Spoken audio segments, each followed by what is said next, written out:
Hey, YouTubers, never go through Chicago because you know what? You'll never see people like Brian Vines there. Hi, honey, I'm home. You're standing in front of a server. Well, Brian. I'm behind the rack.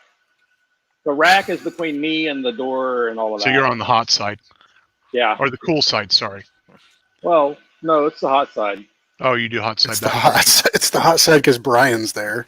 Yeah, look at him. Like dad bod. He doesn't even have a dad bod. He works out, so he has like Well, to us, it's just dad torso. yeah. Hey, none of us in 3D printing can have to have a dad body. We can just print some abs. Yeah, with abs. I print with abs all the time. I've got a shirt with 3 rolls of ABS. Let's check I out was my gonna say both of those abs would kill you, or would kill me. Oh, you're allergic to the styrene? No. No. I like the way it smells. Oh, okay. But it would kill you. I was joking. Like to get them, it would kill me. Oh. You know, not a good Being joke. A funny guy. Fun guy. I probably don't get it because I'm normally not awake. I'm not normally streaming at this time. Have you been huffing the ABS? Not since I got that little extractor unit from the Printed Solid. BOFA unit or BOFA unit? Oh my god. I don't like the fumes, but I do I get massive headaches from ABS. So like anytime I printed ABS or ASA, I was like, kill me. I've got a roll of ASA that I haven't printed with yet. I thought the ASA was like the American Society of Assholes or something. Yeah. He was on the news yesterday. Getting destroyed by some Australian guy. Oh, I know we don't want to be talking about that, but that was hilarious. It was. I've never seen someone on the news die so many times. Oh, look at this piece of paper. Okay. Yeah. I was rolling from the clips from that. I'm like, I'm not watching this, but neat. Are we having fun yet? I've been watching all the different videos of the explosion that just happened in Beirut.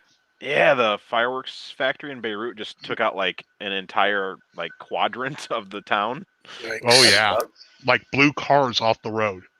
Yeah, and like shingles and stuff off of buildings were flying off of it, like kind of like a Michael Bay movie. Yeah. It was a Michael Bay movie. Yeah. The movie was called Fireworks. Vince and Sean and Sergio and Robbie Mack. Oh, we got Sergio now? Nice. Yeah. What? Robbie Mack. Yes. Wingman, get on stream, Wingman. bro. There's room. Come on. I'm here. And I know he's got nothing better to do. Yeah, he's just editing something. Now he's got to get on and get mad at me for saying that. How dare you? I will taunt him into getting in here. No, Ryan. There's no one named Buttram here. We've already decided on that. Not here. Your wife has a conference call. What does that stop you from playing on the internet? Yeah, I was gonna say he should take his phone and go out to the back deck and join from there. Yeah, sneak out. He's been known to do something similar to that before.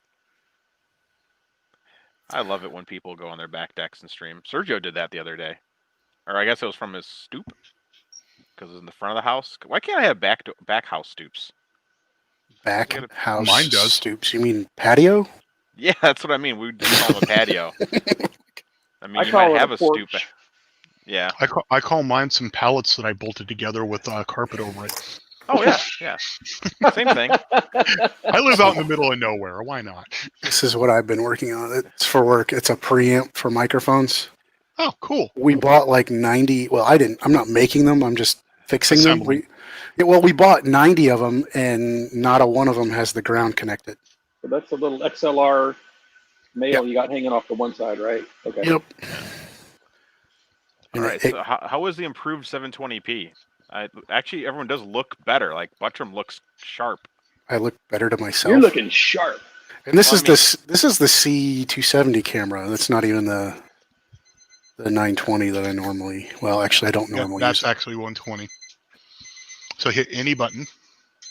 Where's the There any you key? Brian Vines, I have a question for you. You have an Apple Mhm. Watch. You have an Apple Watch, correctly? I do. Okay. So the other day, well, I got one. The other day, I did a 30-minute bike ride, and I used the activity app to start the workout, Yes. and it didn't count it in the rings. What? Yeah, it only That gave me sucks. 12 minutes. It only gave me 12 minutes worth of workout, even though the workout itself was 30 minutes long. Well, but Is there? how active were you while you were riding the bike? Well, Yeah, I if you're did. going like 1 mile an hour, then it's probably gonna be like, We'll put it. I did 5 miles in that half hour. oh yeah, about a mile an hour. A little bit more than a mile an hour. But yes, That doesn't sound like it was very fast, though. part of it was, part of it wasn't. But 5 miles in a half hour. So 12 minutes of it was fast and showed up on the So activity. you think that's what it is? It's just wasn't enough. It didn't hit whatever the threshold was. That's dumb. Yeah, your I'm heart rate sorry. probably never increased once. You were probably still at 60. I just grabbed a hold of a car and let it pull me around. You were for skitching? a half hour. I used to skateboard like that. Yeah. Who didn't All right, skitch every once in a McFly. while? Yeah. It was before that. Marty! And for any kids who are watching who may be thinking of doing that themselves, I've also ran myself over with my own Jeep. Don't do For it. any kids watching the stream, get the hell off. This is adults only. You ran, Go to Twitch and watch someone play goddamn Fortnite. Zolan, at least you didn't do what that one kid from the Star Trek movies did with his Jeep. That's true. That 18 sucks, minutes actually. of coasting doesn't count. Yeah, that's just ridiculous that the fact that the but- Jeep could do that. In actuality, I did do the same thing, but I thankfully was in 4 feet of snow. Oh, geez. Well, I was on a trail on Mount Rainier, and it was snow. There was tons of snow out there, and I started to crab sideways towards a cliff edge Whoa. in four low with walkers. Yes. So I left Why it in not gear. join Thug? Left it in gear because the wheels were just spinning if I wasn't giving it any gas. And I got out, hooked up my high lift jack, went across the trail, wrapped the strap around a tree saver, and started using the high lift to pull the Jeep back towards the road. Mm-hmm. Jeep grabbed traction and ran me over. yikes. I'll send you a message right after this. Mr. WFO Rida. I got some fun news about my shipping fun the other day. Shipping or shitting? I guess both. So I dropped off a bunch of Did you packages get the paperwork for over that? at USPS, right? And the tracking never moved. Like, it never moved. It just said, I printed the label. That's it. It never said anything. So I went to go pick up. I had a PO box. Bob, his wife, did a color pencil piece for me, and it was at the PO box. I was like, I'll go to the PO box. So I went there, and I had 2 letters in there, like 2 notes from them to go up to the front desk, because one, Bob's thing couldn't fit, and there was another one just saying like package, and I was like, okay, I shouldn't be expecting anything. So I go up there, and they're like, yeah, these were damaged. So I guess someone, I use the little slide to slide the packages in at the little chute. Like, you go there, you pull the thing in, it's a one-way chute. Someone's package broke on the way through the chute and destroyed everything on everyone's package. Got all wet. Oh, jeez. With Man. some unknown material, which was fine because I had Ziploc bag everything. So all my parts are Ziploc. So I have all the X-axis parts Ziplocked and all the Y-axis parts Ziplocked. So that way it was mostly the corners got mushy because I guess mine were more on the bottom than other people's packages. So I started reboxing things. So I have to reship 4 orders because they got nice and gross.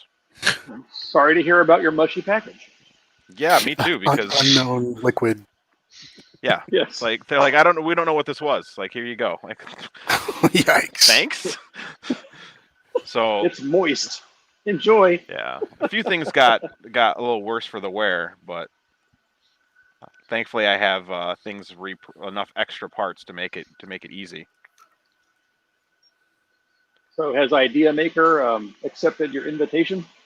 I don't know. I don't see any new notifications on Twitter. Nobody has. They have not responded. They're probably like, "Dang it! Who is this guy?" Who's this random person that we put his videos on our website?" Nice. I saw that they were looking for followers, and by the time I clicked on it, they were like 38 over what they needed to be. So I did not follow. They were at When like I hit 291. retweet, I didn't notice that they were something way over. What's up, Mark Allen? First time watcher, new subscriber, right? Score. I'd turn back if I were you. Yeah. If you're under the age of 18, please turn back. Go wherever you came. Uh-oh. What? Ricky Tanner! There's Ricky Tanner in the house. What's up, guys? Yay, my Joe's Flies order shipped. Ricky. How's the radio truck going? Haven't even started on it. Back to working on the action figure. Nice. I like action figures. There's a Viking in the chat. Yeah, there's a Viking. What's up, Sean Butler? Uh-oh. We got both Trouble. Seans. Sean Butler. I saw Chronister, and I've seen Butler. Why didn't this baby ever smile? Why are people messaging? It's not a happy baby. Oh no, it's happy. It smiled like when this is the first time this baby has been old enough to like sit up. Last time I photographed this child, it was like a lump, so you just had to hold it all the time. It's like, I am just a lump. That's what I call babies when they're freshly born. It is very true. They don't do anything but lay there. Which is the awesome part. Yep. Now it was sit-up time. When they're mobile, that's the part that sucks. Mm-hmm. Babies are great until they start talking back. Which is like 2 years old. Yeah. I got a 3-year-old whose favorite word is no. It's because someone heard it enough times. My grandson wants to argue absolutely everything. You could tell him the sky is blue, and he'd say, "Nuh-uh." He's right. Matt from Jake from State Farm. What did he say? We should acknowledge him, or he will get upset. Who? Matt from Jake from State Farm. My wing Matt. Wing Matt. Ooh, play that game Zolan. What are you working on there, Ryan? I told these guys earlier, I'm soldering for work. So technically I'm getting paid to be on this stream. It looked like something like fine and detailed, so I was... There's these it's like an inline preamp for microphones. We bought a whole bunch of these little head-worn, these are like $11 pile head-worn microphones, and they don't have like the ground connected. It's not in the right spot. So we bought like 91 we bought 400 of those things. We bought 91 of these, and to prevent interference from cell phones, they just didn't put the ground on the shield. So 91 of these I have to pull apart and solder, and I didn't have to do all of them, but I think I did like 50 of the 91 so far. But you got to tear it apart, you got to solder a wire in. The problem is like to put the wire in, it's way down in like this connector, and it's a real pain in the butt, and just sucks. But when you do about 1 million of them, you're good at it. I felt like I was having to repair back when I had a headset mic. I felt like I was having to repair the thing like every other week. Oh yeah. I don't know how. Like these are, I think they're like $20 pile microphones, and we got them for like $11. So they're not great at all. So they were cheap, and you got a pile of them. Exactly. A pile of piles. What is that? A pile-on? Pile on. Stack them up. So this is my work from home day where I sit here and solder tiny little wires onto And the worst part is there's a version of this. Sure sells one of these that Mhm. is already ready to go. We just bought 91 of the wrong ones. That's Yeah, why I they had were on the, discount. back in the day when I had the headset, I had the Crown CM311. Yeah. I don't know if we have any of those. Mostly we use Shure stuff for microphones. But The Crown is the best performing vocal headset ever made. yeah. And then AKG bought them out. Well, I think AKG is the parent company. I forget that they own JBL and Crown now and all that stuff. Yeah, And that's so then one they of the- broke all the companies up into doing just specific things. So Crown, they're like, well, your amplifiers have just the best amps. Yeah. best name in the business, so you're just going to be specialized in making amplifiers. And AKG is going to make all the microphones, and Nice. JBL is going to make the speakers. And in doing so, that meant they got rid of the Crown CM311. There, you can still find some new old stock out there, but whenever mine finally broke to the point where it couldn't be fixed again, I called Crown and they're like, no, we don't carry those anymore. Let me transfer you over to our AKG representative and he can take care of you. So transfers me over and the AKG guy's like, our headset's every bit as good.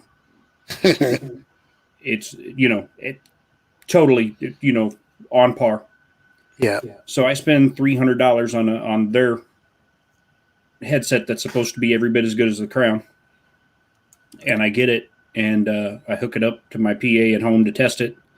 And by comparison, it sounded like your total 783. Please pull around to the second window. Classic. So then I called AKG back and I was like, this thing sucks. I want my money back. And they're like, have you opened it? And I said, well, yeah, to test it. And they're like, if you opened it, we can't take a return on a used microphone. Classic. Why not? Because they can't resell it. They can. Well, they they just shouldn't, can't. because Sell, it they just sucks. can't sell it for full price. Right. So, well, no. Because of health codes, once a microphone has been used, What's up, tripod? it can't be resold. So it's like through the underwear. company. Yeah. So Yeah, except for Walmart will resell an open pair of underwear. so I ended up this was years ago. I stuck it on eBay and I think sold it for $100. So I got $100 of my $300 back That's on the not microphone. bad. But that was my only option. You could be wearing used underwear. From Walmart. I always wear used underwear. Yeah, technically every day. Right. But I'm I the buy only a one new that's There's bag. at least one day you don't wear used underwear, Brian. Well, the first day. Yeah. After that, So it's not always. It's every But day they- after the first day. But they become used from the moment that they. yeah, but it's Go like on, 99.9% of the time. Unless you just throw them Now, away. are they used as soon as you open the package or as soon as you wear them? What if they're not wearable again? I think the instant you put them on, they become used. Yes. And yes, Sean Cronister.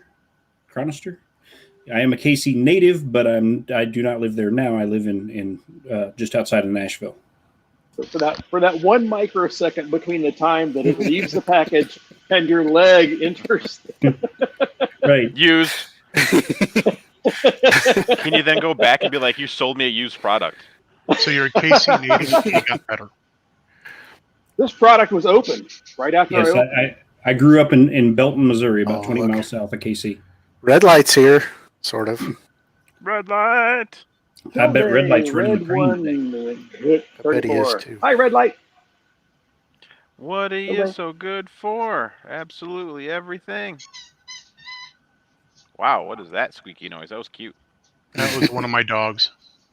Your dog That's the squeaks? cutest squeak sound ever. It's like, It's got, I don't know which one that might be the stuffed cell phone from a Bark Box 2 months ago. I need one of those. That way, instead of talking on the phone, I'm squeaking a toy. Oh, squeak your toy for us. Like, Squeaky, squeaky, squeaky. I'm like, this is the best conversation I've had all week. In public, you just squeaking on yourself. There used to be an app like a decade ago for Mac OS called Squeaky Toy, and it had like 5 or 6 like speaker samples, and every time you click the mouse, it would be like. Oh God! I think there was a That PC was virus. the that did funniest that as thing in the well. world for about 5 minutes, and then it was irritating as heck.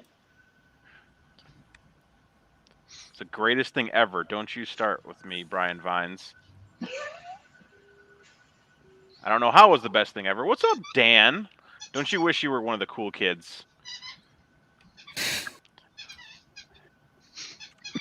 Walmart skid marks. Yeah. Oh, jeez. Sir, why does this underwear already have a brown stripe? Those are racing stripes, sir. They go on faster and come off faster than you ever had before. Sound like a new brand at Walmart. Skid marks. Yeah. Spelled with a Z at the end. Hey. Spelled with a Z. Oh, Brian. Crack me up, man. Can't spell anyway. Why not spell it wrong, right? All I can imagine is watching like the Black Friday like fights for skid marks underwear.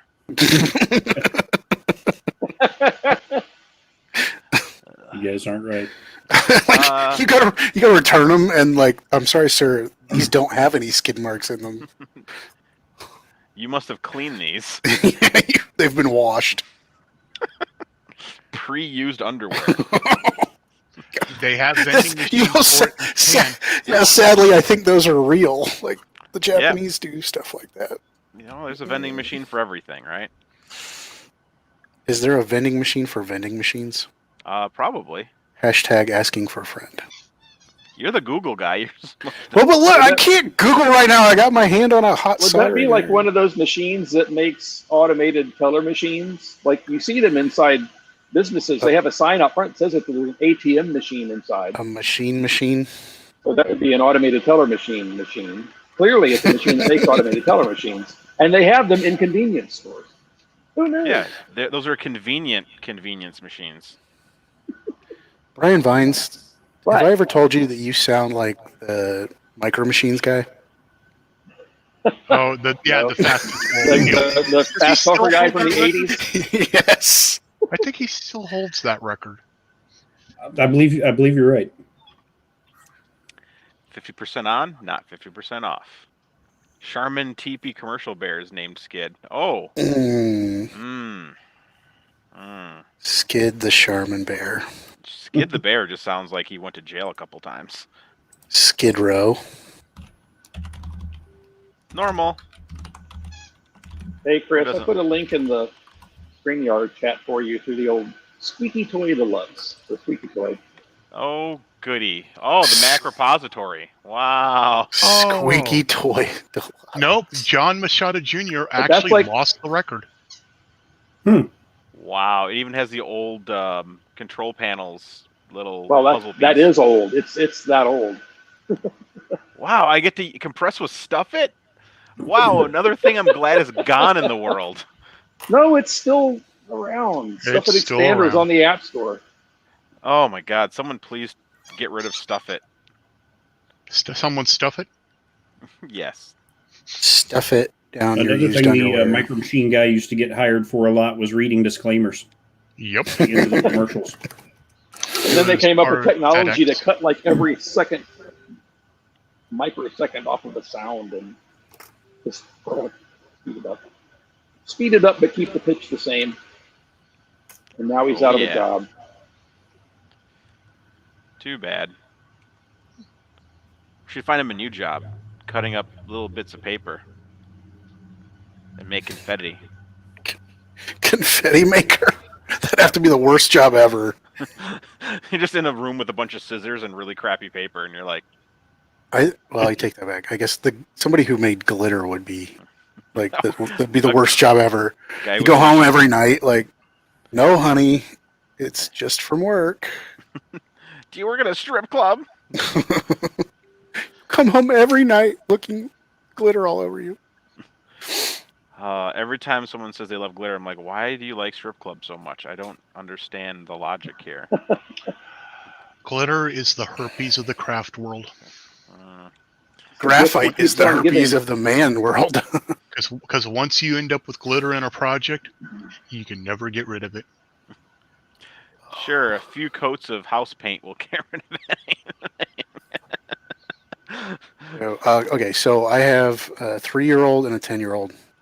One day, I don't know why it was there, but there was like a plastic tote that my wife stuck in his room, and in that plastic tote was a jar of glitter, like 4 or 5 inches tall, full all the way. Yeah. Well, he was super quiet, and that's the worst. Like, what's going on? So I go back down the hallway, and then I look and see, and he was like playing the glitter fairy, just dumping it all over the carpet. All over. It was all over his room, all over the hallway. And I'm like, you're like 10 years old. What? Why are you glitter bombing the hallway? Yeah, when you're a parent, you know that silence means worry. Oh, yeah. No, that applies to our dogs as well. Oh, boy. My dog is never silent. If she's sleeping, she's snoring. Oh. We need videos of that on YouTube. Oh, man. You do not. Well, it is kind of cute. Maybe I'll try to catch the next one. Yeah, see? She'll be barking in her sleep at things. I'm like, oh. Yeah, see? We need more of that. See, remember when the internet was used to find cat videos, and now now it's used to find the random article that agrees with you, so that way you can share it and say you're right, only because it agrees with you? That's what it's used for now. I miss cat days. Like, I used to make fun of it, like, oh, another cat picture. Yep, I wish we were back to cat pictures. I said it. I second that. Yes, any argument you make, you can find somebody else who agrees with you. Confirmation bias has been the greatest thing in the world. Not. So it's like the Rule 34 of agreement stuff. Rule 34 of agreement? Oh, jeez. Wow. Pass. Hard pass. I don't know if I want to see the Rule 34 of the agreements that I want in my life. Yikes. Sausage fests are awesome. No. Technically, yeah. I like sausages. Like, it's my favorite. You don't want to go to breakfast meat. But we got a Rule 34 it. Oh, well then. The worst pass. The worst fest ever. Hard pass.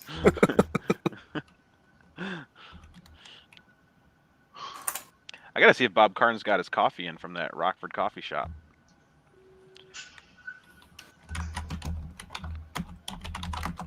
I also need to see if Renee knows that I received her beautiful drawing. I need to bring all that down here. I got a package from Llama, Bob Carnes. Does it have a Pez dispenser in it? Yes. Awesome. And Warkaki fly swatter. You gonna swat He your has an fly with it? unhealthy obsession with you, man. He could have just sent you the files and you could have printed them yourself. That's what I asked for originally. Yet he needs to send you stuff. Well, knowing me, it probably would have been a month before I printed it because I have the attention span of a goldfish. Yeah, like the little sculpt I made that day. Yep, it's saved on my computer. That's as far as I've gotten.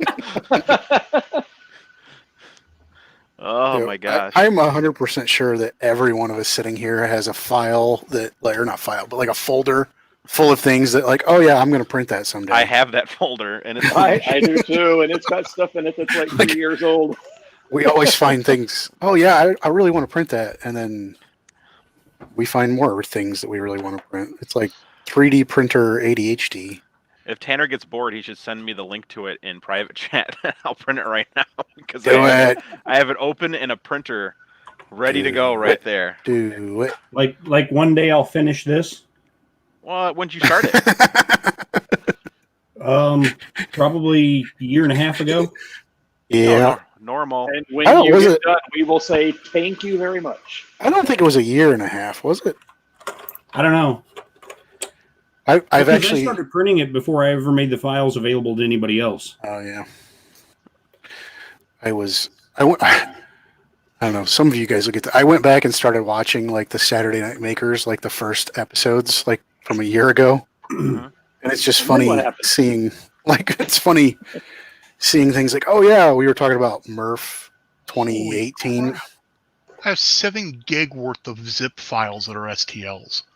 Mhm. Mhm. 7 You gig. better start printing. Oof. Yeah. 3D printed droids is my nemesis. I've started so many and completed about one. Dude, Sean Butler's got that awesome R2D2 droid. So does Marcel. Oh, that's Off right. Yeah. Access. Chris Gulata's working on one too. I want And what's a scary is print. Marcel's actually printing his on, I think it's an Idea Maker. Oh jeez. Yeah. I want to print one, but I don't want a full size one. I want like a 1/6 scale. So Oh, wait, Marcel's here. He could actually answer that. because I definitely don't have room for a 1-to-1 R2D2 unit. Yeah, I don't Why not? either. I would do like a third scale or. I totally want one. I just Oh, don't no. have the room Sorry, for I one. was incorrect. It's a Flash Forge Finder. Oh, Flash Forge Finder. I've got a Same Flash. thing, different story. There's like right here. I've got a Flash Forge Dreamer that. It saved every one of us. So yeah, according to Patreon, I made this public for everybody else on April 9th of 2019. Oh wow. No. So, and I had already printed all of this by that point. Didn't somebody actually print a whole one? I thought Roy Holly did one. Roy Holly printed everything but the turret. Oh wow. Wonder where he ended up. I don't know. I haven't heard from him in ages. Yeah. I even sent him a message a couple weeks ago and was like, oh, hope everything's all right, man. Oh, Canada. Oh, Canada. I don't know. Can Ada? Our home and native land. Don't worry, it's not broken. Those parts weren't glued yet. Okay. I wasn't worried anyway, but sure. I mean, I figured you can reprint whatever you need because you have a printer. The best part when you mess up a project, like, I'll just reprint it. Right. Yeah, I have this fancy machine that lets me make that part all over again. As long as you don't injure yourself in the process when you break it. Yeah. Like Devin did last night. Oh, man. I missed it. What happened? All I caught was the aftermath. She was showing off her, she's been working on a model herself, building from the ground up a Unikitty from the Lego movie, but a big one. Oh, yeah. And she's having a problem with the tolerances. The first printing run that she did, they were too loose, so she flipped it over, everything would just fall apart. Second one, it was too tight, and she was showing that to us on stream. And then she hit herself in her forehead with the print and cut her forehead open on accident. And she now has like 2 or 3. So last night, they used super glue to close it up, got the bleeding to stop. She went and took a shower, and the glue let loose, and she had to go get stitches. Ow. Ouch. 3D printing related injuries. Yeah. I've definitely stabbed myself a few times with spatulas, and definitely with these guys, these sharp blade things, Zactos. I have oh yeah, I'm gonna carefully remove this little. If you look at I'm my gonna carefully remove fingernail, this little tip of my thumb. you can follow the ridge of where I put about a 1.5-inch long sliver of filament underneath my nail and past the cuticle. Oh yeah. Ouch.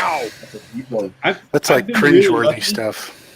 I've only had like minor little puncture wounds from while trying to remove supports with my hands instead of using tools. Oh, or tapping the 285 degrees Celsius hot end.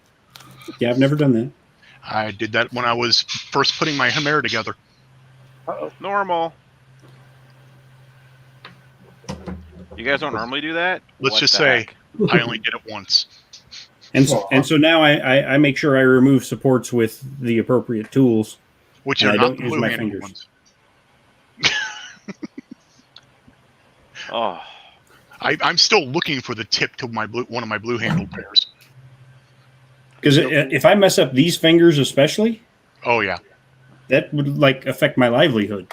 Yeah, you couldn't like touch yourself. My dad, his left Being able to play hand, guitar. I knew that's where we were going. his left hand, he bounced off a 6-pack dado assembly, and somehow they were able to fix his fingers enough that he can still play bass. Wow. Hmm. Despite the groove. No, it was the fingertips of his middle, first, and ring finger. Oh, I'd always thought that the fingertips will grow back. No, they didn't. I think, They well, like kind I of mean, do. like, yeah, the skin on your fingertips will grow back. Yeah, like I cut off. If you lose a whole fingertip, that's a different story. It's hard to tell. Like I was cooking. I used to work in restaurants, and when I was paying attention to the waitress more than I was the red peppers I was cutting one day, we had just had our knife sharpened. I was cutting and paying attention to her, and I took off like a 1/4 inch of my thumb. ow. That part came back. The nail kind of grows in at a funny angle. And it looks flatter than the other thumb in the same spot. But for the most part, like if you just look at my thumb, it doesn't look like I've lost. I mean, a huge chunk of. I mean, I had to go to the hospital because it just kept gushing. Like because now they're like, sir, you have nothing to stop blood from coming out. It's just the tip Find a of your little finger. piece and stick it back on. We tried that. Band-Aid. And we put a Band-Aid, and it just kept pouring.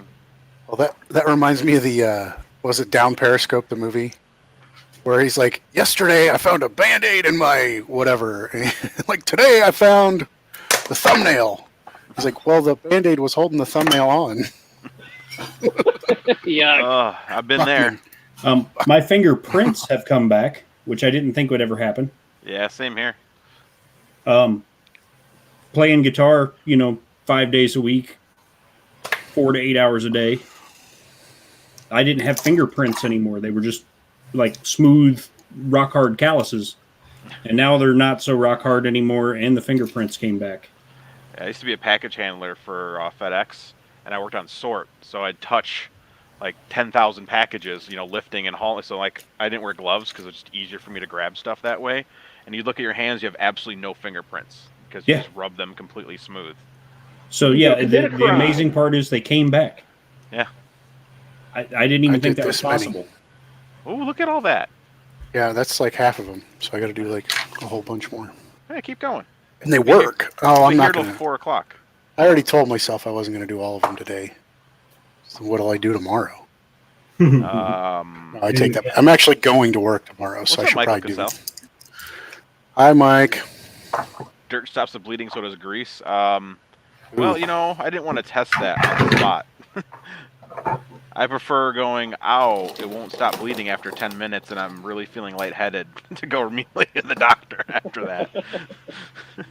Yeah, I mean, I guess you could have. I mean, my boss tried everything for a second. Yeah, I mean, my boss had like seen everything, like people deep frying their hand on accident because they're just not paying attention. They're like, oof. You're just like, okay, you reach in, you grab it, and then you end up with a bubble like of your whole hand after like an hour. I actually saw a guy do that because they have this machine that recycles the oil and it runs it through a filter so you can reuse the oil like for the next day. And he turned it on and had his hand in the machine when he hit the button, and it splashed back and all just splashed on his hand from the force, and he had the bubble hand. We had one of those machines at Dairy Queen when I worked there. They're dangerous as hell. Yeah, they are. They should not be allowed. What the worst was when somebody didn't like empty the machine out and then tried to fill it more, like. Oh God, yeah, and it just floods. So then it's all over the kitchen, and then the whole the next 3 weeks you're just slipping and sliding trying to cook. Sean is over here thinking I'm like Rambo, where I'm just gonna heat up a knife and just touch myself with it to cauterize my. No, you just walk over to the grill and go. It needs to be a little hotter than the grill, I think. I could probably put my hand on that 300-degree grill for a while and it'd still be okay. It'd just be cooking. I'd be like, I'm about a medium rare now. Chris, why do you keep sucking your thumb? I'm so delicious. It's delicious. And here I just ate a nice piece of roast beef that my wife made. Was it made from Chris fingers? Well, it did have a nice layer of fat. Yeah. Well, my hands are pretty skinny, though. It's when you get to the forearms. It's like ooh, hand yeah. meat's some of the best meat. Hand meat. Gotta love me some of that hand meat, baby. Oh, today marks an anniversary of one of my favorite moments in baseball. What's that? It's In the Hoosier 1993, Club. when Robin Ventura charged the mound on Nolan Ryan. Robin Mack. She got off her conference call. Now she's doing stuff from the kitchen. So Wingman! What's up, Robbie? Wing muffin. That's what I'm gonna call him. Yes. I gotta be a wing muffin. I'm Muffins. You look like a poppy seed muffin with a little bit of icing on top. Ooh. I There are feel just like some a mental poppy seed images muffin. we do not need. Icing on your poppy seed muffin? Exactly. Not frosting, like just Disgusting. a little bit of icing. Ice. You know, you take a little bit of butter and a little bit of I'd say different powdered strokes sugar. for different folks, I guess. What do you put on your poppy seed muffin? I don't make poppy seed muffins. Well, how do you fake your drug We eat reports? Banana muffins. Ooh, we have banana Or butterscotch. chocolate chip muffins. Banana muffin. Double birthday chocolate muffin. chip muffins. No banana chocolate, flavor. triple chocolate Oh. muffins. Yes. Sign me up. I got the beatus. And speaking of which, Wilford Brimley died. He Cut did. the beatus. Yeah, I saw that. It was funny how awesome he was in Cocoon, and then as he got older, it was like, wow, that guy really is old looking. My I favorite remember. role of his was Kind of from, happens. was when it was the him playing the lead, one of the lead, not the lead role, but one of the controllers in Remo Williams. I knew him from Walker, Texas Ranger. Yep. Oh yeah, Walker. Man, there's so many. Take care, WFO. See you, WFO. Carson See you, and Eric are- WFO. But there's so many actors that, you know, it was like Sean Connery. Awesome when he was younger. When he got old, it was like, you just look like an old guy. You don't intimidate me anymore or look sexy. You just look old. I don't know. I loved him in The Rock. He was good in The Rock. Today And I it made learned that sense. Like, he's Chris now is an old. ageist. I'm not, Right. Yeah. I prefer my age to have a little bit of glory still with it. Like, you know, it's like Betty White. She looks amazing old.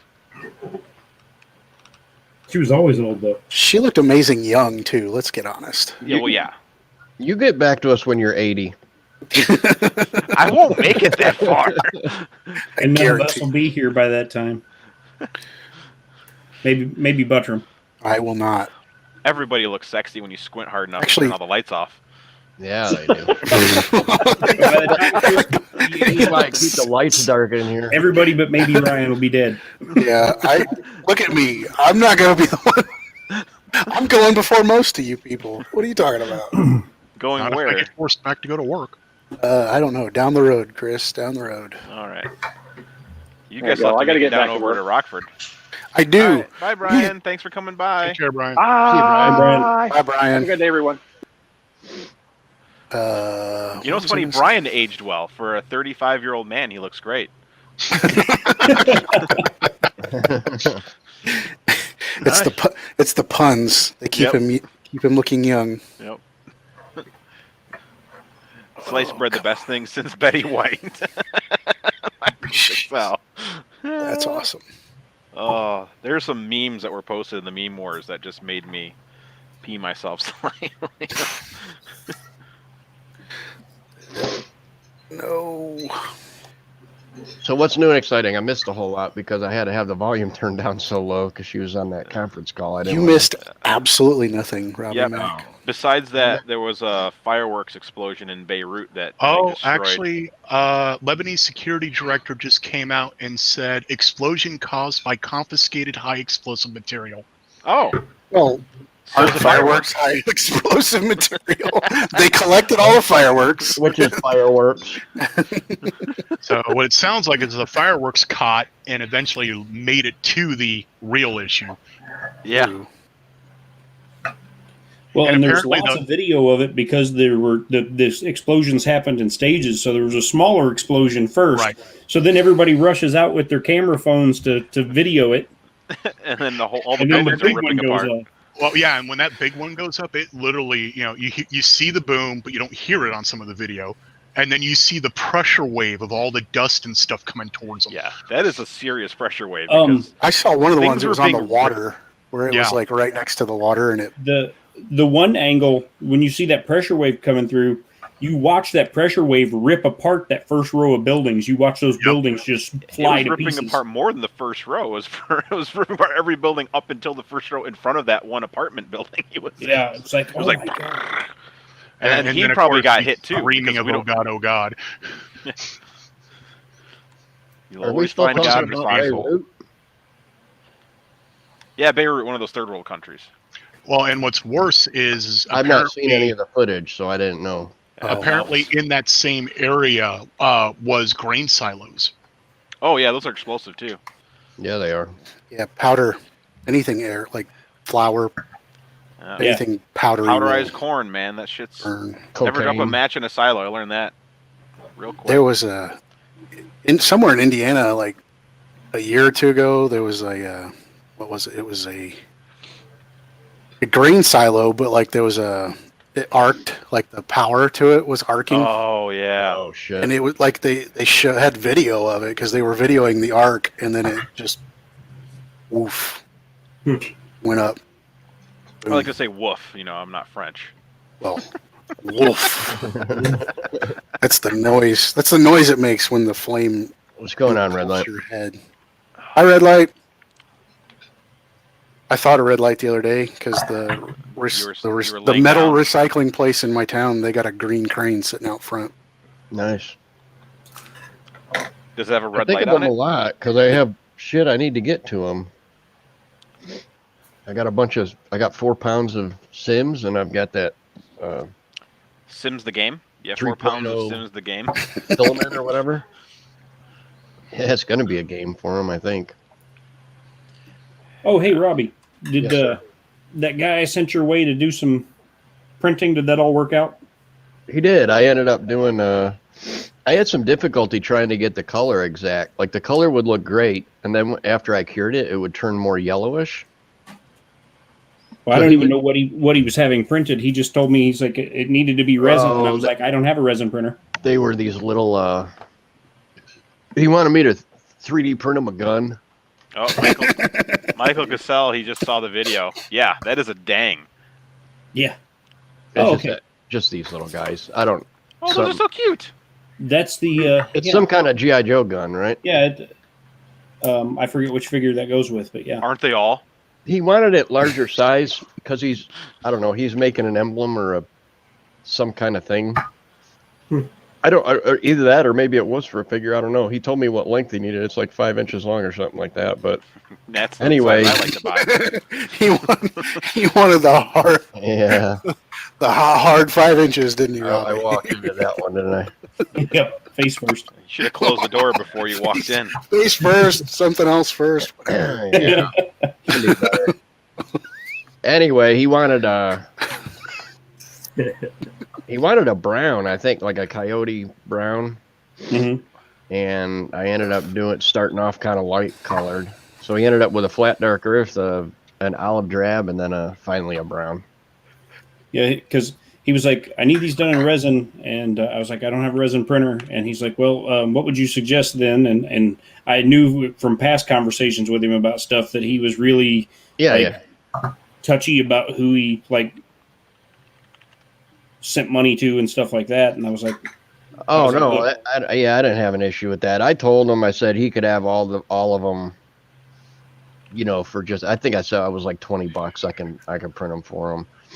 And it was one of those deals. I'll send him to Robbie because Robbie will quote him a fair price. And I was like, I know Robbie's trustworthy, and I'll actually because he paid somebody a bunch of money for a project one time, and then the person just vanished. And the only contact he had with the person was email, and the guy just stopped responding to emails after he sent him the money.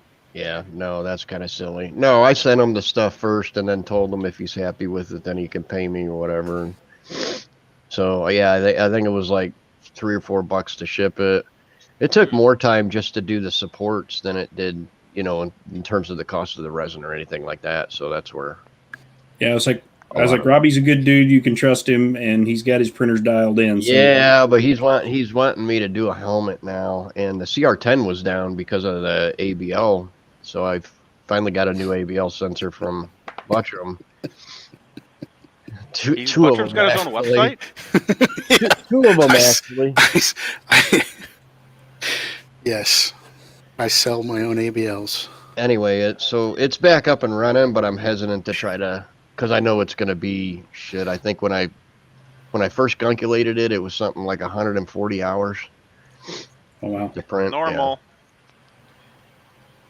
I've Oh. done 104 or 106 or something, so it's not a huge deal, but I think it uses damn near close to 2 kilograms of filament for this one, so Ooh, filament swaps suck in the middle of a helmet. it does, yeah. It's scary. It's like, oh, I already put like 8,000 hours into this thing, and it's like, pray to God it lines back up. Mark, it's going awesome, dude. I just put 2.0.6 on it, and I need to start printing some shit with it again. But it's been printing like a dream. I like the SKR on it. It's quieter. So I'm gonna need you guys to do me a favor. Call in your work and tell you that you have anal glaucoma and you can't see your ass coming into work. Well, that might be next. They're not going to believe it first, a second time. When I pass out from these solder fumes, when I wake up, tell me to get a solder fume extractor. Oh, man. I keep telling myself I'm going to print one. I've got like a fan right here that's like perfect for one. I just got to find the... Yeah, so do I. I have a box down here with filters and fan. I just got to design something, but I can't design for shit. I've been huffing that shit for 30 years, man. You ain't going to do anything. Yeah, but you're only Well, you're old. only like Look at you. 35 years old. Jeez, look at, what did it do to you? I know. I'm just. At work, I put a fan on. We don't even have a solder extractor at work. We don't do a whole lot of soldering anymore. That's why I'm the one doing these, because none of our other technicians have any The ability. experience at it. Even then, I'm not good at it, but I get better every time I do one. So. Ricky, send me the link to the thingy in private chat, and I'll print it. The balls. I don't the thing I emailed you. Yeah. I don't have a link to it other than to email it to you again. Oh, you don't have like a Dropbox or anything, huh? No. All right, let me see if I can send it. Oh, you know what? I might have sent it to that folder, so I might actually have it on this computer. Let's do some exploring. And now I have to go and see if I could find the STL file. How is it we don't have a Wakaki Pez dispenser yet? Somebody does. In my house. Oh, you did get one. Yeah, Tom he sent me didn't. one. He didn't show it on anywhere, but Okay. he sent it though. Yeah, this guy. I expected that one first. That's probably what started it. Yeah, then he went crazy. He was the prototype.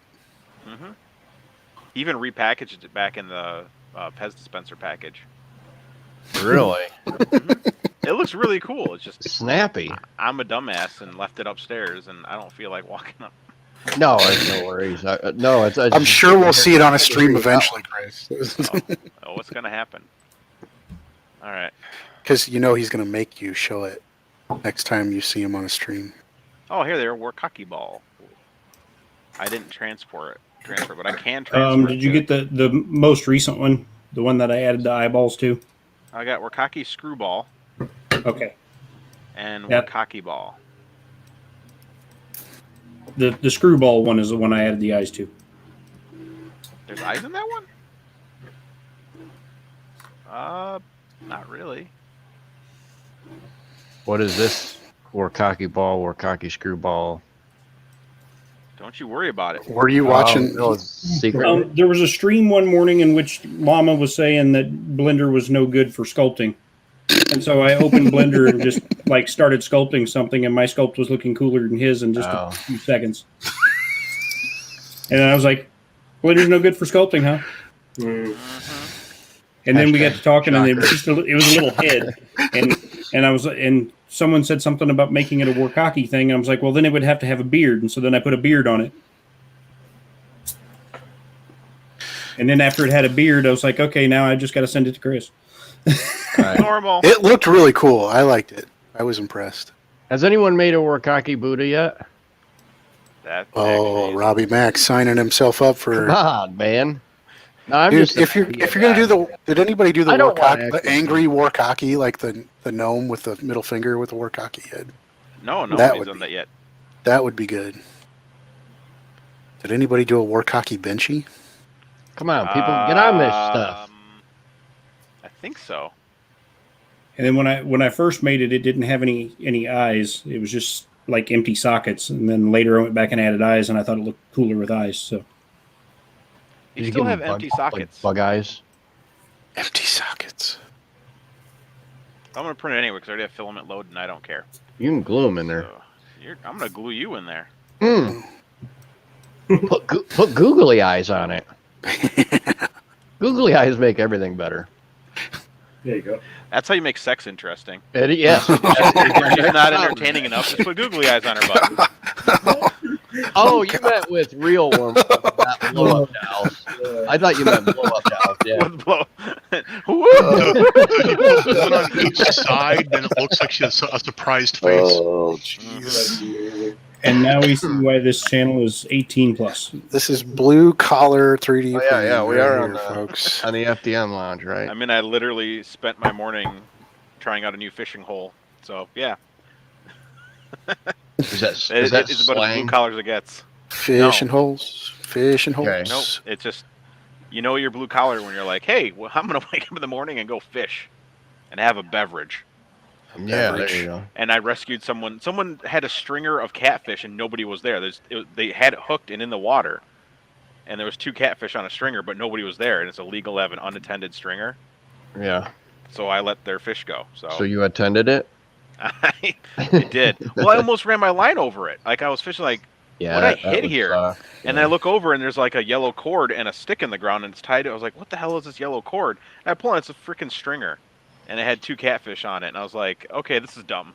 And I literally looked everywhere. I'm like, okay, there's the parking lot. I'm the only car in the parking lot. Yeah, somebody just look- left it out overnight or something. Yeah, so, and what's funny is I rigged it back up exactly how they rigged. So now they're gonna be like, how do these catfish get off? Fooled you, buddy. Yeah, and someone was eating clams. So there's a bunch of river clams where I was fishing, and they were like a ton of clams smashed open, and like some stuff. I know sometimes they use it for bait, but I mean it was just so many clams were broken. It looked like they tried to eat them. Wow. I'm like, you don't eat river clams. Are you crazy? Especially not out of that river. Clam divers? You know, the best. Mm, Might have been the beavers. oof. Oof. I didn't really mean oof to that. I meant Yeah, oof see? that I just That was sucked in a whole one catch bunch of. from that Nice. spot. I just sucked in a whole Nice. bunch of solder fumes. But yeah. Show it again. I missed it. Oh, okay. Sorry. So they still pretty active. I know they get. Oh, dude, we have a cold front that's come in, so it's Oh, like we- it's like 58, 60 in the morning, and they get Nice. up and they're like, I gotta move. So they're Yeah. moving around like crazy right now. Yeah, So. yeah, that's what I'm thinking. Morning would be way better because I would. I didn't even. You know, I was talking to you before about like there's not really any fishing spots. There's a buddy that I used to fish at, but he ended up selling his house, so he's not there anymore. I'm Yeah. over at my neighbor's the other day, and I completely forgot he's got like a little 1/2 acre to 3/4 acre pond. That's where And we he were said it- Sunday. So it's got all kinds of bass and panfish in it. So I may hit it up. Yeah, so this was Sundays. We hiked a Nice. mile and a half, or waited a mile and a half because there's actually no paths there, and we also it looks like this too. This is the start of So our. do you adventure. have waders or Yep, chest high waders, okay? and it gets maybe hip high, and we caught 7 to 8 smallmouth each, all about this size. Well, Nice. And nobody goes there. Like, there's actually an abandoned building because there's an old mill there at the dam, and there's absolutely no graffiti. There's no nothing. It's just. What are you using for bait This on them? sounds like the beginning of a Lassie movie. He was using spinner baits. Yeah. 'cause he's like old school, so he's like spinner bait. I was using spinner baits and Texas rig. I was using a craw and just tossing it right next to shit that was in the water and Yeah, letting it yeah. go down and Yeah.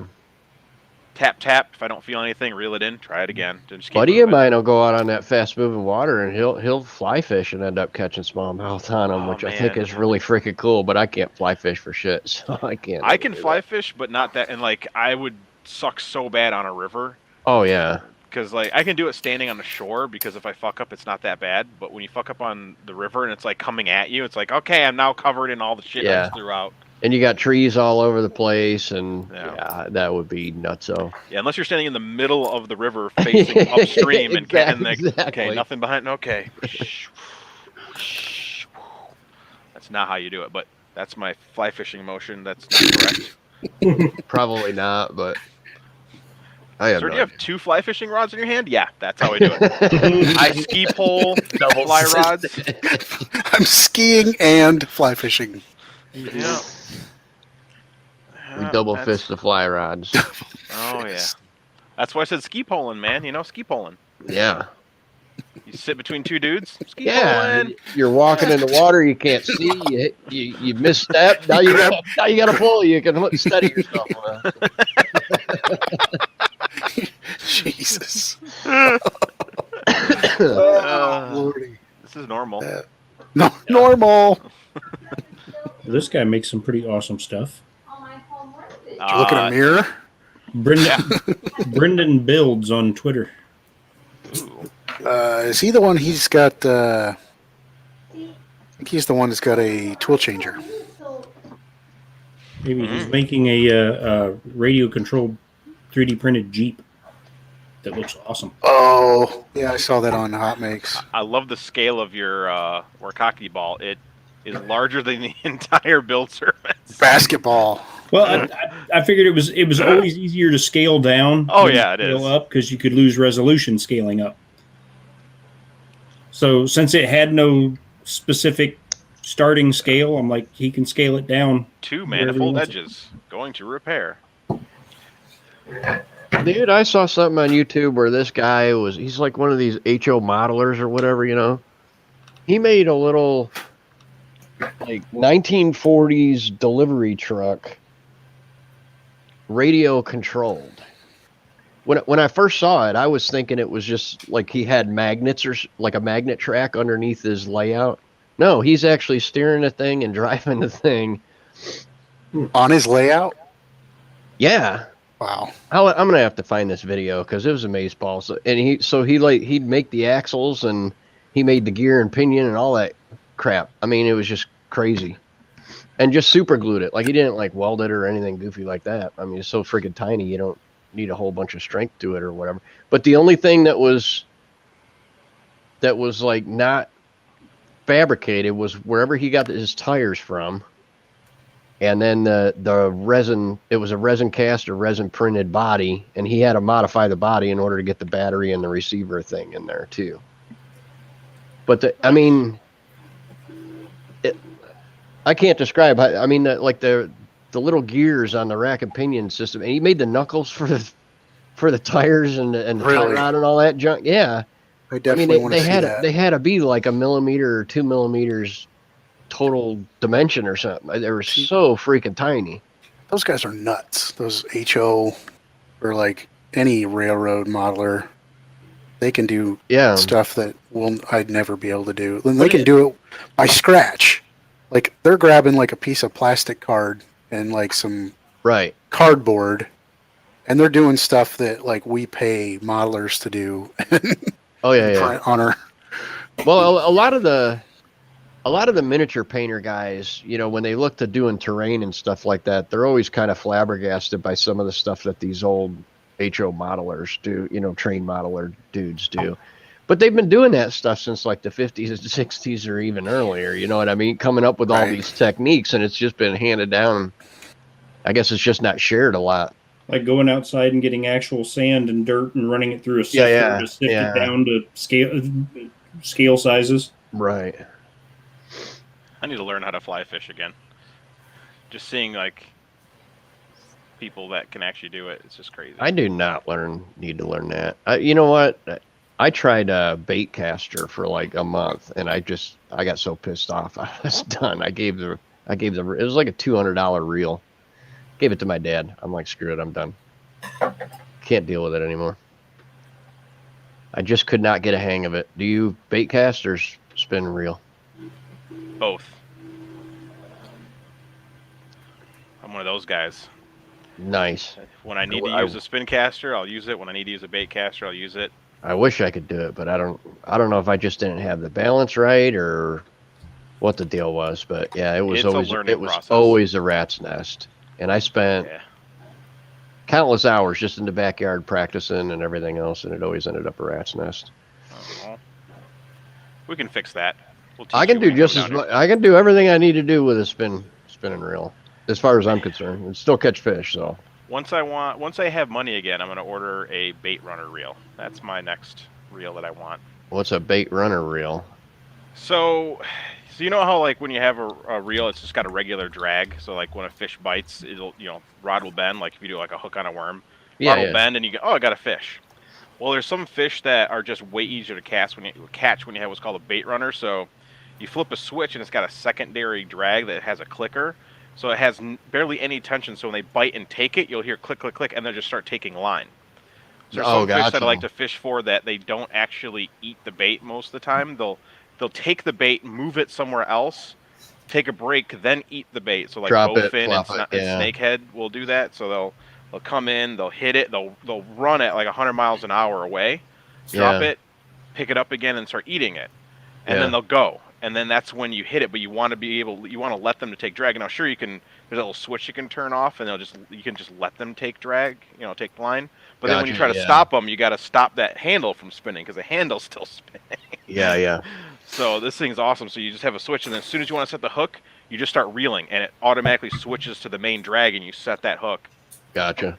And it is awesome. I've had bass do that, like especially if I've got like a Texas rig worm or something like that, where they'll kind of pick it up, drop it, and then like third time they'll end up hitting it. Now they don't usually take it away somewhere and drop it, but they'll kind of poke at it a little bit, try it 2 or 3 times, see if it's something that they want to eat. And it's a bluegill do to my Texas rig, so I'll like drop it and I'll be like, I'll feel tap, tap, tap, tap, tap, tap, and I'm like, well, yeah, them little fuckers, they piss me off. Then I'll twitch it a few times and tap, tap, tap, tap. Then I get annoyed, and all of a sudden a bass will hit it, and I'll be like, oh, it's just another, oh shit, that's a bass. Yeah. You try to set the hook, and he's already dropped it, and you're like, because bluegill don't pick up a fucking like 3/4 ounce or 3/8 ounce right bait and then start carrying it off. Yeah. No, they don't. Yeah. Pike are the worst, man, because that was actually the fucked up part. So we're walking upstream, right?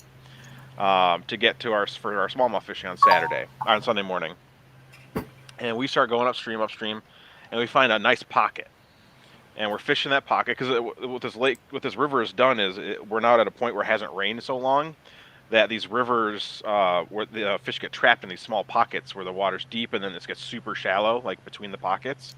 So it's perfect time to go smallmouth fishing or trout fishing, or I mean we have one trout lake river, but.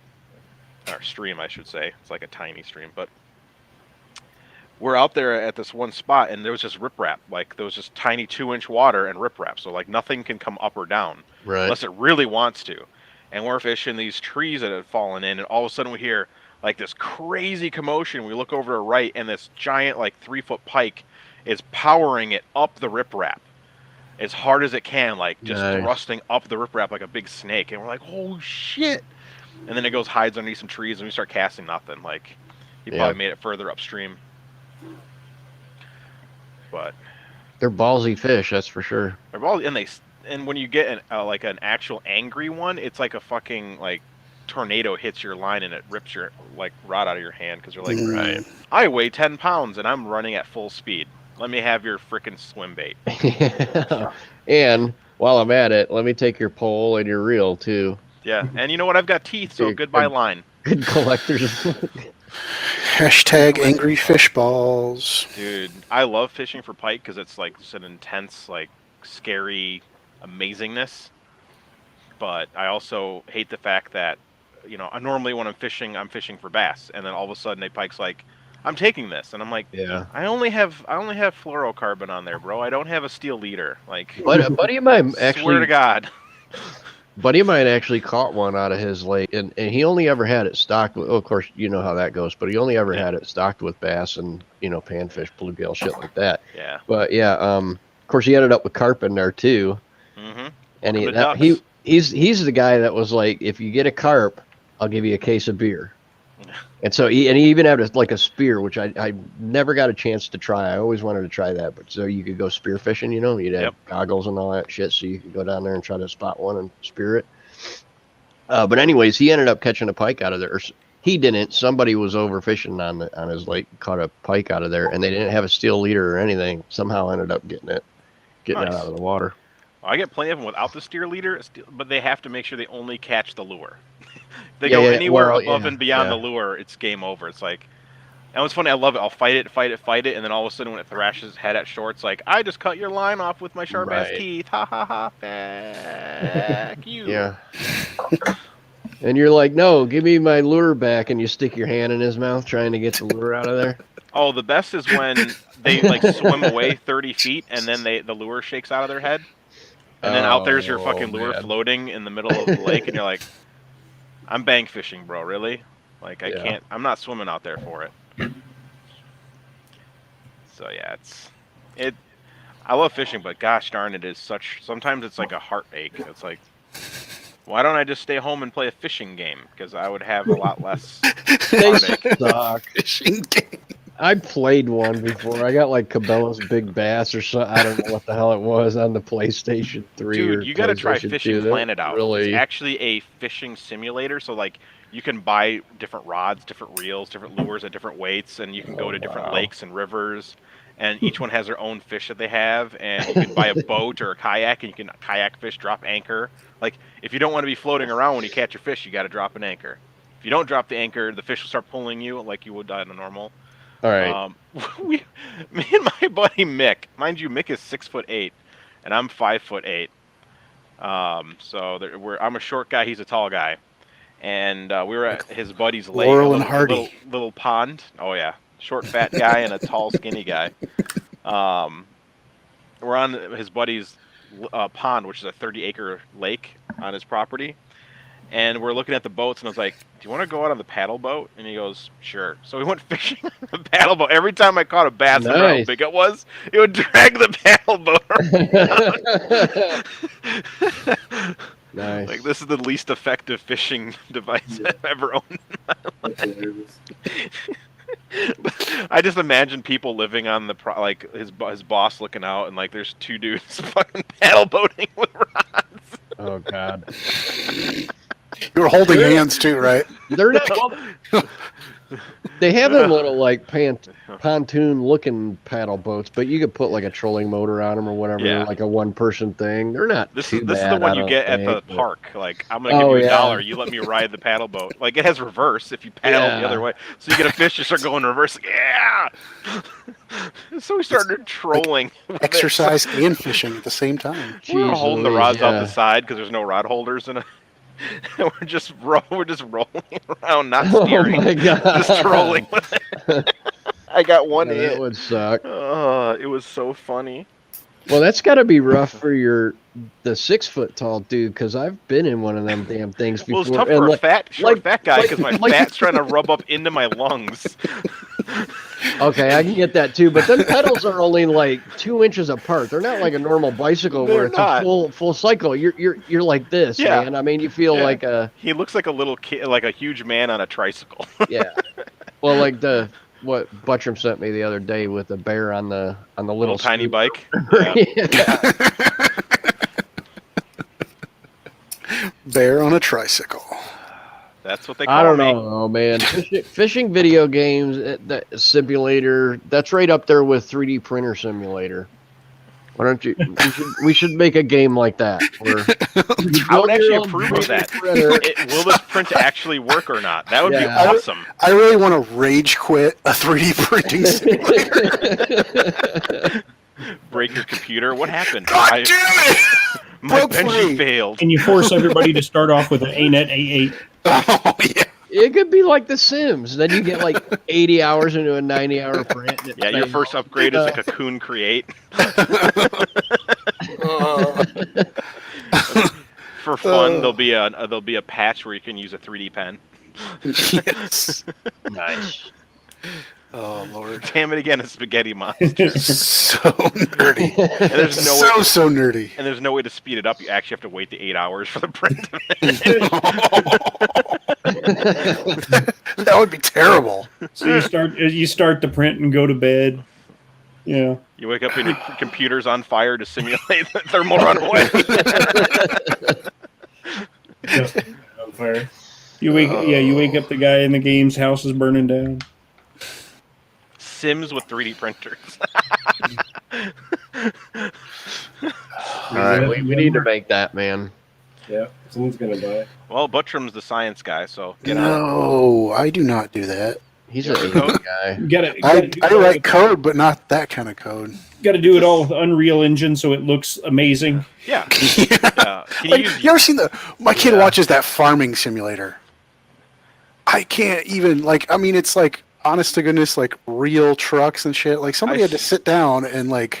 I swear to God, there's a farmer who gets off of his farm and opens up farming simulator. There is no fucking way a farmer's gonna do that. No, I totally agree with you on After that a one. hard day on the field.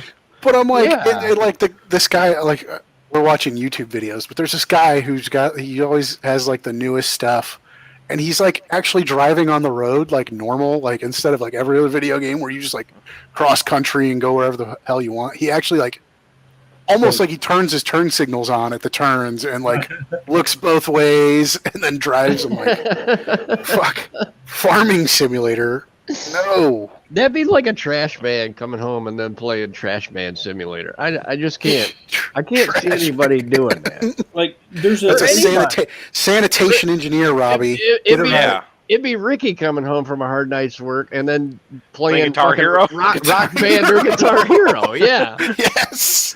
That would be hilarious. There's a video game that I started getting like suggestions to watch the videos on YouTube, and it was for a video game called SnowRunner. Have you heard of it? Nope. No, So I was like, I've the graphics look good in the thumbnails, so I click a video to watch it. I watched the first 5 minutes of video, and I realized that the whole point of the thing is literally just like towing stuff from one end of the map to the other over crappy roads and trying not to get stuck. like Ice Road Trucker Simulator.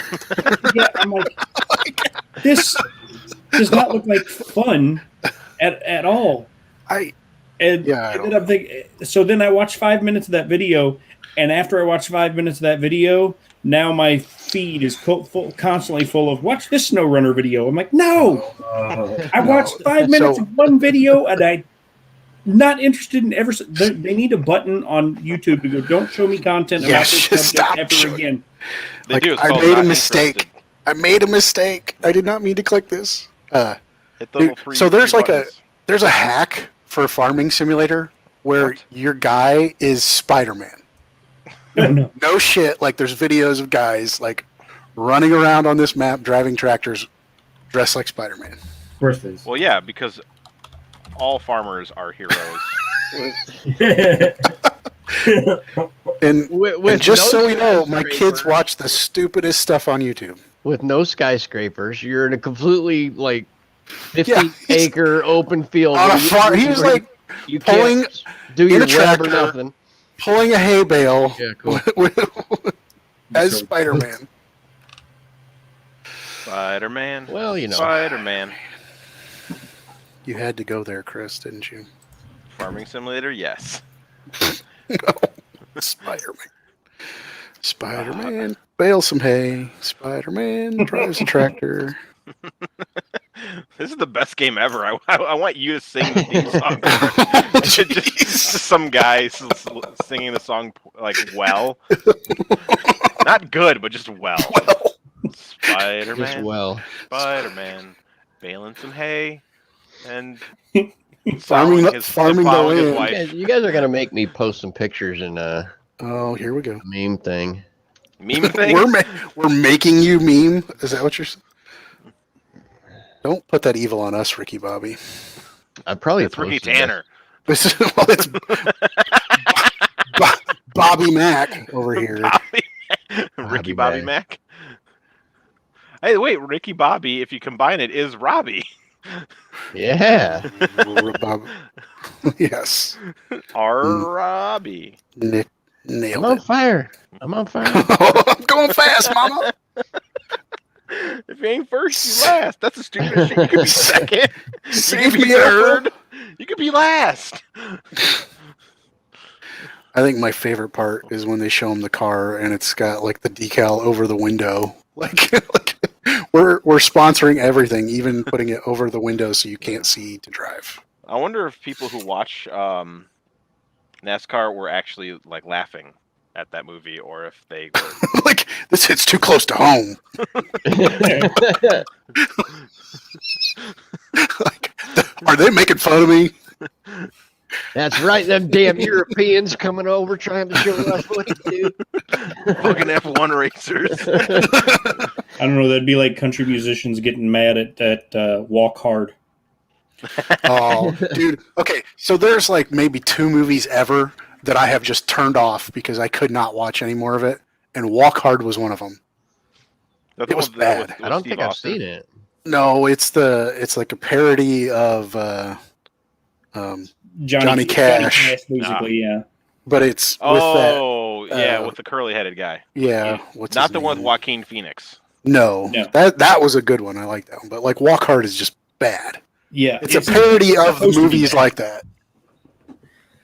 All right, there you go. There's Is only that 2 movies, and if anybody knows how like notorious I am for I've spent money on it, I'm gonna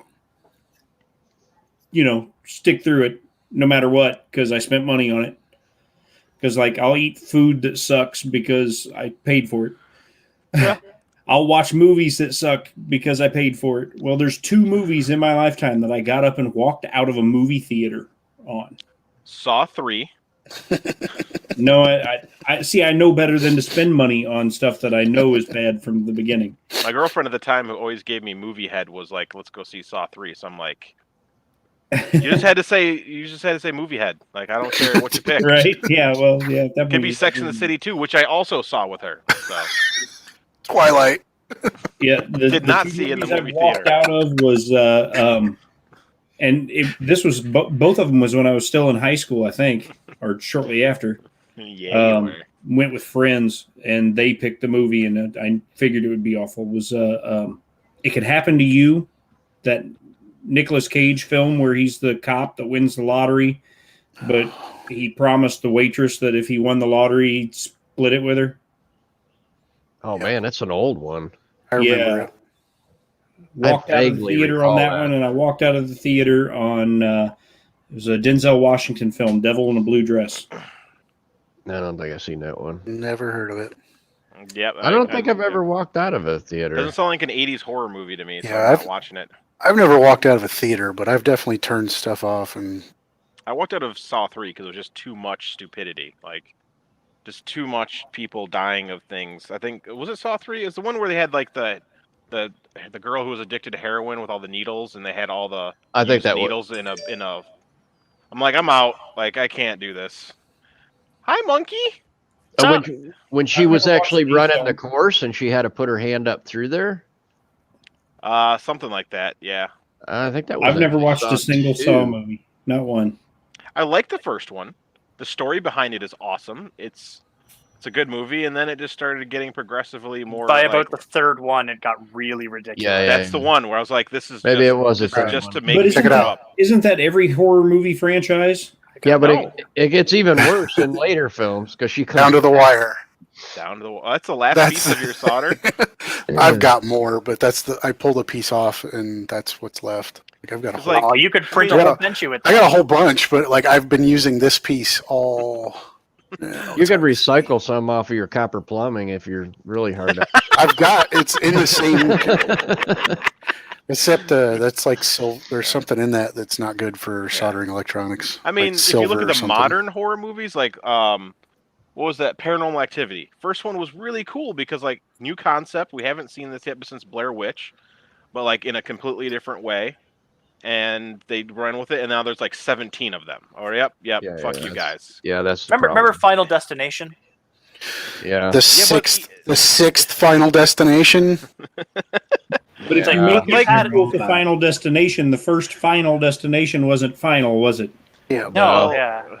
but I like the concept, and it was nice that they kept some of the original people to then say, "Hey, oh my God, this is now going to happen to you," and they're like the creepy, fucked up kid.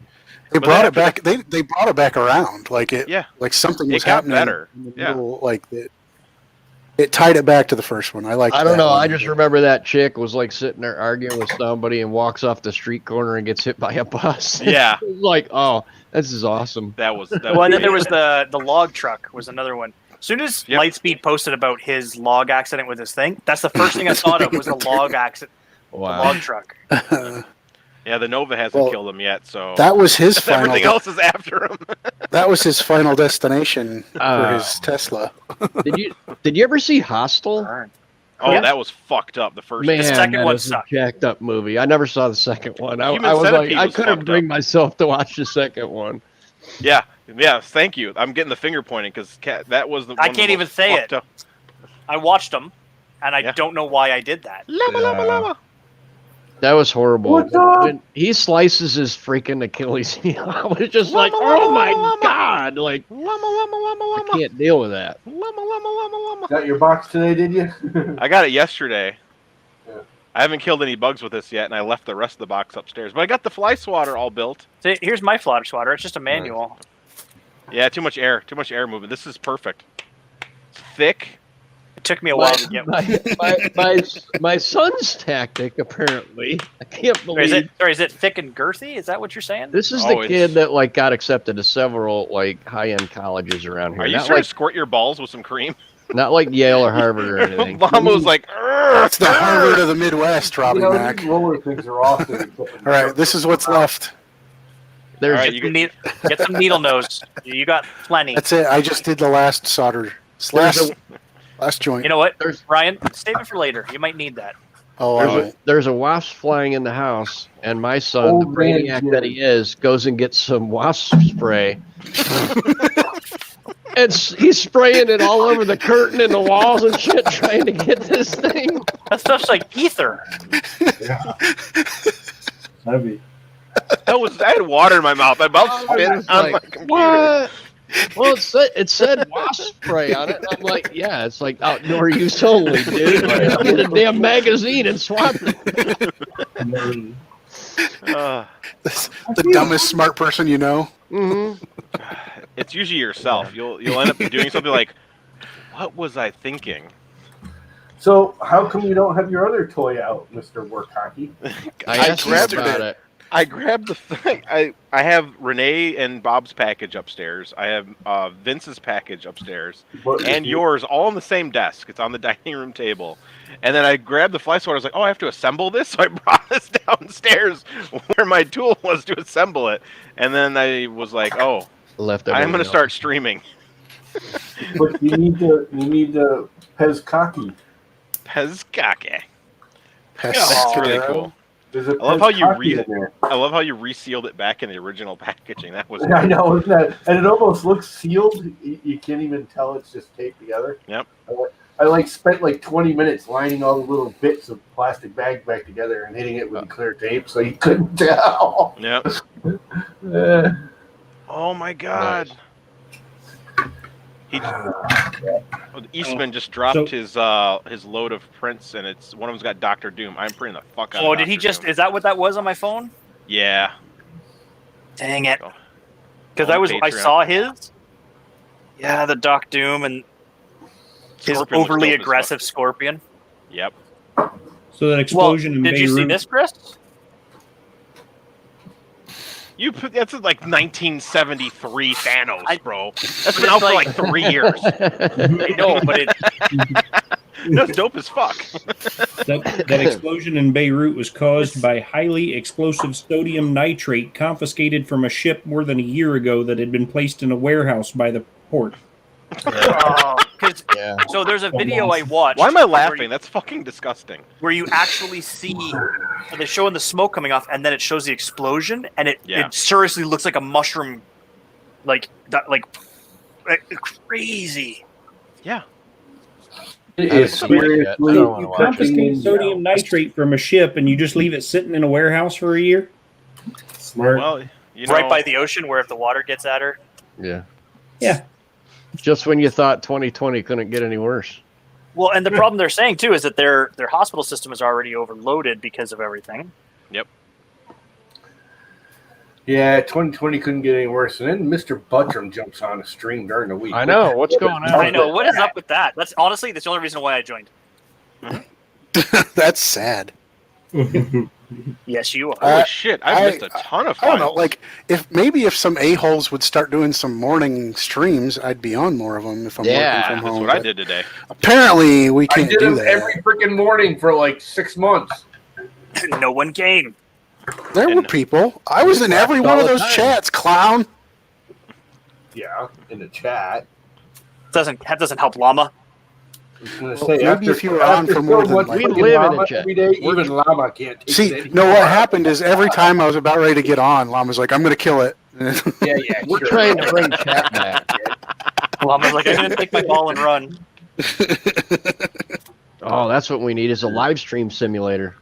Yes. Isn't that what we're doing right now? Oh, kind of, yeah. Yeah, that's pretty much what you call this. We gotta have the I can't Zolan believe I got faces. freaking power. I really can't. Now that I jinx myself. There's like 90 million mile an hour winds going on outside. Like Oh, trees that Dr. bending Doom over to looks the fly a ground. kite. Get a I kite kind of out. want to Yeah. go fishing now. Dude, come on down to Rockford. Buttram, pick up your photon from me. I've been asking him for like the past 2 weeks. I'm like, when I are gotta we doing go. a road trip? I know. I need to sit down with the wife and tell her that I'm going to Rockford. I mean, I That's just a long go over to discussion, the I know. neighbors and fish. well, Here's the thing. I you haven't. guys don't live with my wife. Who Those are you those gonna rods see? have been How sitting long on are you that gonna wall be for go? 2 years. I don't like guarantee Robbie that. Mack. He's a bad influence. I've got a. She likes Robbie. She actually Yeah, really he likes is. Robbie. No, anyway, I need to take that maker coin to Brenda Wiley Mhm. and Mr. Kern's Candy. in the chat. So, and they're like an hour north of Rockford. So, I've got stuff I need to do. I just need to actually sit down and pick a day. So an hour north southern Madison-ish. It was Oregon, Gainesville? Wisconsin. There's This an south, Oregon, Wisconsin. yeah, south of There's Madison. an Oregon, Illinois too, just an hour like south of me. So south- there's an Oregon south and north of me. So just be careful where you're going. Yeah. Bob Carn SquarePants. Popcorn SquarePants. Is Bob Carnes SquarePants in the Well, chat? shit. Yeah. That's what he is in Discord. Oh, red light, you suck it. Color. Come on down to He's over there Kokomo. getting butt hurt that I Hey. didn't go to Kokomo either. What the hell chat are you reading? Did you guys? It's there. Yeah, Private- right there. Well, shit, Huh. I cannot get him to come to Kokomo. Well, red light Kokomo's got shitloads of I know, COVID, it's not- so and shootings.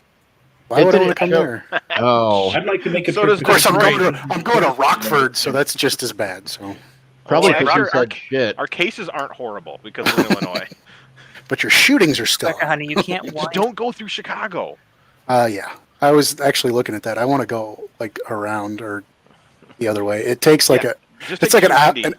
but it's an extra like. No, I was looking at the routes. I was going to Dude, go have you driven through Chicago? over into Illinois and then up. It's like an extra hour to go through Chicago too, so it Yeah. doesn't matter. I would Depends say on what time you're going if through. you go to Rockford, if you can get to 290, 92, Yeah, that's the best. That way you go south of Chicago. There's like very little traffic. right. Then it's like yeah, no that'd traffic. be the way. That would be the way I'd go. Or like I really want to go like into Illinois and then up. Like I don't know, was it like 55 or 57 or something? Yeah. The long. We could That's a long way, but it's You Yeah, can well, take we 80 can- as well, and that's the We really can long hit way. all the dispensaries on the way up there, though. yeah. There's one like not even a block from my house. Nice. I would have a really hard time trying to explain that to the wife. You don't have to tell her anything. Yeah, You she just- doesn't have to know. Did you go do anything? Yes. What did you do? We went to the store. What store did we go to? We did some The shopping. grocery store. We got some did. vegetables. We did some shopping. We ate some snacks. We ate some more snacks. Snacks. We ate that stuff we used to eat back in the day. Comes in a box. All right. Pussy. Drugs. Pussy? What? It's a line from Half Baked. Oh, Wow. oh God, I haven't seen that in forever. I have not seen that movie someday. You know what else? I've never Doctor seen Doom looks dope. Harold and Kumar Go to White Castle or whatever. Oh, so good. Is that a good movie? Harold and Kumar go to Guantanamo Bay. First we go for burgers, now we go to jail. Like, what? Nice. I love Neil Patrick Harris's scene in Harold and Kumar. That was hilarious. Like, dude is known for being on drugs all the time back in the day, and then all of a sudden, here he is in this movie. I'm on drugs. Mm-hmm. You could have just said, "I love Neil Patrick Harris," and that would have been enough. Because Well, NPH is awesome. NPH is awesome. And the Harold and Kumar, where he just obliterates the car. Yeah, I think NPH should take over the Ellen DeGeneres show. What I love is that in that Cloudy with a Chance of Meatballs, he's the monkey. Yep. Oh, is he? Yeah, he's Steve. That's weird. It doesn't even look like him. He was so good in the Muppet movie too. Oh, He was in Smurfs. oh yeah, that was a horrible movie. My son just finished reading the books that he wrote. Smurfs is a movie? Yeah. There is a movie. Holy crap. Well, I don't have any real young kids. That's not something that Jonah would want to watch.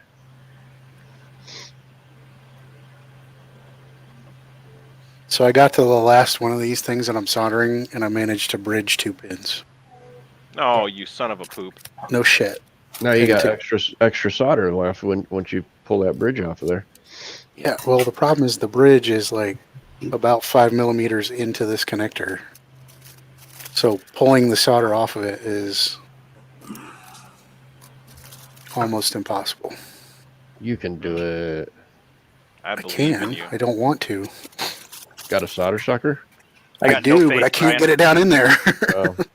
When I get the soldering iron in, there's no room to do anything else. So I've just been feeding in That's how it is in real life too, right? Yes. Normal. At least I only did one of them like this. The last time I did some, I got way more of them bridged. What are you working on, dude? Oh, you weren't here. I'm working on these. It's a preamp that we bought to make these head-worn microphones work. You're doing work stuff? Yeah. Are you at work right now? Yeah, at his house. No. Oh, okay. Well, working from home. I'm working from home, but I gotcha. got all these things to solder. Yeah. It didn't look like you were at work. No. I did how many? 1, 2, 3, 4, 5, 6, 7, 8, 9, 10, 11. 14 of them, and I'm on to the last one, and then I bridge this freaking pin. Are they paying you to do this work at least? Yeah, I'm getting paid right now. Okay, good. I think. I hope.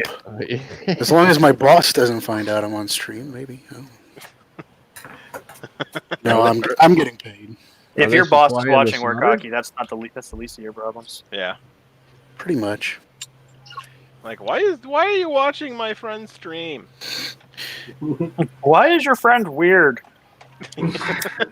My boss isn't paying me right now. That sucks. Your boss is such a dick. I know. Yeah, and he smells bad. Really bad. Like Ben Gay and dudes. Smells like dudes. Stays all sleeps all day. Horrible. Dudes and Ben Gay. Now, you say that like normal. and gay pet. Oh, yikes. This stream just went to it's too cereal. Super cereal. Yeah. Like Llama Loop cereal almost. It's just delicious.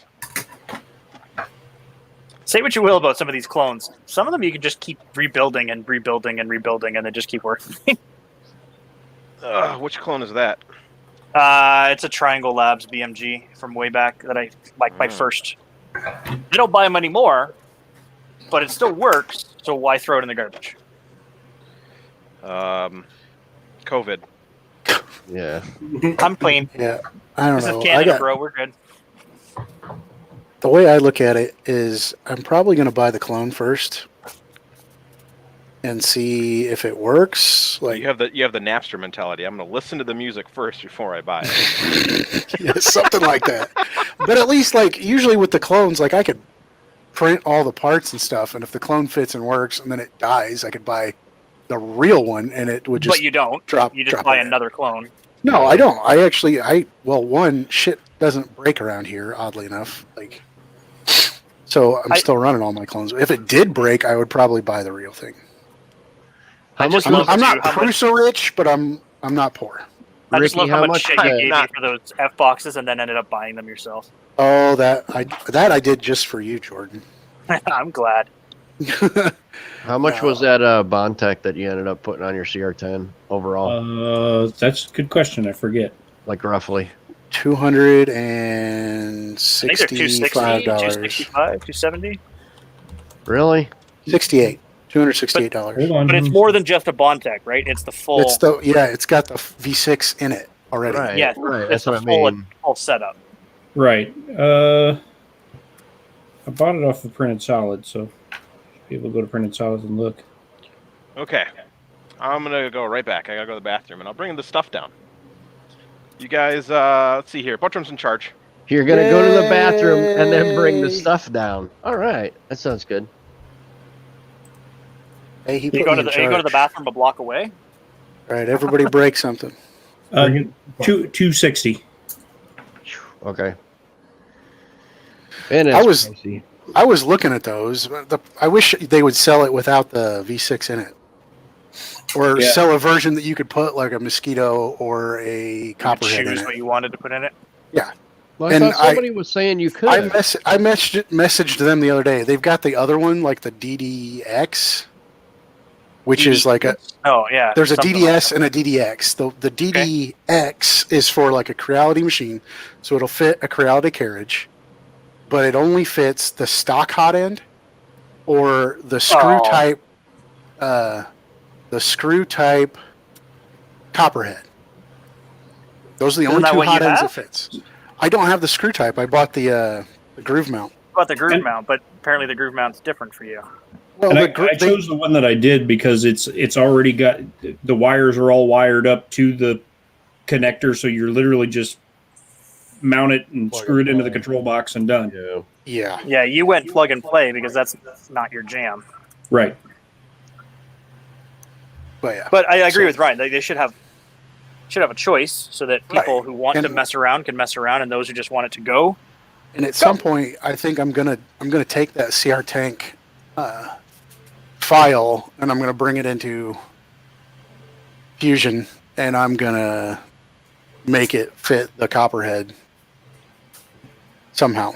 If you were really cool, you get your MPCNC done, so then you could Oh, cut Jesus. a new aluminum backplate and then So design your own damn. it's sitting right here, and I was looking the other day, and every one of these corner brackets, they're broke. Like apparently, I over tightened them, and after a while, they broke. Poop.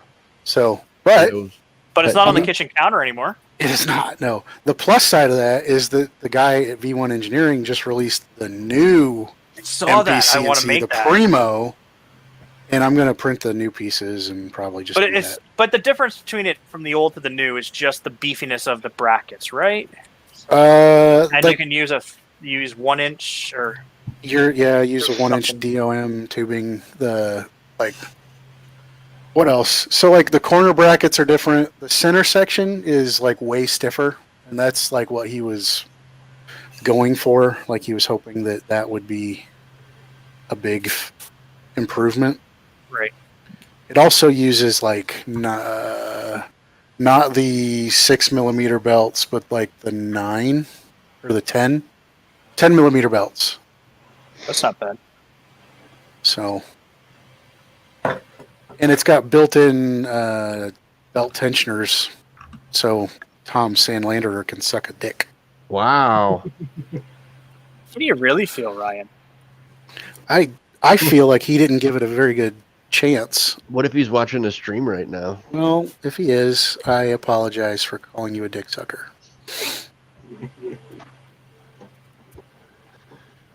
I don't know that you had that was called just- him one. I just said I think you just encouraged him to do it. That's all. Oh, he can do it. Yeah, there you go.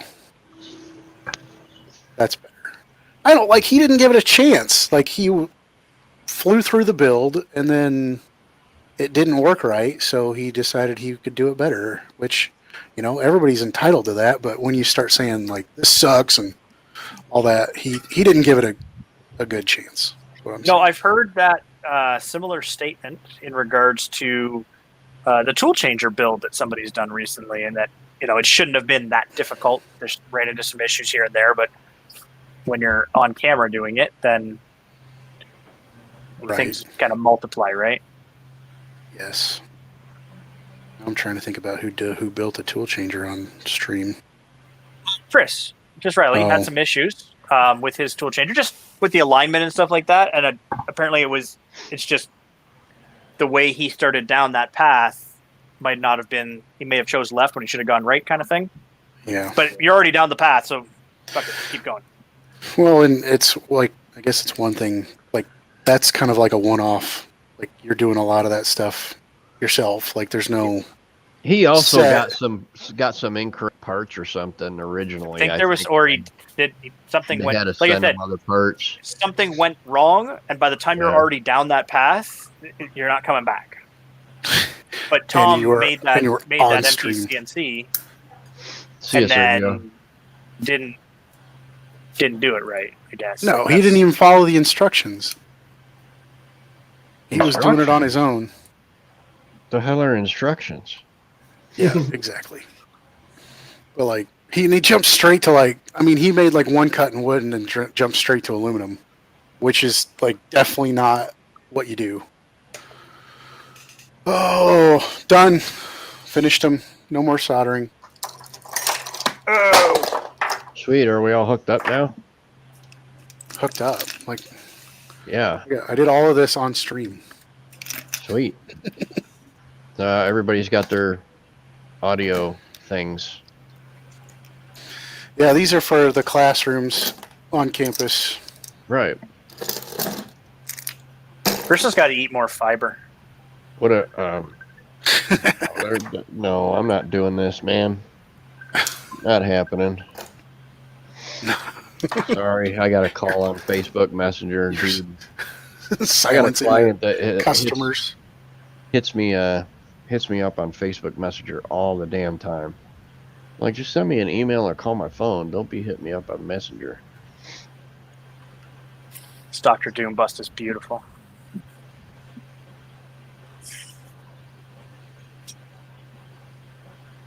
All right, there it is.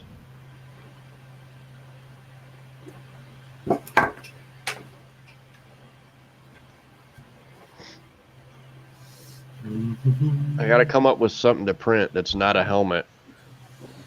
Print my rings. You haven't given it to me yet. Yeah, I did. No, you did not. Go to the Facebook Messenger chat. He just You said he googled hates about the Facebook file Messenger. name. I'm not doing the cock ring, dude. So wait. I leave to go get the thing that Llama sent me. And Llama leaves. Yeah. Be back just in time, dude. You got to up Did your you- fiber intake, buddy. Dude, you didn't send me shit. What are you talking about? You What file? laughed at the file name. That's the file. Oh, you dumbass. Why didn't you tell me it was the actual file? he's I thought you would Didn't put found it in the something on package. Thingiverse just goofing off. All right. So, I was gonna open it that night because I glanced at my phone and I'm like, oh cool, he sent me the file. I went to open it that night and I'm like, cock ring. I'm like, that fucker. So I never even opened it. I assumed it was like some joke thing that wasn't the actual file or whatever. So I designed something in Fusion, and Robbie was going to print it on his S4. And the file, yeah, that's cool. And the file name, I named it, was like Cockring Extender. And he thought it was a joke and didn't. But we do, that's not the first thing I've sent you with a weird ass. No, we do that. We send each other. We used to do that at work all the time. Like If anyone, we had a working directory, that was just a temporary directory whenever you sent files over to somebody to print right then and there. They would always be some jacked up file name or whatever. See, Sergio? Subway chick wants her $5 foot long and just goofy stuff that would happen throughout the day that we would make comments on. Well, now I got to go back like friggin' 2 weeks to find that damn thing. No, you don't. On the right-hand side, there should be a little section that's got like pictures or files. Should be right there. Like if you go to the chat with me, you should see it on the right-hand side down at the bottom. I probably have to look at it in the...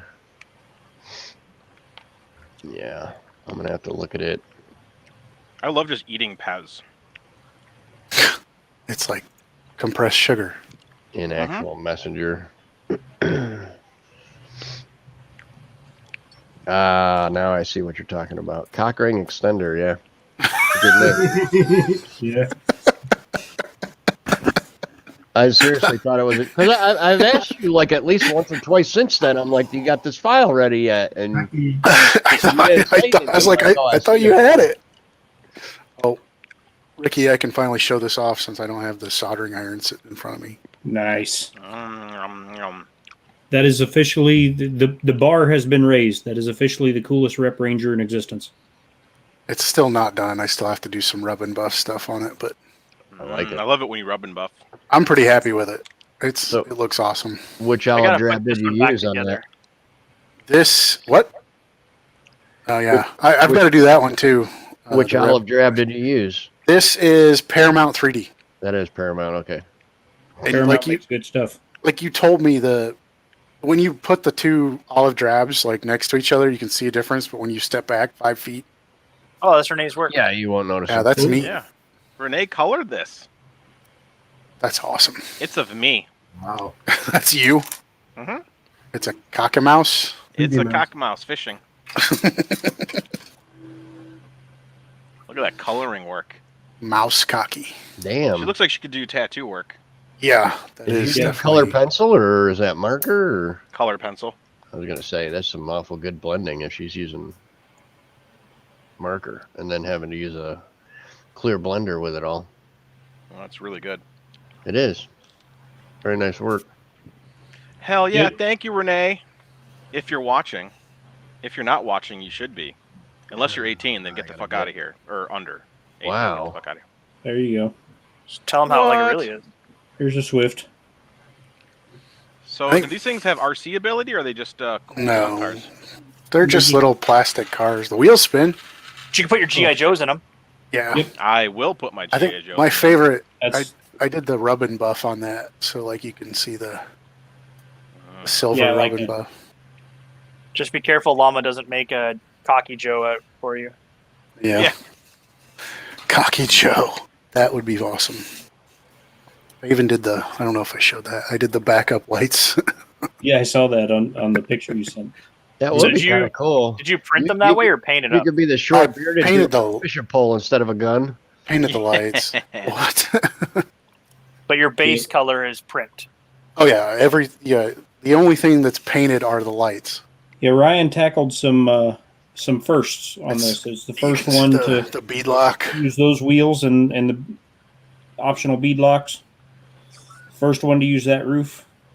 All right, then where it's the hell got did the- my cock ring The extend? first got one to the use mirror. the snorkel and the side view mirrors.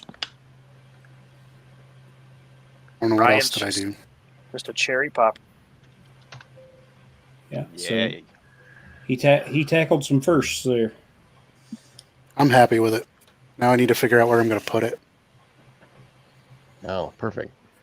I don't have anywhere to put it. I need a whole Zolan other gave me a shelf. great idea though for the truck, the MVS Oh. truck, Yeah, to print one the tractor trailer version of one, and to make the trailer a speaker box and make some of those Polymate 3D speakers to put in the trailer. Yeah. Do So that. then you'd have this big tractor trailer sitting on the shelf and the trailer's a speaker box. that would be Holy cool. Shit, man. How big is this? 325. I told you that. 325 by 75, maybe 90.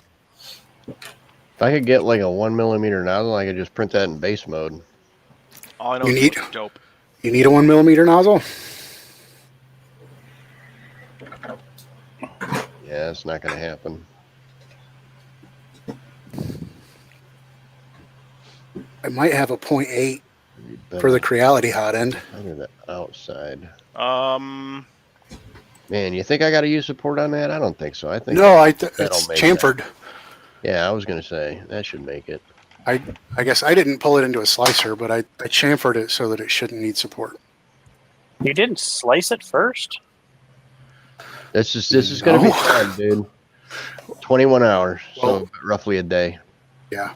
For Yeah, one, son. I can't, I wouldn't be able to slice it unless I created a profile for a printer I don't have. Right. You're It's getting not a problem. You're getting glitter, dude. Do it. Or I mean, it's going on my dehydrator, so PLA might warp. Oh, now you want me to run Pet G? Yeah. That's what I told you. I told you it was Pet G. Did you not listen? I'm running some Petty G Damn, what right the now on the fuck? Prusa. I think the only Pet G I have is white and black. You should have. Did you use up all that one I sent you, or I had sent to you? Like the gray. Was it Atomic? You give me a spool? I had it sent to your house. Remember?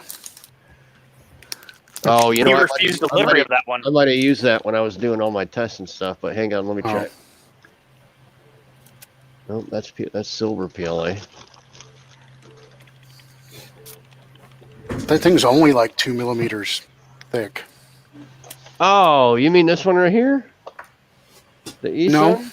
No, it was an Atomic, like the gray. So remember we were talking about mean this one right maybe here? or The white one? no. Do you even know what an atomic spool looks like, Robbie? No, he's Gotta doing. be the, He's that's he's, the pink one, right? he's being cute. No, I'm being cute, yeah. Because he said it was gray. I knew after the first one that he was being cute, but I was playing along.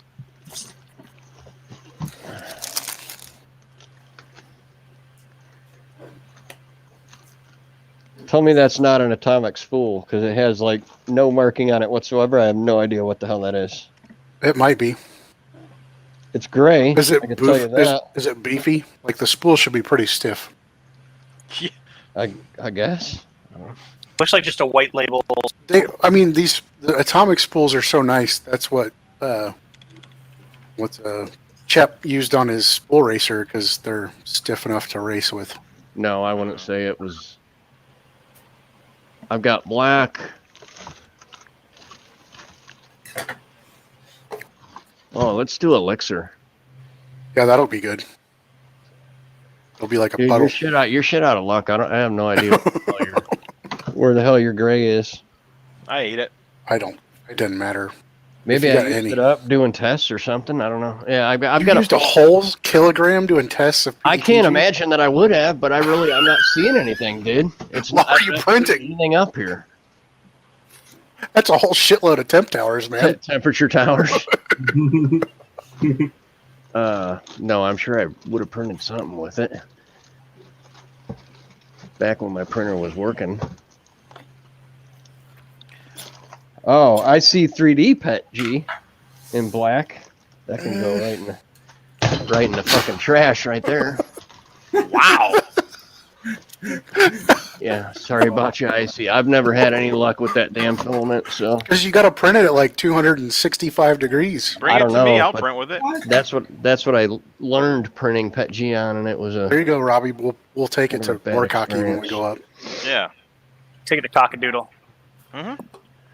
I'll make it. They'll trade you. Oh. They'll trade you for a spool of Jesse. and now I gotta go. No.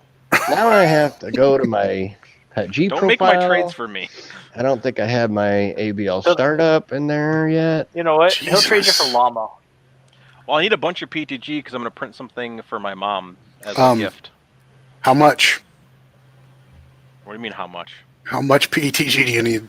I don't know. So there's this amazing birdhouse my buddy printed. My buddy Dan printed this birdhouse, and it actually has like 3D printed gutters on the birdhouse, and the water feeds down through straws into a little area for water for the birds Nice. to drink out of, and it's a Dude, it looks where's like that model? STL, bro. So I may have an entire 5 kilogram spool of PETG. Whoa. I can give you a roll of 2.85 work. What is this? 2.85. Do you even have a printer that runs 2.85, Jordan? I mean, No. this It's Pro PL. It's 3D Fuel Pro PLA. They sent me the wrong spool by all accident. right. I just dropped it into the main chat. Check that out. Like, that is the coolest birdhouse I've ever seen. Like, you glue it all together and you put it all together, and my buddy just finished it, and it looks dope. You dropped it in the spot? Is that The what main- you just said? the main chat. Swedish birdhouse. Oh, That oh, is there we neat. go. Looks like a little Yeah. barn. Yeah. Hey, don't fight over the chairs. Yeah, Oh, that is cool. Yeah, and you've got different options. So if you don't have a huge printer, you can print each piece separately, or you can, as you can see, he's got one print that's just like the entire body. And everything's just Glues together, snaps in. That's cool. It's got a porch. Like, dude, it's so cool. Like, downloaded. yeah. I'm doing that right now as well. I may never print it, but I'm downloading it. It's awesome. Ooh, plastic surgeon tells doing this every morning can snap back loose skin. No creams needed. Thank you, Thingiverse. At least I got a see. What's that say about your search history? Because I got an Elegoo one. I don't know. I have all that shit disabled, like tracking and all that. So like, I get ads for the stupidest shit. My ad is for this is what the black diamond on your measuring tape is really. I have I a didn't- sponsored video for Florida right now. I didn't get an ad.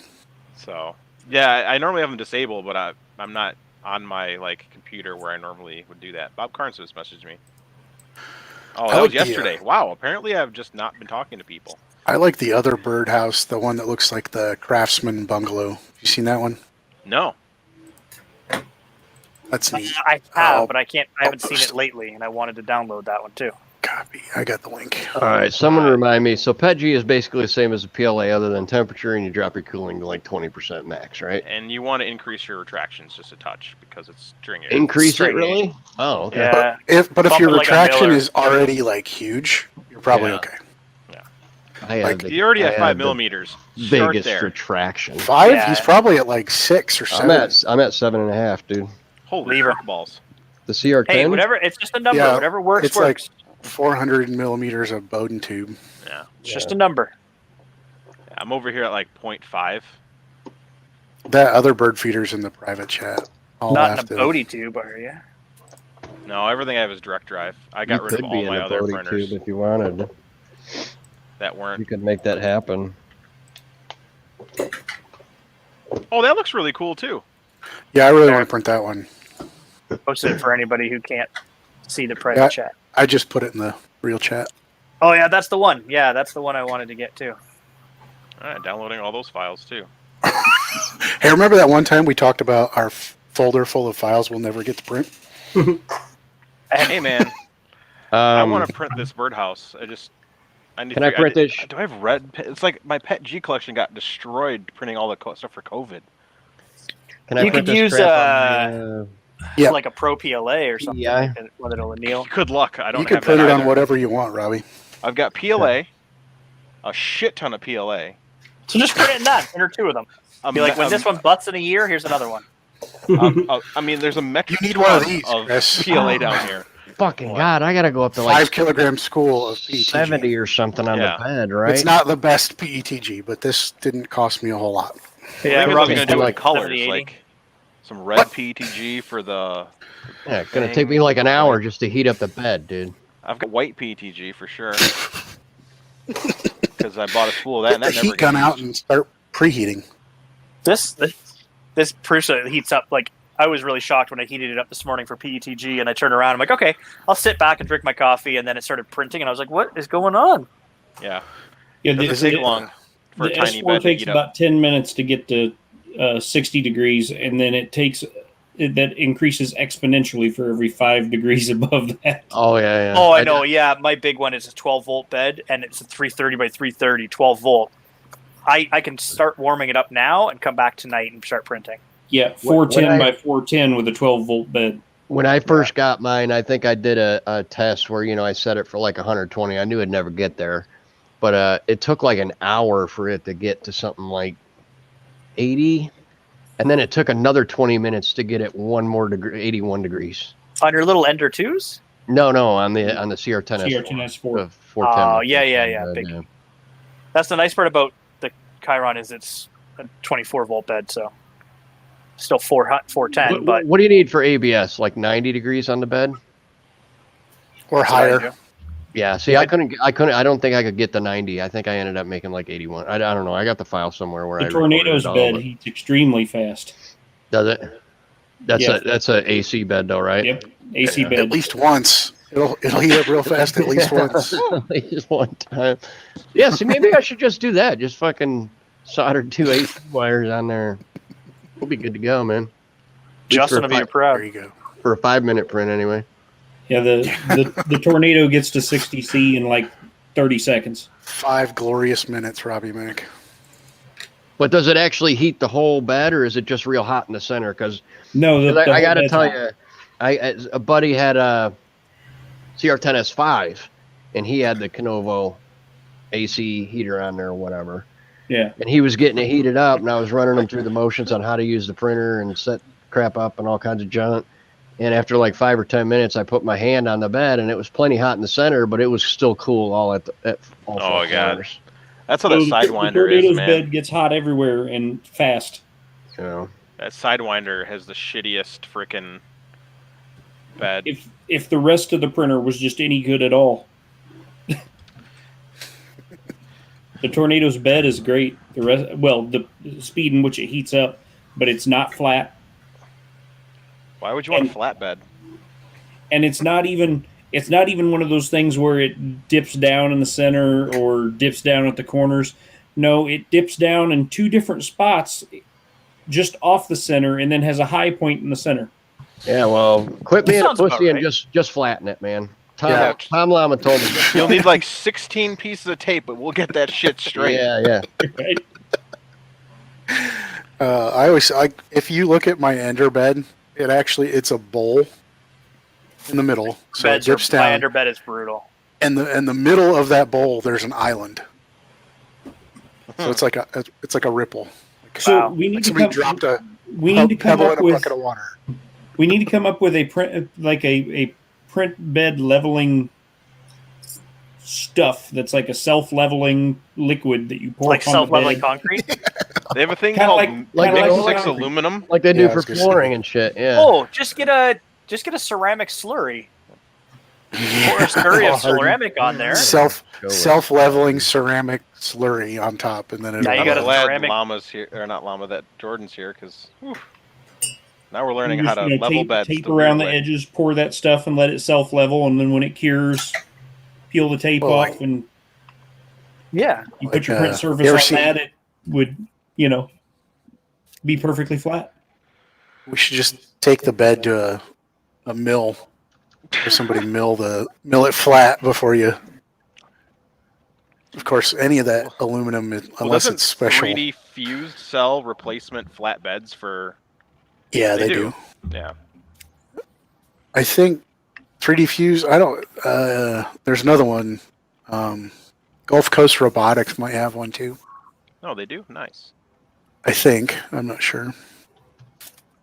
I know Gulf Coast Robotics has that. Like you can take your bed and make it a 3-point leveling instead of a 4-point leveling. That helps, but not when it's completely fucked up. Right. If it's warped like 6 ways to Sunday, it's not going to help you any. No. Yeah, see, my Ender bed, I've got like high spot on one in the middle on one corner, like on one side, and a low spot on the other. No, I think that's only the one spot. It's just high. But and then you can just lay down shitloads of not very thermal conductive blue tape and make it better, right? No, I just deal with it. Or you can put an ABL on it and No. Boom. Done. Stupid idea for a tiny bed like that. For an Yes, end sir. Oh, really? Because No. the Prusa Mini has an ABL. I was gonna And say. it's got a smaller Yeah, bed. What do you need? Joe? but it goes super quick.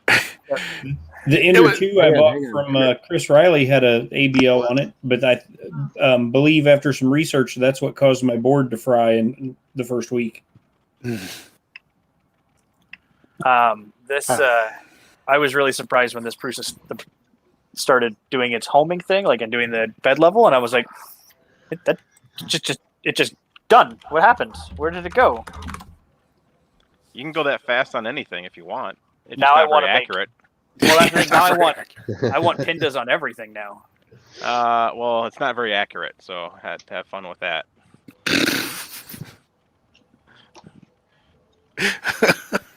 Somebody sold an artillery sidewinder for $250. Chris is gonna pee in everybody's Cheerios today.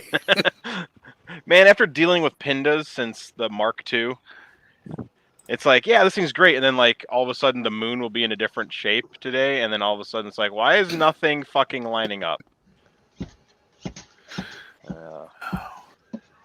And you realize everything fucks with it. Like it's a magnetic bed, and you have an inductive sensor. It's like that is the worst possible combination ever. So Prusa tries to fudge with it by going around those areas where there's spots. Yeah, where there's magnets. But the bed leveling has gotten so much worse since the Mark III came out. Because they sped it up. So it goes 3 iterations in like it goes boop, boop, boop, boop, boop, Yeah. like and then done. Yeah, because The the Panda community is added old and- 7x7 bed leveling, and Bruce's like, well, that takes too long, so we'll make it go really fast. And then they're like, but it doesn't really work that well. They even had a blog post like, yeah, we added 7x7, we made it fast, but it's not very accurate. And I was like, well, why didn't you just use the community mod, which was awesome? Like, Brian, is that a Paw Patroller? Ryan. This is the Fire Open FD that I never finished. I think I'm gonna paint the red tomorrow when I go back to work. Yeah, that's what you said like last week. No, I didn't say that. Why don't you last finish your MPCNC first? Put everything else away. No. how about you Maybe. finish your solder fume extractor? Yeah, I should have finished that before I started all this soldering, Chris. You still got time, bro. I believe in you. I need to build a time machine He believes in you. and go back and then use that. I believe in when- a lot of people, and they disappoint me, but not Buttram. Do you- Chris, what kind of fan do you have? Because I'm just going to design a solder extractor. Let me grab. I have the whole box down here of everything I bought. I bought a potentiometer, everything to make one of these extractors. Well, you just need to get me the dimensions off that fan. It's an Arctic 120 millimeter fan. Jesus, that's a monster. Just a PC fan. I know. 120 Somebody millimeter. on Facebook Marketplace trying to sell just plain old PLA filament for $56.57 a roll. And people Sounds don't know legit. the Is it 3DX Tech PLA? Oh, Jesus Christ! Let me see if they have a brand on it anywhere. I ordered Yeah, that's like 30. That was like $38 for, or $32 for plain old PLA. I ordered 2 spools No of brand. Sun PLA, same color. I got one through Amazon. It was like $22 a spool or something. I mean, cheap. I got one spool the next day, and then the other one said it was out for delivery. And then the next day it said, "Oh, there's a problem." And then now it says, "Yeah, it hasn't been shipped yet. Sorry for the inconvenience." normal. Ryan, did you buy that expensive spool and filament in Canada? Which one? I didn't buy any of the It's- $32 PLA. Yeah, that's what it goes for around here. That's normal. For average stuff, I mean, Normal. there's cheaper stuff, but That's gross. well, like this box of polyalchemy is $54. Oh, Canadian money. Yeah, it's Yeah, and that's like 40 750 milligrams too. It's not even a full. Yeah, it's at Right. 45 or 54. It's one of the two. It is $54 to buy one roll of orange Prusa PETG. Jesus Christ. My guess is some people that put stuff on Facebook Marketplace are just trying to prey on somebody not searching for anything else, just seeing what's available there and buying it. It's feast or famine there. You can find really good deals, or you can buy it the same price brand new or gouging. There's a guy selling an Ender 3 for $450. Right. It's got 4 printed upgrades on it, and it's worth every penny. Here's $1,500 for a bone stock CR10 S5. Oh, hang on. Just found the winner. I've got an Ender 3 Pro for $600. They've converted it to direct drive with a shitty metal hot-ended mod. The wiring looks like a squirrel chewed on it, and they removed the power supply. Oh, they added an extra Z lead. They moved the power supply just sitting on the table next to it. Belted the top. Come on, get out of here. Belted the top. Yeah, you do the dual Z with a belt instead of a... It's like a gear drive so that both sides are identical. It is the dual Z timing belt mod, so the other one doesn't have a motor. Yeah, you don't put a motor on it. They can get out of phase, and I've seen people do the dual motor with the belt too, just to keep it from... Yeah, still. $600 for your... I think at that point, you might as well just buy something that's got the dual Z already. I'm trying to think of what has that. Would the Silval SV01 have the dual Z and direct drive already? I don't know, but isn't Ender I wouldn't put dual Z on mine. It's not worth it.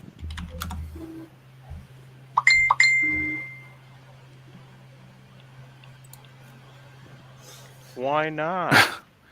Listen to Red Light in the chat. He wants that $600 Ender 3 Pro as long as it comes in a box. On the on the 300, I don't know. On the 400, it's nice having the dual Z because man, it really sags on the right side. The ANET A8 Plus is dual Z and direct drive. Doesn't have any issues with it. It's also dual flame. Daniel. Actually, I've heard that the A8 Plus is actually a much better machine. Yeah, I have heard that they cleaned up their act in the later series of stuff. However, when your opening act is a flame, how much trust do you have in the second act? Right. Yeah, and when will it change? Like, you could buy one, and then 3 models later, they're like, let's go back to the old way. Yeah, or they'll put good parts on it and send it to reviewers, and then when you get yours don't have the good parts. I mean, look at Creality. It's not like the first time that they added thermal protection, and then the next printer didn't have thermal protection. Like the guy that cut and pasted the firmware just forgot. Yeah. Oops. I just dev'd a whole bunch of new stuff with the wrong firmware. And then they're like, yeah, we shipped, I remember when Chuck got his new Ender 3, and he's like, yeah, they said it's got thermal protection, and then he tested it, and it says kill on the screen, but nothing turned off. It just kept heating up. So it says command, but it didn't work. Nice. Oh, that's the worst. And people still buy Creality printers, even though, I still say that they're going to run good to me, man. They're going to run into a lot of trouble with that belt printer. Yeah. Would you buy another one, Robbie Mac? Oh, I would buy another CR10 in a heartbeat. Yeah, definitely another Ender 2, especially if I could get one for $100. Somebody just bought one the other day on Banggood or something. Oh, they were selling them out. What are my other options? I mean, I could spend $1,000 for a bear kit or $700 for an MK3. I'm not doing that. David Houghton from the UK. Oh yeah, he just picked one up, but he just they were clearing them out because they don't exist anymore, right? So right. Well, he did that because Neary's built one on stream. Yeah, I've never fixed the one I have because you can't get the factory board for it anymore. Yeah, but you could. I mean, the new boards are so cheap for a Gen L. More these I ended up days. putting that in mine. Right, you get a Gen L for $12 or something like that. And basically, I did it for that reason. Then I could swap out steppers if I want to, and whatever else. Does it fit in the factory? There's a box, or do you have to build a new box? You print a new box for it, which is I mean, it's not too shabby to do. I'd be willing to. I There's bet a that box, a couple spacers, and then there's like a frame that mounts into, and then you mount that onto the board. I bet that SKR Mini fits in that. Yep. Fits in the box for the Ender 2. It's a tiny little board. You might have to. SKR Mini is such a deal for what you get. Well, maybe after the move we'll give it a whirl. The only thing I don't care for is a Gen L. Like whenever I'm doing the dial, it's really erratic. I mean, it's really difficult to pin down. You'll think you got it on something, and then like 2 or 3 seconds later, it'll all of a sudden bump 3 more spots. I think you can change that though, can't you? There's like in the Tornado. Is it possible to do that? In the firmware, there's like a sensitivity or like a number of clicks that the rotary encoder does. I wish this thing gave me a confirm before printing when you select on stuff, because the knob gets sensitive. So yeah. I like the confirm. It's like print. You've really got to pay attention to make sure that the correct file name flashes up there, because otherwise you come back like 5-10 minutes later, check on your first lane. This is not what I was printing, man. So, Chris, did I show you this? Remember my fancy spool holder dealie? I saw that you posted that you're making an even fancier spool holder dealie. Yeah, watch. Boop. Oh, now you can really take the filament off. Boop, boop. So now you can load the filament right on there. Cool. And then just flip your arms down. Pull your arms out if you need to. And away you go. And it's all Bob's fault. Bob has good ideas, and then you blame him for it. Gosh. Yeah. But I'm going to get going. I'm going to go grab some food and maybe Tom run Hortons? to the store. Tom Hortons? No. Probably some food upstairs. We're going to try printing this 400 by 400, whatever the hell size. It's 325. That's close enough. Might as well be 10 feet. 21 hours. If it's 400 by 400, I'll be able to put it over the entire dehydrator. 21 hours. Pet G. Oh, you better hope it was the right size, because, I didn't measure it, so I didn't check this. All right. First time, Pet G, no temp. Bye, Jordan. Bye, guys. Hey, Jordan. See you, Jordan. Take care. And So it's going to start printing in about an hour. No, I've actually been heating it up this whole time. It's actually at temperature right now. You started it when you first joined the stream? Yeah, he did. No, I started it earlier, but actually it looks like it's got 5 more degrees to go on the bed, so it's probably going to be another 10 minutes. Or hour. And are you printing it on the PEI or the? Yeah, the PEI. I don't want to risk it. Did you put a brim or anything on it? Fuck that. It's like 2 millimeters wide. It'll work. Not my brims. No, I mean the part. Yeah, but I set it to like 100 millimeters a second, so it'll print. It's gonna go fast. I'm Ricky Bobby, remember, man. It's got to go fast. He ain't first class. The only sucky part is I'm going to have to wait for it to do the 5-point leveling. You know how much that sucks. Yeah, no, Tom says it takes so long for that to do. It's like under a minute. And he's like, that takes too much time. I just it starts. But you don't have to do anything. You just walk away. And I know. Right. And you can literally walk away because it's not going to, like, it just measured how far away it is from the bed. And it knows it's not going to dig in.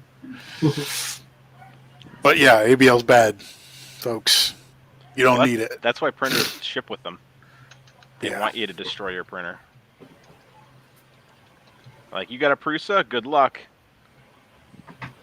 I don't know. I understand where he's coming from, but like, it's so much, like, for workflow, it's so much easier Well, it's funny to not have to get in there. And he's going to memorize this, and he's going to come back on stream and be like, I'm going to bring my plastic square.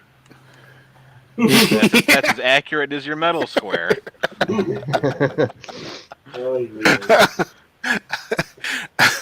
Oh man, that was the best That's thing ever. I wish, like, he gets on and he's like, oh, it takes so long to figure out. I'm like, it's like 30 minutes of firmware if you've already got a good, like, a good Not even sketch. 30 minutes of firmware. It's 3 well, seconds. I mean, from opening, like the firmware. Oh yeah. searching for it, like typing it, and then uncommenting like 2 lines. Yeah. And then reset. Next printer I build is going to be a Delta. That way I don't have to use a square because the bases are round.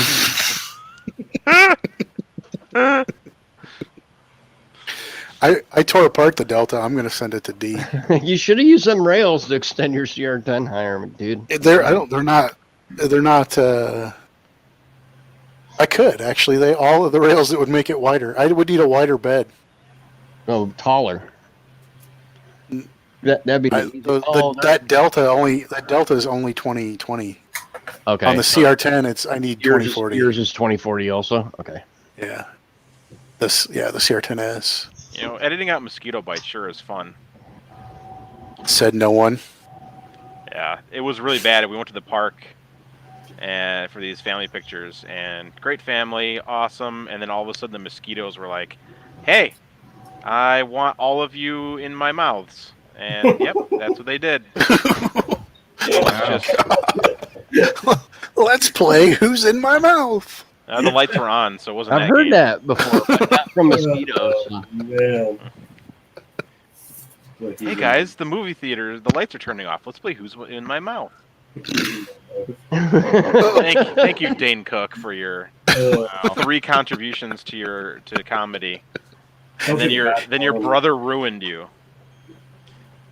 Did you hear about that for Dane Cook? Like why he's not like huge anymore? And so his brother was his like accountant, business manager, or whatever.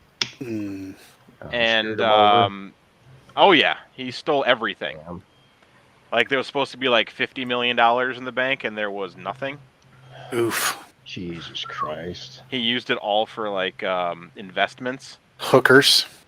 Hookers and blow, man. Hookers and blow. Maybe. Let's just say all his investments failed. Nothing to show for it, right? Yeah. I mean, that's typically how it is. Like, it's like, so my buddy just got on Robinhood, right? And I don't know if you guys know what Robinhood is. It's that, like, investment app. But you can take out other people's money as a gamble on an investment. So, like, let's say you think this is going to raise. So you could be like, I'm going to take $10,000 with interest out on this bet. And if you win big. And everyone wins. So like everyone gets their 10,000 back. Everyone gets their chunk back. Like let's say 10 people, chipped in $1,000 each. They get back their $1,000 plus a chunk, and then you get your whatever chunk that you made. But if you fail, because it's usually on the option, everyone loses big. Everyone loses big, and it's only you. So there's like kids that are 18 that have like gone on Robinhood and they've been hit with like a $300,000 debt. Nice. Oof. And they just kill themselves. I was like, did you really download Robinhood, bro? And he goes, yeah, I don't really know the stock market. Get the fuck off Robinhood. Yeah, right. Step 1. Well, because they're probably doing like short selling and all kinds of crap that they just don't understand. Yeah. Yeah, and again, they make it sound like it's really easy. You don't need an investor. Yeah, you don't if you want to fuck yourself over real good. Well, it's about like the I see all the sports betting commercials on. It used to not be legal in Indiana. Now all of a sudden it's like no holds barred, man. There's constant commercials for, hey, we'll cover your first bet. We'll match your first bet up to $250. I'm like, how much freaking money are you making on this site and this gambling thing if you can afford to give somebody $250 for free? Yeah, right off the bat. Usually that's if they spend like a certain amount. Like normally, you'd have to spend $250, I think. Yeah, so they just double your money, which they win. Like they give you $250, and then they don't get it back. I'm sure it's like you gave them to. It's like a casino. I mean, yeah. And the long run odds are on their side. Exactly. Yeah, and the only time they don't have the odds on their side if you find a casino that allows you to play multiple hands of blackjack at one time. Right. Because then you have the odds. Like if you can play 3 hands of blackjack at one time at a table, and if you can count cards. Yeah, well, that's what we used to do when we played blackjack. We'd play three each, and we'd win. Like we wouldn't win much because we're not, like none of us were crazy that we're gonna spend a shit ton of money on this and like end up in debt. Right. Yeah. But like you'd play the $5, $10 tables and stuff, and they let you play 3 because they're like, oh yeah, this guy doesn't fucking know anything. He's just a college kid. And we'd go home like we'd come in with like $50 and go home with like $200. That's why I prefer poker, because then I don't have to worry about the casino. I mean, they get a rake, but you just play a little higher limit so that you can beat what the rake is every day hand. You can also kind of cheat in roulette. I don't like how a lot of the casinos around here, they don't have live poker, like actual cards. It's all electronic Digital shit. Yeah. I Yeah, don't that care for messes that. with you. Yeah.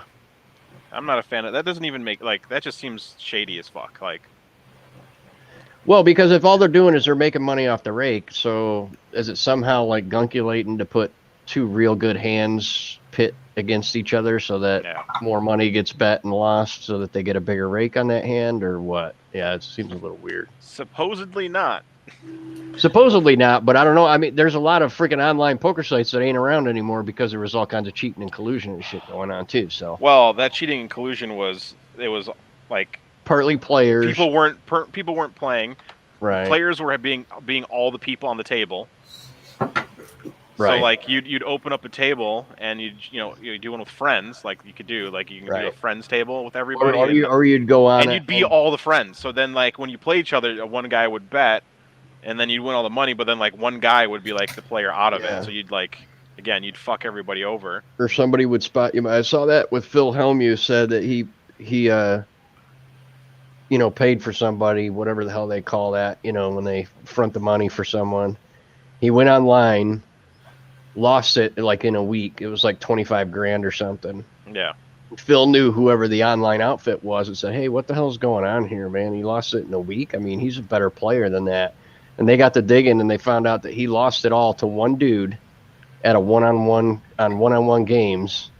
So basically he just went on, played with his buddy, lost all the money to his buddy, and then said, "Hey, when I lose this to you, just give me like, half. I'll give you half," or whatever the hell, or, gave him 10 grand and kept the other 15 or whatever the hell it was. Yep. Pretty crazy stuff. Yep. Yes, bankroll. Sorry, Marcus. You are correct. Big old bankroll. But I don't know. I mean, if you can't afford to bankroll yourself, you shouldn't be playing, so. No. What the hell? This thing came off the bed already. Told you to put a brim on it. Right, it's like, you put a brim on it? No, it'll stick. I'm not worried about it. I'm just messing, man. It hasn't fallen off yet. It'll fall off at hour 20.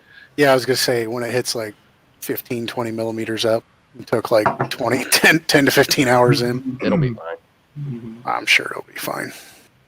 It'll be 2 hours left in the print. I was going to say, did you put anything on that PEI before you started printing PETG to it? No. Oh, okay, cool. Good luck. You're gonna have a 325 millimeter ring ripped out of your. Okay. Well, so when I asked you, can I print on the PEI, and you said yeah. You can do anything you want, Robbie Mac. As mean yes. I'm not your supervisor. So should I stop the fucking thing now and pull it off? No, you're fine. It's fine. As long as you weren't. Because it'll be a real bitch to pull it off. Here's a nice thing. I don't think Tim even fucking sells these things anymore. Is it the smooth stuff? Yeah. Or is it like a sticker? Doesn't matter. It's 400 by 400. I don't think he sells them. But was it the smooth or the sticker? Like the powder coated or okay? It's powder coated. I'm guessing it'll be fine. Like as long as you weren't driving it into the bed, you're gonna be okay. I'm using the ABL. But I would. Okay, but if your offset is not good, you could be too close. If you weren't too close, you're fine. If you're no longer going to be, you guys are no longer going to be wingmen after this. Yeah, it's like friendship over.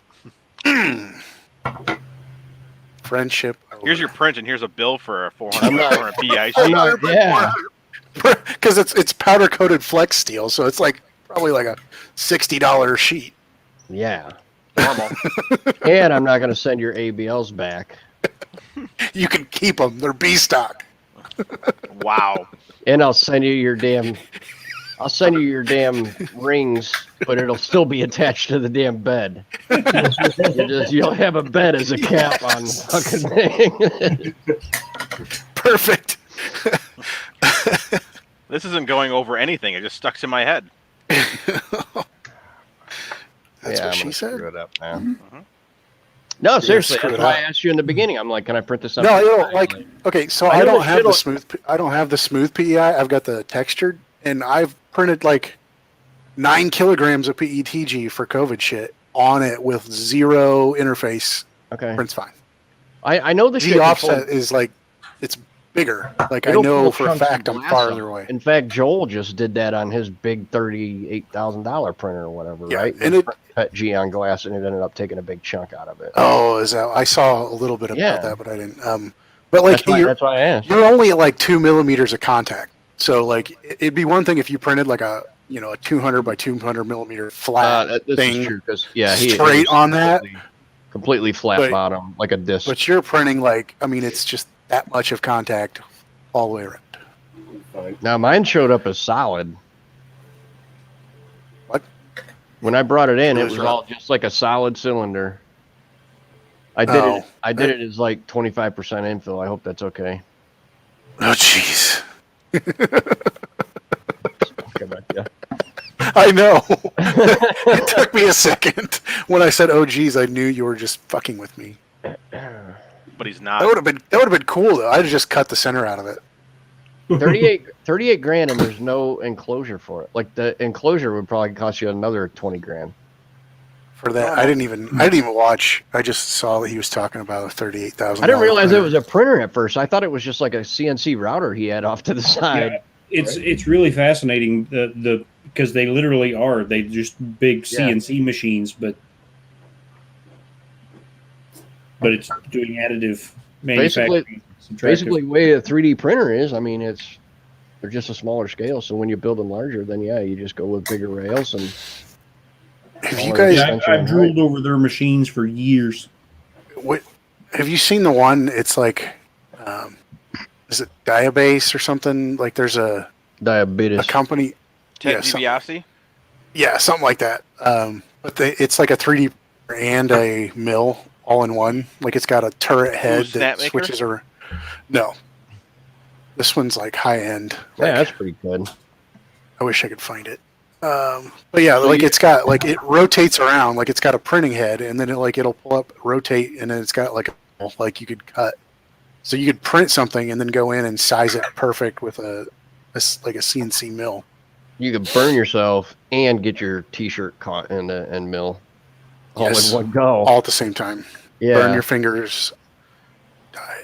I think it's die. definitely don't want to get your wiener caught in that thing. What would be the? Maybe you do. I'm sure you could find a purpose for it. But what would be the purpose? Instructions unclear. Got wiener stuck into it.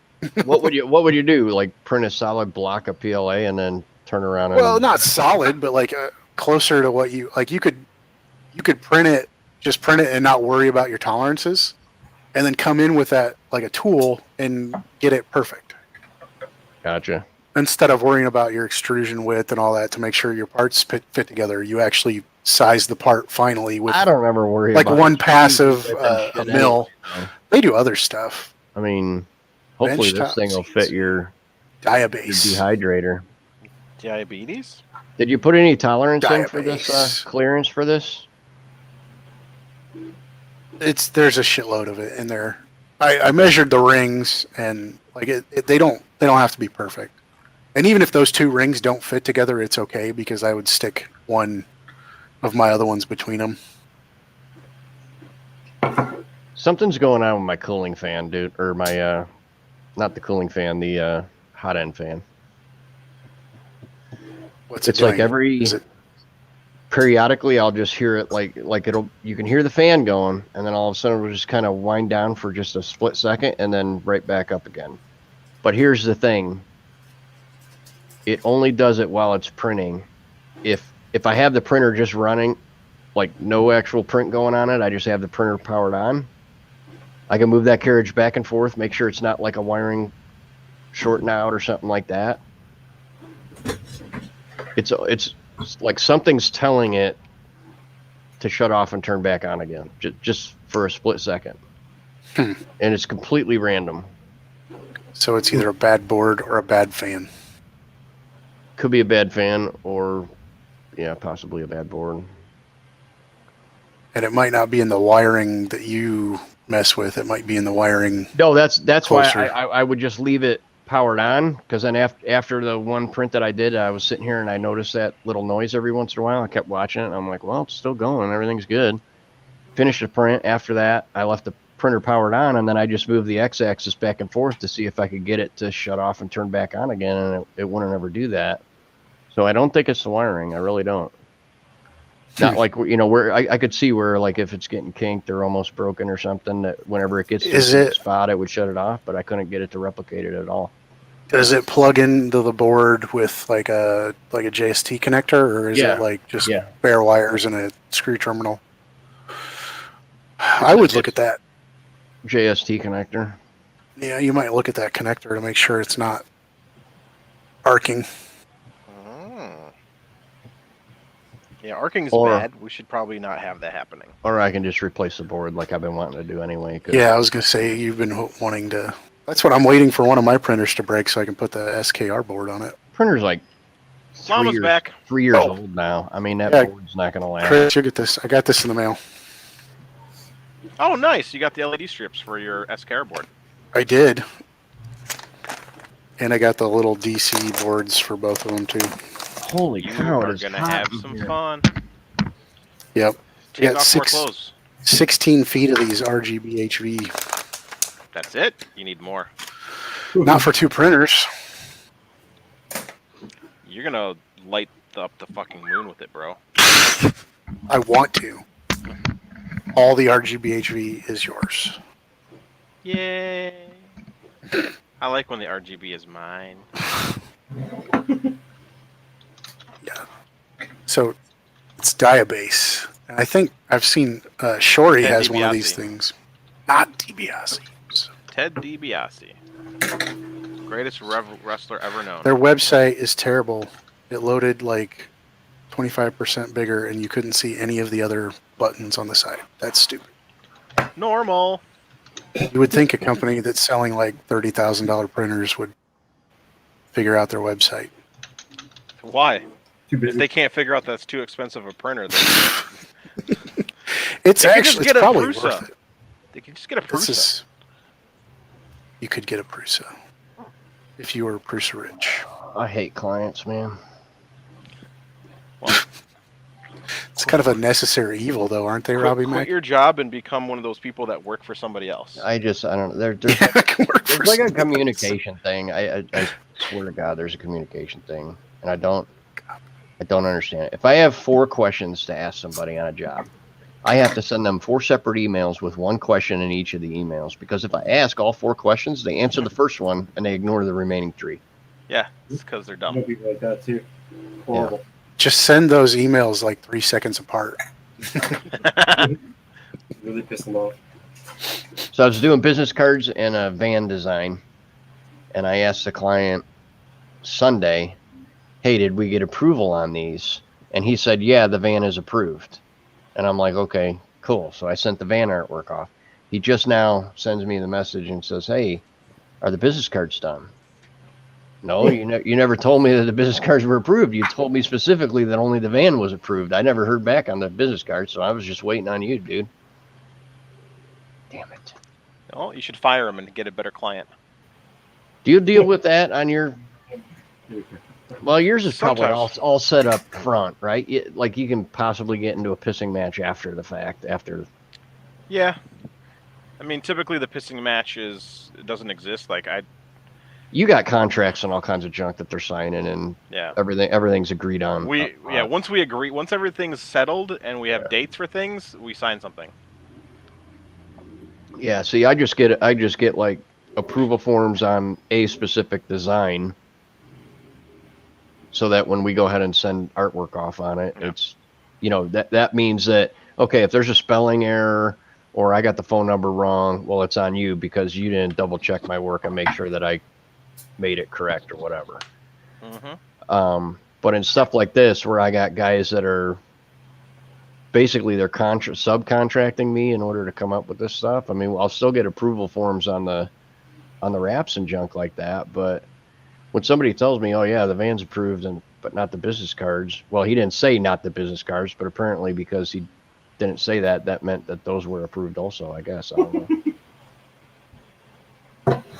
Says that would bite me in the ass if I turn around and order a bunch of business cards and then I say, "Oh, sorry, I thought they were approved because you said the van was." Be specific, motherfucker. It's tough. It's a tough gig. Yep. The world's like that now. Well, then again, it's only like $30 worth of business cards, so it's not a big deal. That's why I like the fact that I don't deal with customers very often. Yeah. The only tough part is they act like it's the end of the world if they don't have their damn business cards, you know. Yep. And business cards are so outdated, man. Who even uses them? Nobody. All You the guys see salesmen those come in new, and like tap cards. they come in and You've seen those new tap cards? tap cards. Yeah, so it's you buy one card I'd tap that. and you put it in your wallet or you keep it on yourself. When someone goes, "Hey, what's your info?" You just say, "Hey, tap your phone to this," and it has I all gotcha. the It's info on it. And near field communications NFC. And That's if kind they of cool don't, stuff. and if they don't have an NFC receiver on their phone, they can just scan the. It's got one of those, QR barcode code. readers, QR code on it, and you can.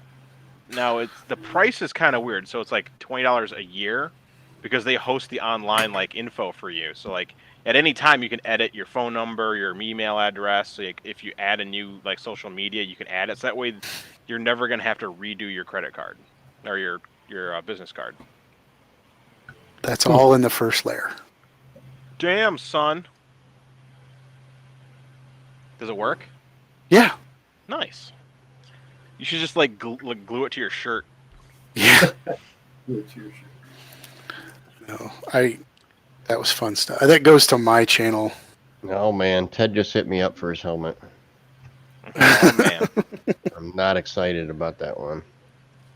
There's gonna be a lot of filament, a lot of support, a lot of time, and if it jacks up, I'm screwed.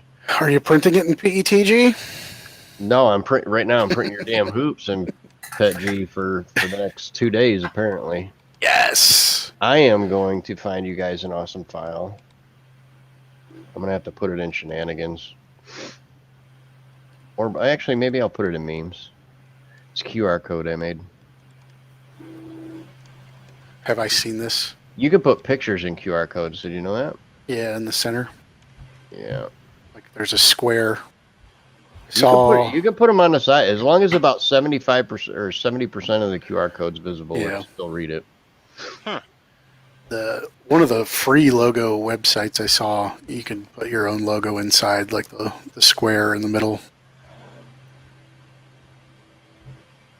Let's see if it should be in here.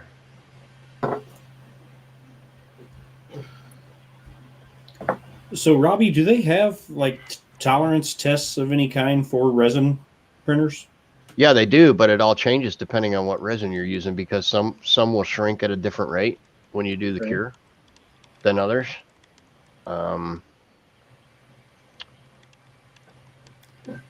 So depending on how much you let it sit in the IPA to clean it, it could end up affecting it and end up taking more of the material off. It's really a much more fickle process than just doing FDM. Trying to get it consistent. Ideally, what you want to try to do is get a part that's just right, and then make a mold of it, and then just do injection molding or create molds of the, actually cast from your molds that you make from it. What are you doing, dog? That's one of the main reasons that I did the two different resins. Right. Was just to see how different they would end up being. The one was a new resin that I was testing, but I was just as disappointed as you. And then that falls into it too. It seems like the X and the Y may be tolerance just right, but then the Z may not be toleranced as well, and that could be partly curing. Where if I cure a little bit shorter, then those holes may open up more, or if I cure a little longer, then those holes may close a little more. But then that also depends on how you arrange the part and your supports and everything else, because some parts may be laying on its side, whereas other parts may be standing up.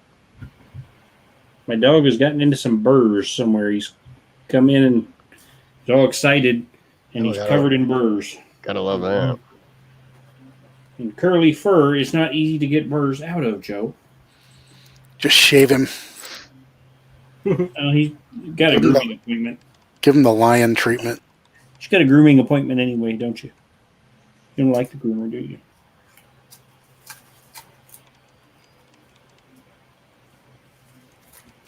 Why can I not find this QR code, man?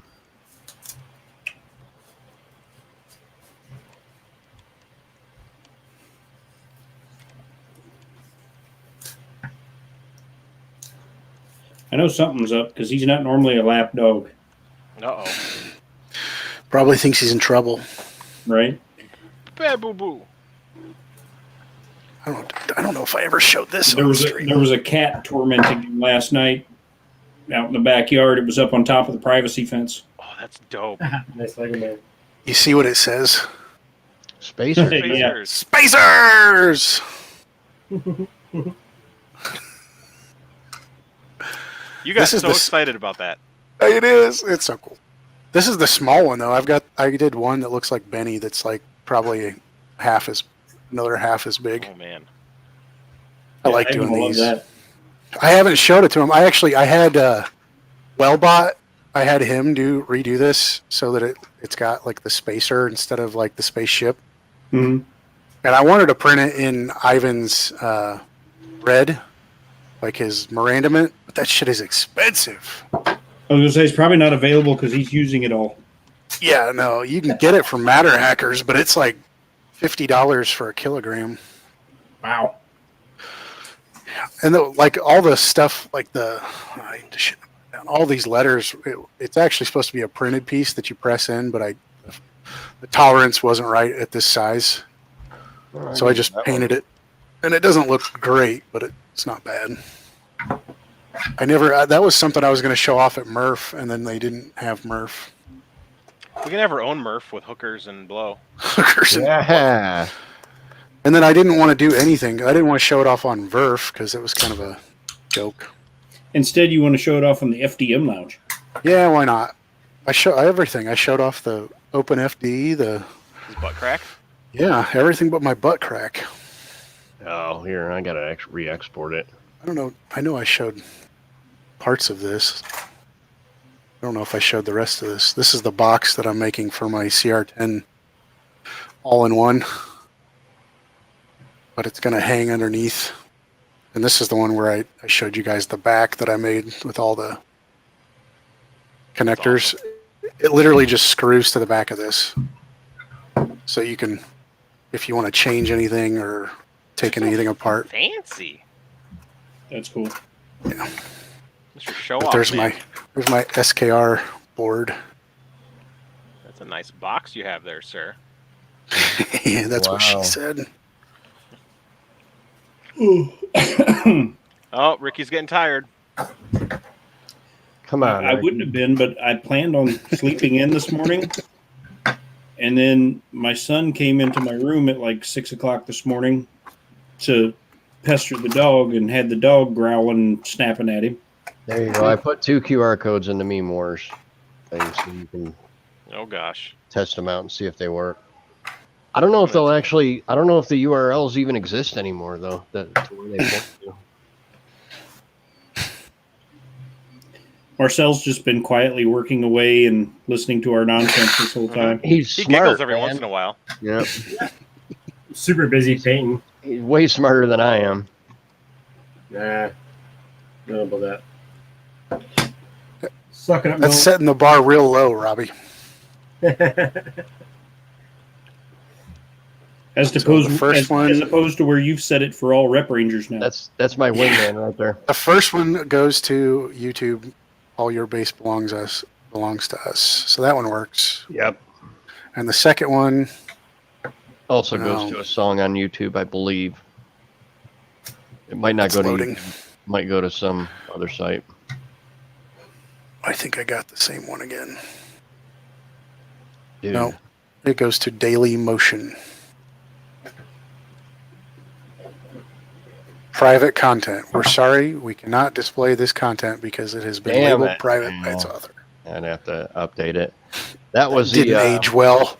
Did not age well, Robbie. No, that was the song by that one dude. Fuck you. You know what I'm talking about? Probably. I don't know. Sing a few bars. Something. Hum a few bars. We'll see. Something green. Oh, CeeLo. Yeah, CeeLo Green. Fuck you. Yeah. Yeah. That's where the second one Man, was. that also didn't age well. No. He might have had a little something to do with that, though. Yeah. Oh, man. Those little T-Rex arms. Little short arms. Oh, man. Oh, how's things with the house, Ricky? Y'all finalized? Well, the loan company got their appraisal back on yesterday. And good news, it appraised higher than what our offer was. So that's good. So and that's where we're at. Oh, okay. And you were happy with the inspection and all that, right? Oh, the inspection was phenomenal. Yeah, good. So now it's just waiting on paperwork and then a closing date or whatever, right? Yeah. They're telling us we're all still on track for everything to, Did you get her along as it should. You get her to pony up the mower? No. Her son wants it. Damn it. Her son already has one that's newer and nicer, but he wants that one too. He's on the trade. Newer and nicer, but Give me the old one. Well, if one is good, two are better, right? I guess. Yeah. Yeah, I guess in case the one breaks down, he's got the other one for a backup. Yeah, pretty much. Yeah, I don't know. There's We got nothing worse than a mower breaking down and you're not done mowing. Yeah. Oh yeah. I've spent like 6 weeks in that.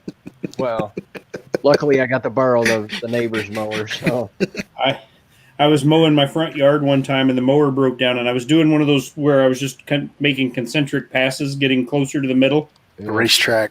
And so, yeah, I had this like rectangle in the middle of the yard that wasn't cut, that was this much taller than the rest of the grass, and the mower broke. That's when you make a sign and you put on there like returning to native prairie land. Yeah. Put hammer right in the middle. Reservation area. Yes. Ours crapped out. We ordered the mower or the new engine from Harbor Freight, and it was supposed to take a week. And like 10 days later, I contacted them. I'm like, hey, where the hell's this engine? They're like, oh, well, I'm showing it should ship anywhere from a week ago to a week from now. Because of COVID, everything slowed down. I'm like, oh, okay. Yeah. So I gave it another week, and 6 weeks later, I finally got the engine. And I had actually canceled the engine a week prior to that. And when I canceled it, the whole time they've been telling me, when you get the email, that confirms that it's shipped, right? So I'm like, just cancel the damn engine. I'm going to buy an engine from somewhere else. They're like, well, we can't confirm that it's canceled. Like, if you receive the engine, then you'll have to get an RMA from us and then get the engine back to us. And there's a 20% restocking fee whenever I do that. Oh, fuck that shit. $1,000 engine. So it's $200 I'm going to have to fork over if I have to ship it back to them. Brutal. So I waited. I was going to wait a week, and I'm like, okay, if it ain't here yet, then I'll go ahead and order it. I got caught up in crap, and then all of a sudden I got a tracking number. On the 8th day, I got a tracking number. It said it was on its way. So we got it in. Everything went good, other than it was smoking a little bit. That made me a little nervous after the break-in period, but it turns out it just wasn't broken enough. Yeah, Butchram was in on that whole thing, and it scared me a little bit because I was like, I went through the whole break-in procedure. They have you run the engine for 3 hours on low idle is part of the break-in procedure. That's not enough to break most stuff in. You got to do it under a little bit of load. Yeah, I mean, so we did that, and then so of course when I took it to high idle, then it smoked a little bit, and then when I kicked the blades on it, so it was smoking a lot, and I was like, okay, no, this ain't cool. So then I ran it at like half idle for an hour, and then all of a sudden everything was fine. It was smoking, and yeah, she went out and mowed with it Sunday. It was really good. Did well. Yeah, that's why I have a spare electric lawnmower in the shed. They suck, but when you have an emergency... You can't do that with an electric. Well, I don't. But when there's an emergency and you're like, oh shit, I ran out of gas or whatever, you just run to the little Yeah, battery, yeah, you drag the battery down, you plug it in. You got about an hour with it. So you just need a I spare like how you goat, say you got a about goat an in the hour. backyard. About an hour with it. Yeah. You need a real mower. With, What you need with is a real mower. 4 to Oh, 5 God. acres that I mow, that's a lot of hours. Not if you run fast, Robbie Mac. Right? Put on your track shoes. Yeah. I need a mosquito mower where I can run faster and keep up with. run wind sprints up and down your 4 acres. You'll be in so much shape. God damn, Yeah, that would be a lot of exercise. I was looking at riding mowers at where was it? Home Depot, I think, and the sales guy was trying to sell me on a freaking Ryobi makes a electric zero turn now, and I'm like, no. Oh God, there's no way. I've tried one of those. It's not bad, but good fucking luck. Like, Right. I'm like, okay. so it'll work great for maybe the first season, and then the second season I bring it out and the battery's dead when I'm halfway through cutting. No, that's not even. That's those not new even batteries half the aren't battle. bad. Okay, yeah. Well, that's what they say about every DeWalt drill that comes out. DeWalt And- is a piece of shit. Like, let's just get that out of the way. Okay. They don't know how. They make good tools. They don't know how to make a fucking battery. You buy you buy the fucking Milwaukee because Milwaukee makes the best batteries, but only a decent tool. Like, Right, but what it's happens a good tool. But 10 years later when they don't make the damn battery anymore? dude, it's the Milwaukee's been using the same battery for 10 years. Like, they just keep making it bigger and better. Really? Like Okay. They're not yeah. changing the freaking voltage and everything on it because They change the voltage. started with but it a doesn't- 12 and then a 14 and an 18. And They've been running 18 forever. They have got 24 now, but they're not switch. They have. I their got 20 on 18 volt my line. But like every 10 years, the batteries won't hold the charge anymore. I go to buy a new battery, and it costs me more for battery than if I just buy a new drill with 2 batteries that come Well, with that's how batteries are, man. Batteries are fucking expensive. Okay, well, so if you have a mower, good luck with that. Buy a new mower to get the new battery. yeah. Because Well, we had if I get 5 years out of that $200 electric mower, I'm good. Out of We a had- push mower, we had yeah, one but of not the- a riding mower, zero Oh, fuck. turn mower. I mean, Again, Yeah. it's a dumb idea, but I tested one and it's not bad. It works, but it's like, again, like you Yeah. said, like, good luck in 5 years. Because again, you buy a riding mower, you want it to last 20 years. Yeah, because we had one of the Ryobi push mowers. Yeah. With the battery, and the first season it did great. The second season, we drug it out and we'd run it, and the battery would be dead before you're even halfway done cutting the yard, and then you had to go put the. So we went and bought a second battery. Yeah. And then it would cut the it would only last about half the yard, even though it was a brand new battery. And I'm like, that's just because the machine itself is less efficient than it was when it was new. Yeah, anytime you do, like, if you ever mow with those with wet grass and then you don't clean it out completely, all that Right. drag from that wet grass in there just makes it work double as hard. right. Well, and where we're at, the grass is always wet. Which Always wet. gas doesn't argue with you about. No, it doesn't care.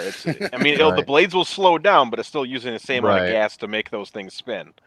When you Yeah. have a battery powered, when there's drag or resistance, it's like, more strain. You could almost just get like 5 of those robo mowers. Just go out and do the work for you. Speaking of which, a robo mower, my kid wanted to go out and see the airport over at campus because the campus I work in has a full blown airport. Well, we were driving out there, and in one of these areas, it was a big fenced in area. It was a bunch of grass. There was a giant robo mower actually Oh, that's running back and forth out there at the airport. Nice. So I have a crazy invention for men. It's a robo man mower. So you lay down and go to bed, and it goes around your body and like manscapes you. Robo-scaper? Yeah. Just runs around. Row-bro-scaper. Yeah, robroska, and it just Yeah. cleans you up that way. When you wake up, you're like, oh yeah, I don't have to shave my body That'd be awesome. for tonight's date. And it'd be kind of When like the a blades don't get massage sharp at and the it's same just time. ripping the hairs out, that's a problem. Whatever. It's still better than having to wake up an hour early to shave your back. Come on now. Do like some tank treads on it, so it's like a massage effect at the same time. Treads. No, it's like a Flowbee. It's got those like race cars that have the suction, the air suction that lets them ride up on walls. No. Same thing. It's got like a Flowbee. It just pulls your body hair out, so that way My watch wife your just nipple asked, every once in a while. Ryan's My wife enjoying this just idea asked, too much. do I was I just even thinking, want to know? like the little hovercrafts, only it's backwards. It's a sucker, Like, not a blower. It fills up a bag Yeah. full of air, but it's just sucking a bag.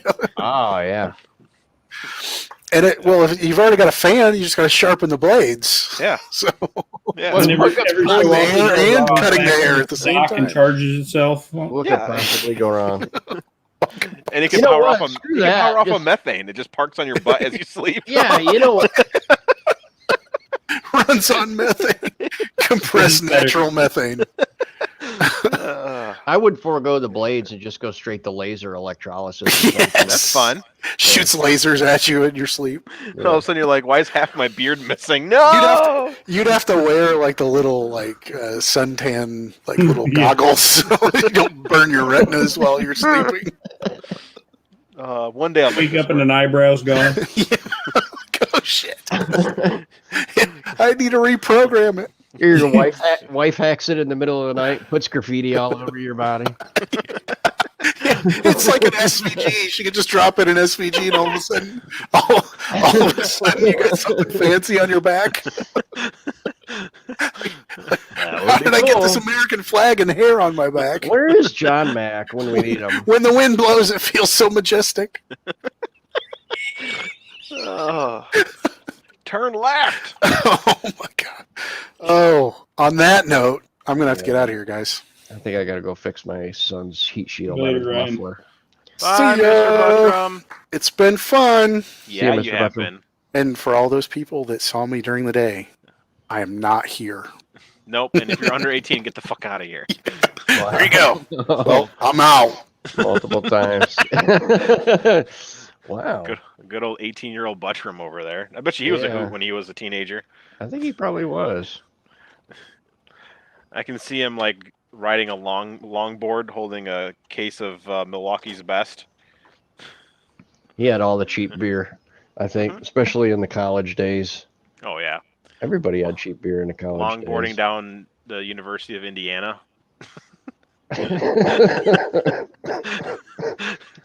They probably did it. I mean, it's Drinking Purdue. some They Bud came up Ice. with a way to do it. Yeah. Drinking a Bud Ice. I picture some parts of Purdue like real genius, where they no, wait. created I gotta, the ice hallway, Yeah. bobsledding and stuff. Buttram, was your drink of choice Schlitz? I feel like you're a Schlitz man when you're in college. I never. Yeah. Beer 30. He told me what it was before. I never heard of it before. I think it was probably a local Lafayette thing or something. Ugh, we drank a bit. Really? There's a thing called Beer 30. Old style. What is it? Just old style. Old style. I've heard. I was yeah. like, is a Beer 30 just a Mickey's with a shot of vodka in it? Oh, could be that too. Could be some crazy drink. I don't know. Mickey's grenade bottle. Because if you weren't in college when they had Mickey's grenade bottles, Google it. you weren't cool. I don't want to Google it. I'll have Annette ask the Purdue parents what it is. She's so helicopter momming, whatever you want to call it. Helicopter momming. Oh wow, there's a thing called Beer 30. Anytime is the right time. Beer 30 Yeah. light. Came in a purple can, he said. Yeah, it is a purple can. But I mean, this is the campus that has you can order food and a freaking robot comes and delivers it to you. Yeah, because the smart kids live there, and the rest of them drink, and they play sports, which pays for the college to have good money. Well, the smart kids obviously drink because they need beer and Cheetos. I don't know. I remember my college life. I went to NIU, which doesn't have a huge sports thing, and they spent most of their money not on sports. But when I went to visited my high school friends that went to a real college, it was like, wow, your stadium looks like better than an actual sports stadium. But the rest of your school is kind of horrible looking. Like, yeah, actually, we had a pretty good gym at Pratt too, but we were, I don't know, bottom rung of the ladder class, whatever the hell's. We were an art college, like. Yeah. It was a college that started as library sciences and then turned into an art college. Like, sports was not a thing there. There were people that played sports there. I'm sure of it, but like, I never attended a game. I never heard any scores. We didn't care about any of that. I went the whole trade school route. There was no sports.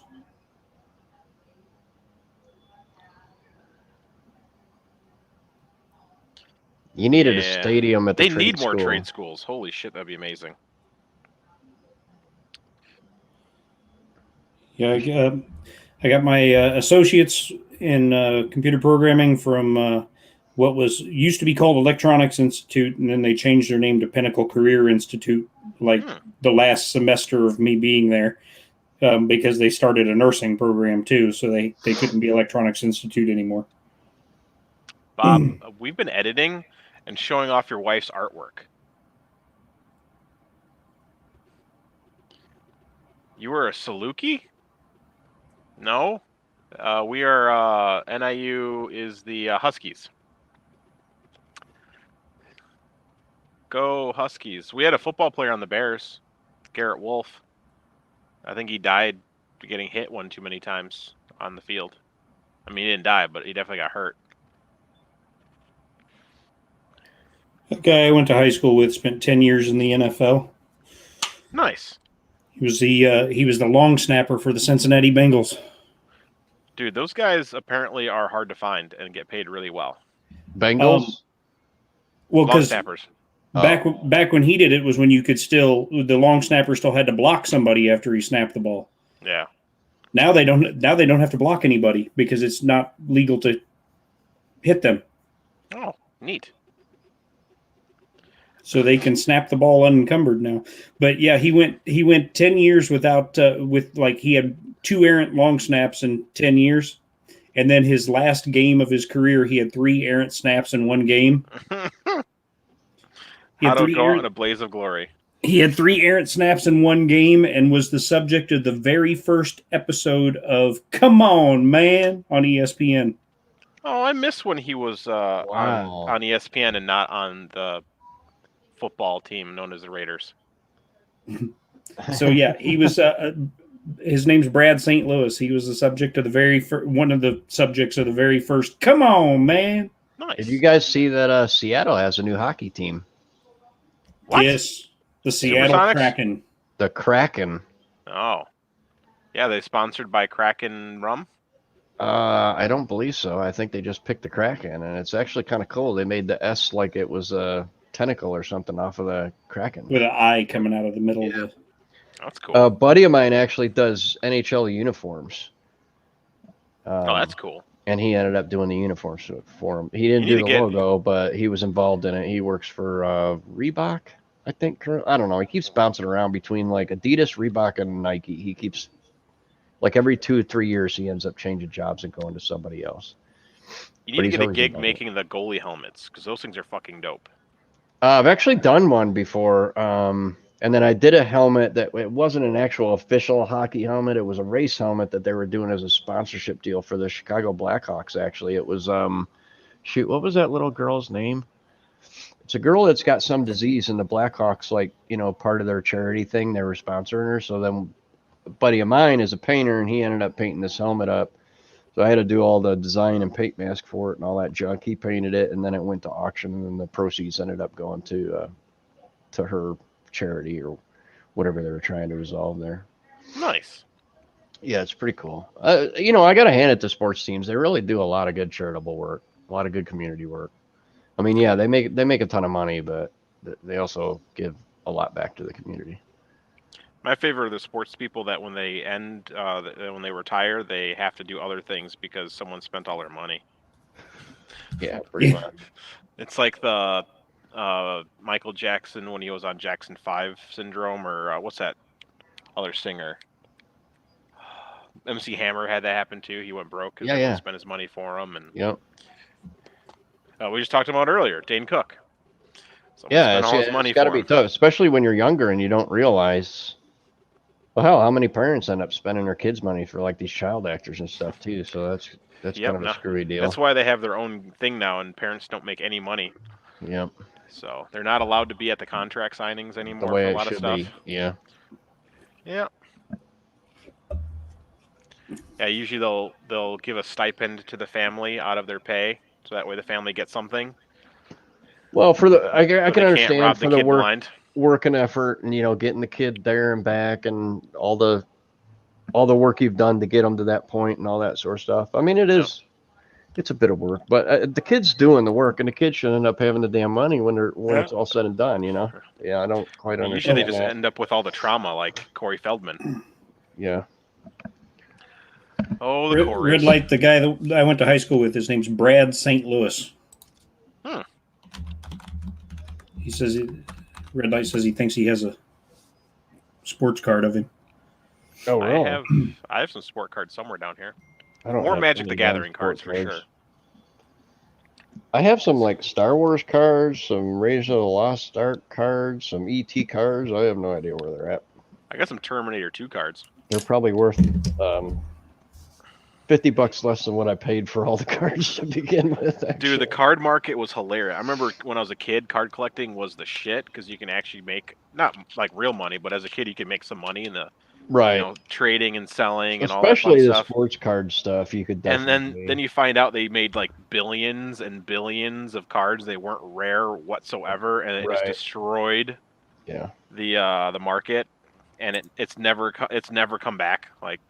Now the only cards that are actually worth anything, like they still do sports cards, but it's like, here's a piece of his jersey autographed. Like those are the only ones worth money now because that whole market. Well, real cards, but man, Magic cards really blew me. I mean, when I go to Gen Con every year, it's like, I mean, I see cards that are listed for $500, $1,000 easy, and I'm like, holy crap, who's going to pay $1,000 for a freaking card? I've bought some expensive cards, but not that high. My family owned a sports card shop for a couple years, and basically I ran it.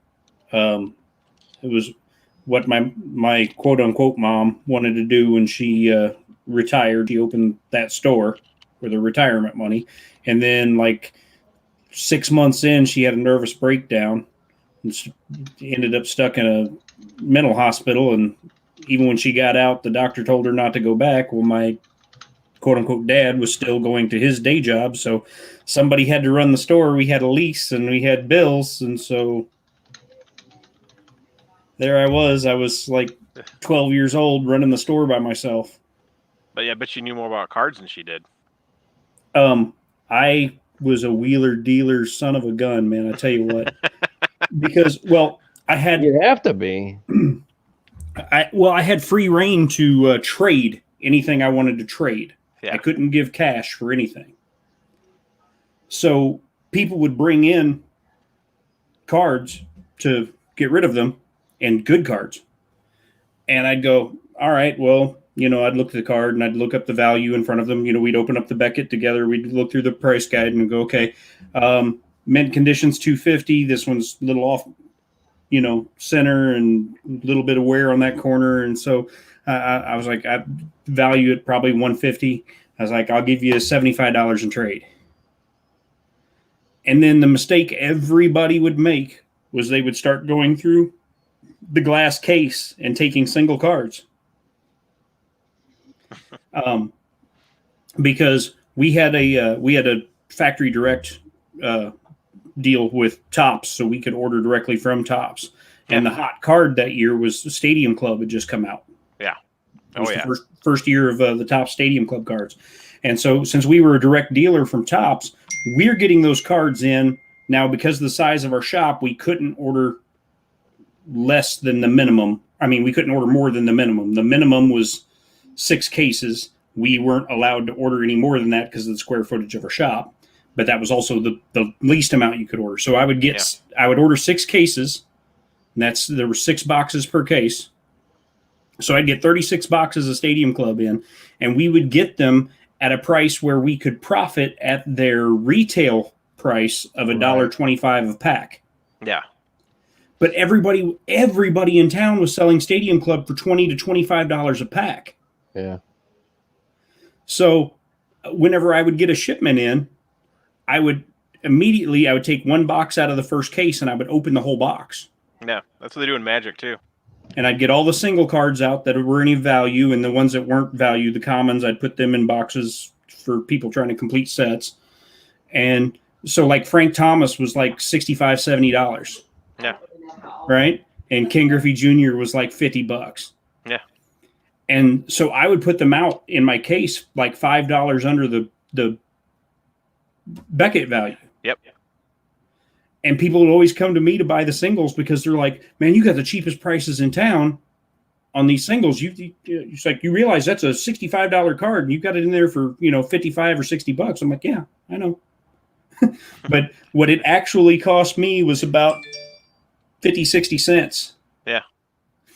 And so, you'd pull 2 or 3 Frank Thomas cards out of a box, and you'd pull 4 or 5 Griffies out of a box, And so people would bring in like a George Brett rookie card, and they'd walk out with a Frank Thomas Stadium Club and a Ken Griffey Jr. Stadium Club. And by the time they left the building, they left the building with $2 worth of cards for me. Yep. But they gave me a George Brett rookie card that booked at $250. And so then I'd mark the George Brett rookie card $150 and throw it out in the case. And it'd be gone by the end of the same day. Someone come in and give me $150 for that George Brett rookie because they're like, that's $100 under book value. I'm like, yeah, but I've got $2 in it. Yep. So but Bob, then baseball had its strike and ruined everything. Yeah, that didn't help. We went from, we were literally doing like $10,000, $15,000 worth of business a day. What's the BOFA filter? It's a air filtration system that I have set up on this printer. So it's got a carbon and HEPA filtration system, so it eliminates smell and the chemicals. Yes, the BOFA will work for a resin printer. The small one that Printed Solid had will definitely work. The amount of length of time that it will work for is a question. So like, you can put a carbon filter, like Robbie said, but that only eliminates the smell, but doesn't actually take any of the chemicals out of the air. Yeah. And but it also depends on where you're venting it too, because if you vent to outside, then you don't have to worry about polluting your house. You can just pollute your neighbors. Yeah. And it's funny, is like, you kind of can't vent to the outside because there's not enough airflow, like pulling the air out of the machine. So some of the air does escape like through, because it's not like the photon is airtight. So some of the chemical smell is definitely coming out into the open, and that little fan back there is not sucking. Yeah, no, you got to have an inline fan or something like that that'll actually draw the air. Because I've had a lot of people like, look, I put this vent on the back, and I'm like, that's not doing anything. Typically, the people that I see doing that will have multiple printers or like an airbrush station or spray station where they're trying to vent multiple things out in order to do the inline deal. And then you could just put a filter at each one in order to collect all that, and then just, replace the filter periodically. Mm-hmm. But that does also kind of suck though, because keep in mind, especially with resin printing, depending on the climate that you're at, it has to be to a certain temperature. Yep. And if you got a heater going, that's great. That helps, but it's going to draw that air from somewhere. It's going to draw it through all the leaks and cracks around the case and all that sort of stuff. So you're constantly drawing in room temperature air into that. Yeah. printer. So in this enclosure, when I run it, it gets up to 45C when this is running at an 80C bed. Mm-hmm. And with the BOFA on, I lose like 3 degrees Celsius. Yeah. So, but it's not horrible. No, it's not. And depending on where you put that, like if it's sucking the air, drawing it through maybe underneath the bed to where it can actually go up and disperse around versus like straight across a print or something like that. Yeah. Maybe it helps. I don't know. That's more of a Sergio question where somebody in HVAC could actually give you more insight as to what would be the best way to do that. Then you get really fancy and do an air preheater for the fresh air going into the. Oh boy. Well, that's like that's what they do for furnaces, right? When you have fresh air.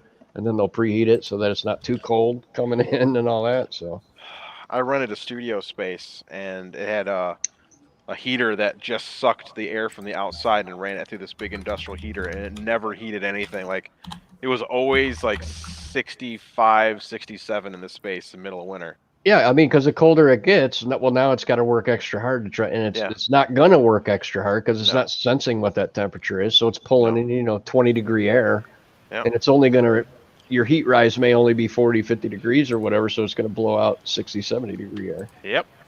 Yeah, and on those days where it's sub-zero. Yeah, forget it, you're screwed.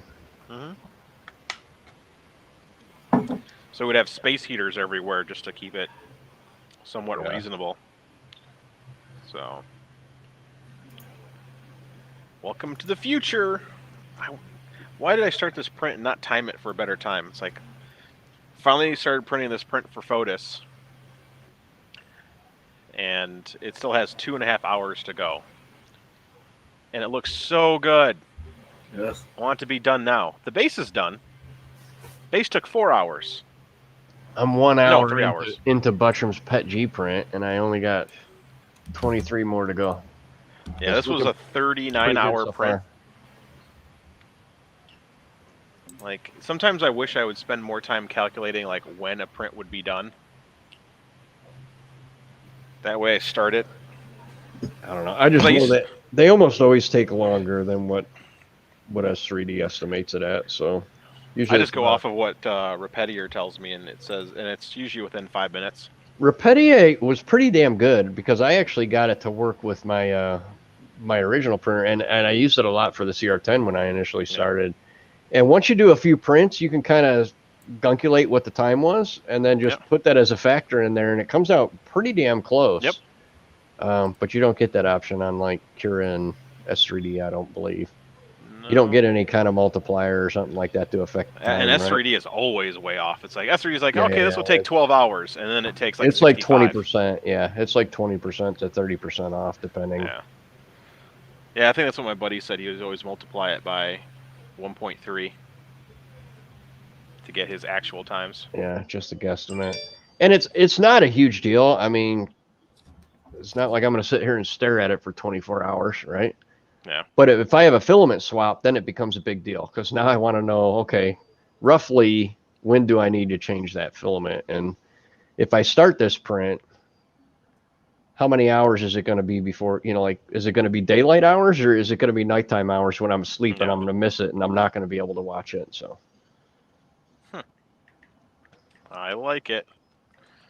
Bob Carnes. Maybe I'll have to live in the garage. Yeah, resin smell is interesting because you can buy some resins and for you it may smell amazing, like there's no smell, doesn't irritate you, but the next person will be like, why do I have a massive headache and why does it smell like freaking like cleaning supplies? And some of them smell actually okay, like, oh, this has a smell but it smells fine. It is weird. I've worked in the solvent printing industry, and so you're constantly dealing with basically acetones and solvent inks and stuff like that. And unfortunately, you when I was not working there and I would come visit, I would walk in the room and I would be like, "Holy crap! It smells like shit in here." And then everybody look at me like, "I don't smell nothing." But then, of course, when I went back to work for them, you'd go in, you start in the morning. Well, it's not smelling in the morning, and then it just kind of slowly creeps on you, so you don't ever recognize it. And then I come home at night, my wife would be like, "Can you change your clothes because you kind of smell like shit right now?" Dude, that's how it was working in the kitchen. Yeah, like you'd work in the kitchen, and it smells like food. Yeah, and then you get into your car, and you're like, "Holy shit, I smell like the worst thing in the world. Like I smell like meat juice and smoke and It's just like campfire. Like campfires smell great, and then you get home, you're like, I smell like a campfire. Right. And not the good part of the campfire. No, when you're enjoying the campfire, it's awesome. Mm-hmm. Or when you smell it periodically, but when you smell it all the time, then it's especially when you're under the covers, you're like, God damn it, I'm gonna go take a shower. Yeah. What was I doing wrong? But I mean, if someone does a lot of airbrushing if they do a lot of spray painting, if they do a lot of epoxy work, the smell is not going to be any more unusual than that type of stuff that you're doing all the time. Yeah. In my opinion. And your mileage may vary, but somebody who's not doing all that, if they're just 3D printing FDM and they're not really ever priming and painting it and doing all kinds of chemical crap to it, then yeah, it's going to be a huge culture shock to them if they're not used to smelling that sort of stuff. Having said that, I mean, I have it in the laundry room, and I crack open the freaking window right now until I can get a vent out, because I got to cut a hole in the brickwork in order to do a proper vent system on it. I think everybody loves the smell of a good campfire. It's just like you get home from that campfire, you're like, I smell like burning wood. You don't get the nature part and the warm air and the sausage smell. You just get that charcoal. You just smell like charcoal. Yeah. It smells like cancer. Wow. Especially if you fall in a campfire at any point in time, then you smell like burning flesh and campfire, and that's really bad. Yeah, do something. Subway. Yeah, Subway is weird. It's funny when you go into a Subway and you come out and you smell funny. Because a lot of people don't understand. They're like, "Oh man, New York's so awesome!" Like, go there in the middle of summer when it's 100 degrees and tell me how awesome New York is to walk around. And it smells like shit because all the sewers are freaking heating up and. Yeah, people who say that have never been down in the damn Subway and crap, in my opinion. Yeah, it's like the only thing nice about a Subway is it's warm in the wintertime. But then it's like shit is warm in the wintertime too. Like fresh shit is warm. You don't want to bathe yourself in it. Yeah, it's warm, but yeah, not a fan. No. I don't mind it, but it's like when I visited Chicago a lot. There's certain areas during the summer, just like why? It just smells horrible. The only thing that concerns me about it's a big thing that concerns me about resin is, okay, so even if you eliminate the smell, like you were saying earlier, there's still chemicals in fumes, there that could be doing something to you that you just don't smell them and you don't realize it. Yeah, that's how ASA is. Like everyone's like, well, ASA doesn't have the ABS smell. Yeah, but it still is putting out styrene gas, which is still a neurotoxin, which is still dangerous. Like you've eliminated the scent, but you haven't eliminated that's what the BOFA filters do. Now they're not cheap. Gotcha. They're $320 for the cheapest one, and they're awesome. And like I get headaches. That's why I had to have one. Like when Dave was like, dude, I got this product. Can you test it? I'm like, yes, because I print ABS from time to time, and if I'm in the same room, I get a headache. Like I don't even have to smell it. I just start getting a headache.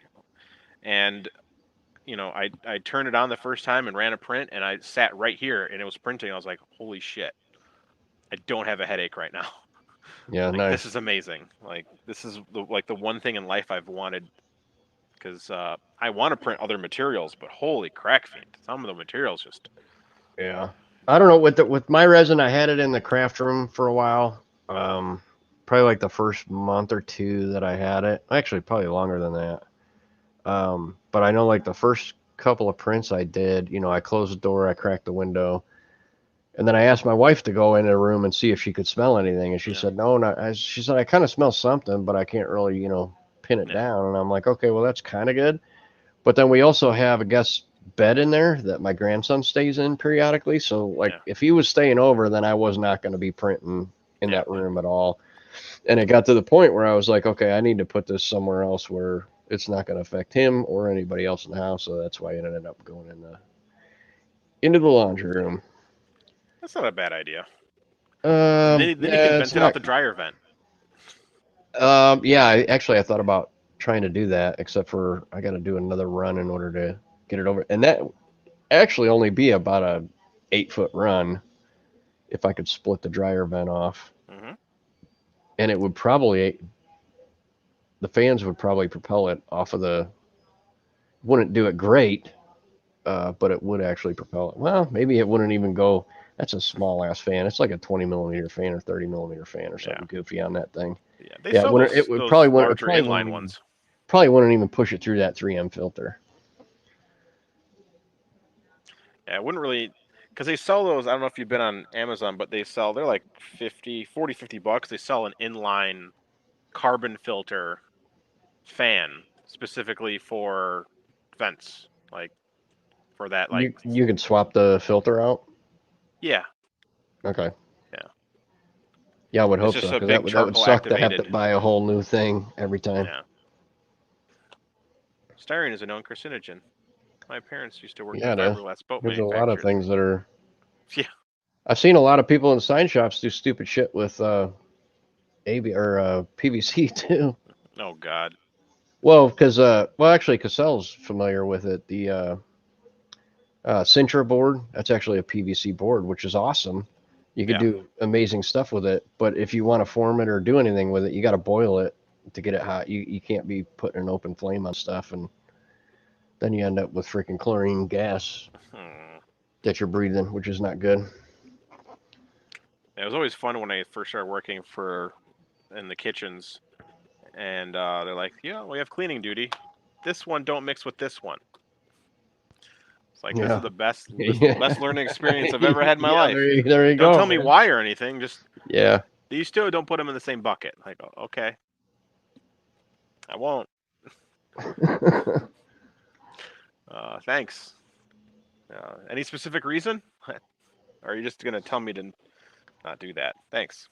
I don't know. At some point, you got to realize that, okay, that dude's like 50, 60 years old, so he's lived long enough to know that maybe I should trust him. Yeah. Yeah, no. I trusted him. It's just like I really enjoy when my workplace explains to me why they do something. Like we do this. Okay, cool. Why? Why do we do this? I'm always one of those people. I want to know why. Oh, I agree. There's some outfits, especially lower on the income ladder, that just don't have the time to explain it, or the turnaround is so freaking high that they're just like, just do what I tell you and be done. Yeah. It's like, with 3D printing there, I wish there was more of that, like, you really shouldn't do this, and here's why.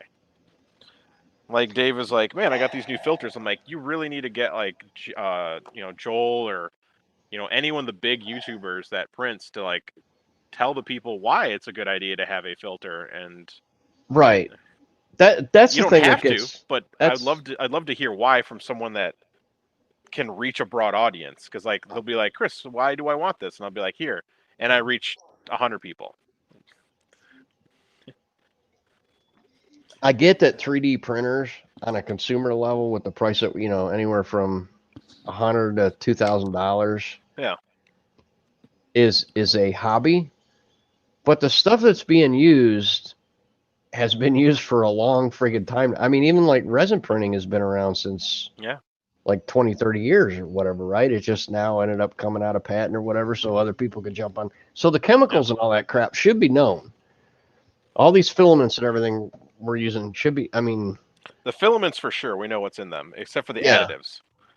So, like, you can buy a PLA Plus, but that doesn't mean that PLA Plus that you buy from Snow Labs is the same as the PLA Plus you buy from eSun.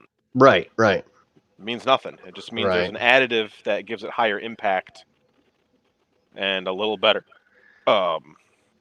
something. Right. If there's some kind of data sheet or chemical sheet or something like that explains. Even then, I still wouldn't know what the hell it would mean. I mean, then you'd have to have some kind of interpretation. But I almost wonder, some of these resin companies, and I mean, I'm kind of a big fan of Siriatech, but like when you ask them questions, they're just like, oh yeah, it should be roughly this or should be roughly that. And I'm like, well, you got chemists and crap figuring this crap. Like you're selling it saying, well, it's more flexible, but more strength, or it's more high temperature resistance and like you're selling it like your chemists know what they're talking about. But then when anybody asks you questions like, well, what's in it, or what's, what do we need to be concerned about? They don't have secrets. I get that, but also that makes it dangerous because, like, well, we add this thing to make it more flexible, and it's like it's like back in the Victorian era when they made makeup and they added lead to make like mascara. Like, yeah, this makes it really dark. That's awesome. Yeah. But it's also giving me lead poisoning. Like, or when China added lead to the dog paint food and toys. Yeah. Rather recently, like within the past 10 years again. Yeah. We had that big dog food scare not too long ago too from the food from China. Like, they're adding this stuff that kills dogs. Like, that's the other half of the equation is, let's say, I mean, even some of these companies have the best intentions. Yeah. There's still good chance that a lot of it's being farmed out to China. Oh And yeah. who knows what happens a year after you've gone through all your quality control tests and everybody's like, okay, everything's going good, production's good, we keep testing, everything's great. You start slacking off a little bit. Next thing you know, China's cutting corners, and who knows what the hell's in your Well, that's in your always like a resin and big stuff problem now. in the 3D printing industry because like new filament brands will pop up. Like I remember when Area One came out, and everyone was raving about Area One filament, and then Yeah, like I never. 3 months later, it was shit Yeah. because they got everyone hooked. You know, they did the thing. They're like, give it to influencers. Influencers Right. make other smaller influencers get it, which then spread it. Yep. You know, so now you've got 1 million people who've seen this shit, and they're like, oh well, since this guy likes it, of course it's good. And then they buy it and it's good for a couple rolls, and then a month later they order it again and it's shit. Like, it's annoying. It's very, very, very annoying. Are you done yet? Yeah, one shot's not very healthy too. Although honestly, I mean, I haven't messed with one shot a whole lot. I mean, my boss used to do that because hell, he was like an apprentice sign painter, so he'd use it all the damn time. But Michael Cassell mentioned one shot. It's like a sign painter's paint, like an enamel paint, solvent based paint. I guess I don't know if it's actually enamel or not, but Yeah, my buddy works with a lot of testers paints, and those testers paints sure have a unique smell. one of the reasons that my boss got into the vinyl is because he used to be a painter, and when vinyl machines started coming around, and this was very early on, it was like the initial Gerber machines that you had a hardwire into a PC, you had to make your own cables and all kinds of junk. Yeah, he was attracted to it because he didn't have to deal with all solvents and the chemicals and all that crap anymore by painting. He could turn around and do stuff in decals. But then you fast forward 25, 30 years after he made that decision, and all of a sudden they were all printing on vinyl using solvent chemicals and acetone and everything. Oh boy. Now they're better. They have latex printers that use latex paint, so it's not as bad. You're just burning off moisture in the paint. You still get a smell, but it's not like, as far as anybody knows, it's not like it's chemically reactive or going to give you cancer or anything like that yet, as far as we know. But it's certainly a hell of a lot safer than what solvent inks were, for sure. Sure they are. Robbie Mac. They're weird. They're weird smelling. It's like a first thing in the morning you'll smell it, but it's not like after they run longer throughout the day. It's not that it creeps on you. Like other people can come in and they won't smell it at all. It's just like the first few prints of the day that you'll end up smelling. I don't know what it is, whether moisture or something collecting on the heater bar or something like that burns off from the day before or something. I don't know what the deal is there, but Cassell, it depends on what printer you're using, because the problem is like a lot of the early printers, for a lot of the early latex printers, were preheating the vinyl before you could lay the latex ink down on it. And when it did that, it messed with the adhesive that was on the vinyl. So if you had an air egress vinyl, like a wrap film 1105 or 1080 or whatever, it would end up kind of melting that adhesion a little bit. So then it was way more grippy than it should be. But the modern latex printers now, what they've done is they've added another print cartridge that is like a primer instead. So you're not preheating that vinyl anymore. You're post heating it, and you're not post heating it enough. You're only going to what the hell? I want to say it was like maybe 70C, 60 or 70C, as I think we did on the HP 370. So yeah, it was a huge difference, because our guys would complain about that a lot initially when we had the old HP 26500 or whatever the hell that was.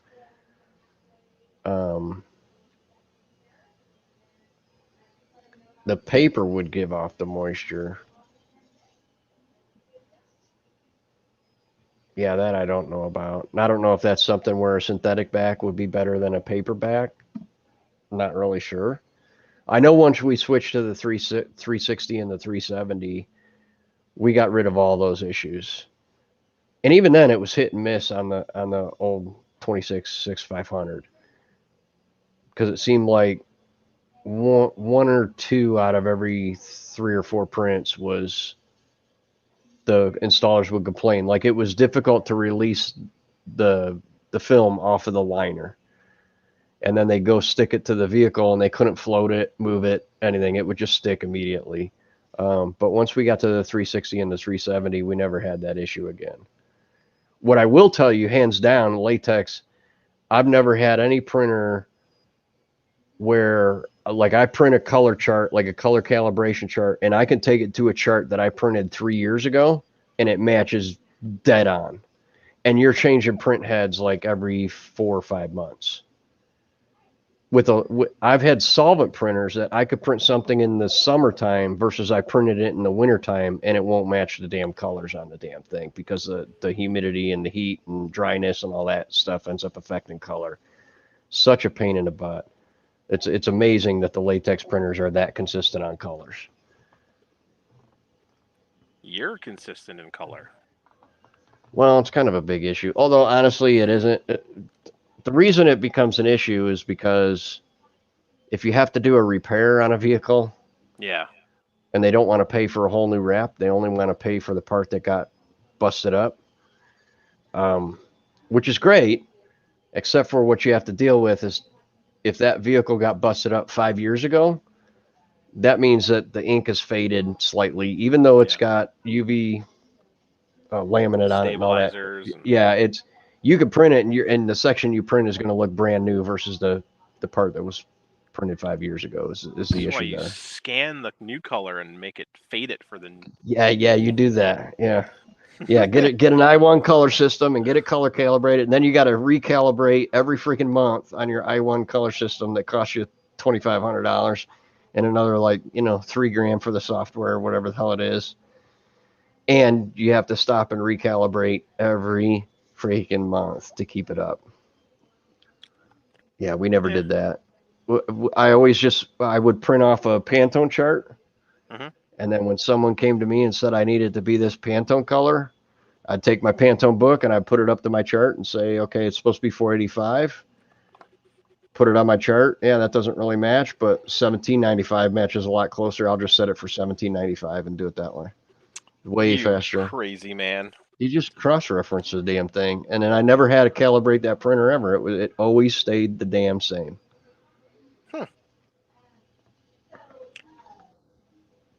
I need to calibrate my printers. That's, you can get caught up in that. I mean, trying to calibrate your monitors, your printers, all that stuff to make sure that when you tell it 485, print 485, all that. But then you have to keep up on it constantly. Yeah, we had that issue when I worked at the photo studio. Yeah. Now imagine doing that with emulsion printing. So. Oh yeah. I mean, that was a pain because there isn't. It's just weird how you had to calibrate those machines. 2 hours. You look so the nice good. thing about the HP latex machines that we had a built-in I1 to an extent. So you couldn't print something and then throw it in the printer and scan it. But what the I1 would do is it would constantly scan and recalibrate itself because it knew what it was supposed to be printing and it would adjust itself accordingly. Okay. And so here's the nice thing. We had two machines. We bought an HP 360 and then a year later bought an HP 370. And straight out of the box, those two printers, you can print the same color chart and they will be slightly off. One was a little bit more magenta than the other. But they have a built-in calibration thing where you just hit a freaking button. It prints out a bar color thing, scans it itself, and then adjusts it accordingly. Once we did that on both machines, then you could print the same color chart off of it, and they would match identically. Nice. Right. So that's where then we would print this chart off. Actually, I have one sitting back here because I was color matching earlier. So I'd print the chart off, and then somebody says, "Oh yeah, I need this particular Pantone color, whatever the hell color it is, say 298." I just take my book and I find the closest matching blue to it, and I set it for whatever color's on the printer, and I make a note in my file. Official color is 298, but the color we're using is Pantone 300 or whatever the hell it is. So then any future jobs, I can go ahead, adjust, set it for that color in the future. Mm-hmm. But what I'm saying is I print this color chart today and it would match identically to a chart that I printed 3 years ago. As long as I kept that chart in a... As long as you have the same paper. Well, yeah, that's a big thing too. Yeah. Well, same vinyl. Yeah. Same vinyl, same laminate, and also we kept it in a flat file so that like no UV light could get to it and fade it out or anything like that. So we always had a reference that we could match to. It was always rough, like when we were in the print lab, because they would change the whatever. It was like we would have our main printer for the color photos was a light-based, like Minolta old school emulsion printer. So it would go through chemistry, light would hit it, Right. go through more chemistry and develop, and then Right. boom, and you calibrate that. But then we also did large format printing for people who wanted, anything above an 8x10. So we can do up to 8x10 on the emulsion machine. Anything larger than 8x10 you had to do on the just like an Epsom. So it was like whatever. a print bureau or something where you were offering scanning and print services and all that sort of stuff. Yeah, like it was a camera store. Like Yeah. it had the print shop, and you can buy camera stuff. And Cool. every once in a while, they always had me work in the area where they had to do the enlargements, because I was okay at calibrating the final print to the emulsion, or the actual light-based photo that came out of the regular photo processor. And that was a pain, because you can't get the same tonality as you can, they're completely different. Dots on paper are not the same as Right. a light-based emulsion. There's no dots. It's just Right. it's fluid. So Yeah. the way colors look and stuff, it was just good luck. And then it's also a different paper. So like people order luster, well, good luck finding the same matching luster, because if you buy Kodak paper or Fuji paper, luster is completely different. You order a glossy from Fuji or Kodak or wherever, there's more than one brand. Again, Yep. completely different. Right. Yeah. And then you have to find the paper that matches. Well, our boss was always cheap, so we would get the cheapest paper. And he's like, Yeah. make this work. And I'm like, Yeah. It sounds familiar, man. so I'm printing I'd print what I would do is it would be let's say they want an 11 by 14. And we have an 8x10 to match the color from, the original 8x10 that they had. And then we're trying to match the color. And I'm like, okay, I'm going to print an 8x10 in it, but only a section of it. That way I'm not wasting a shit ton of paper. Yeah. So I would just enlarge a 4-inch or 3-inch by 3-inch square to the actual size that the print is. That way I can look at them and be like, yeah, that's close enough. And then I print the enlargement as in its full size as a 3x3 square, and make sure those colors are still pretty similar. Yeah. And then we'd print the large, and I was just like, yeah, this is so much work, and I never want to go back to that. No, it sucks. But here's my question: how did you not get a headache working in that environment? I did. I constantly. Oh, okay. I was going to say I had to fight the owner mostly, because everything was so random, because he's one of those he's a salesman. He's had a 100-year-old family-run camera store. Yeah. They're a bunch of salesmen. Right. So I would spend work making the print look good, right? And I'm trying to find him ways to just streamline this. We don't have to be that accurate. 99% of the people that come here are not going to complain that their print is not the exact same color as their 8x10. Right. As long as it looks good. Right. And the colors are somewhat correct. Yeah. Skin looks like skin and trees look like trees. We're good. Charge them this. oh, what he liked that we did that because he'd be like, well, it took him like 3 hours to run the print, so this one's gonna be fit. So he always like nickel and dime people. Gotcha. I'm like, yeah, it took me longer, but You didn't have to. It didn't have to take I you. didn't You have could've to. just Like, right. my Yeah. first run of it was good. Sometimes it takes me three runs or 5 runs or 8 runs to, get the colors to look somewhat. So because again, I'm printing ink on paper that isn't the same paper as this is on. And let's say the customer orders a luster, 8x10, and then they want a glossy frickin' enlargement. Oh, Yeah. I'm fucking screwed because they're Right. never gonna look the It's gonna same. look completely different. Yeah. Like, and that's why we had like the color monkey and the scanners and stuff where, Yep. you would scan it and then it would give me the closest representation to what I should be printing it as Yeah. long as my printer was tuned. But then it's like, all right, calibrate screen, calibrate fucking printer, calibrate. Yeah. I'm like, and you're doing that like every other week because it goes out of whack like just a little bit. It's like, oh my gosh. Yeah, people want a billboard and bring a postage stamp. Yeah. Welcome to my world. Well, I mean, I'm $75 an hour to convert it to vector, and I'm not using no trace program. Yeah, I get that a lot. I mean, people see it on a website, it's getting worse because now they see it on their phone, and then they just screen capture their phone and send that to me. So now it's even lower res than what the actual web image was if they sent me a link to it, right? So yeah, it drives me up a wall. Okay, you're not wrong. Like, the thing is, if I had full control of printing, everything that came off of the ink-based printer would look better.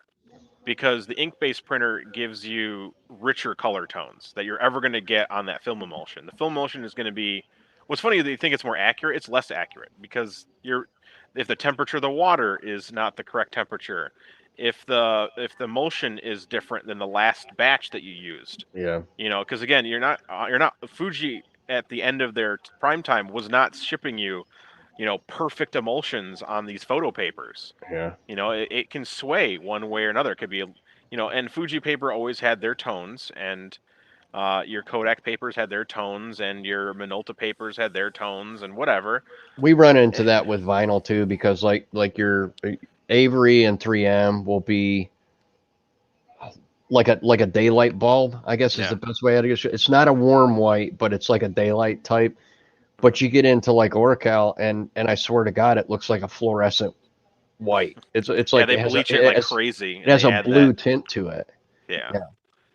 That's what it had when I have a really nice high end printer upstairs for printing 13x19s, and I'll order Hahnemühle paper, fine art papers and stuff, and I don't even care about calibrating it. I just want it to look good. So again, like one sheet out of that gets cut up into a bunch of 3x4s or 2x3s, so that way I can print a test score and be like, okay, this black and white's going to work. It's not going to be too contrasty, because when you try to print on like a fine art paper versus a print paper, good fucking luck. Like you're never going to match them. Right. So you just deal with it, and as long as it looks good, I'm happy, and then I just save the settings. Well, then you're also dealing with how much it actually soaks into the paper too. Yeah, and I'm also dealing with what light people are going to put it under. Like, that's a whole other matter in and of itself. If they have all LED lights, it's going to look bluer than it does if they have a house that's all incandescent bulbs. Yeah, and anytime I color match something, because it's always for a wrap, I match this outside.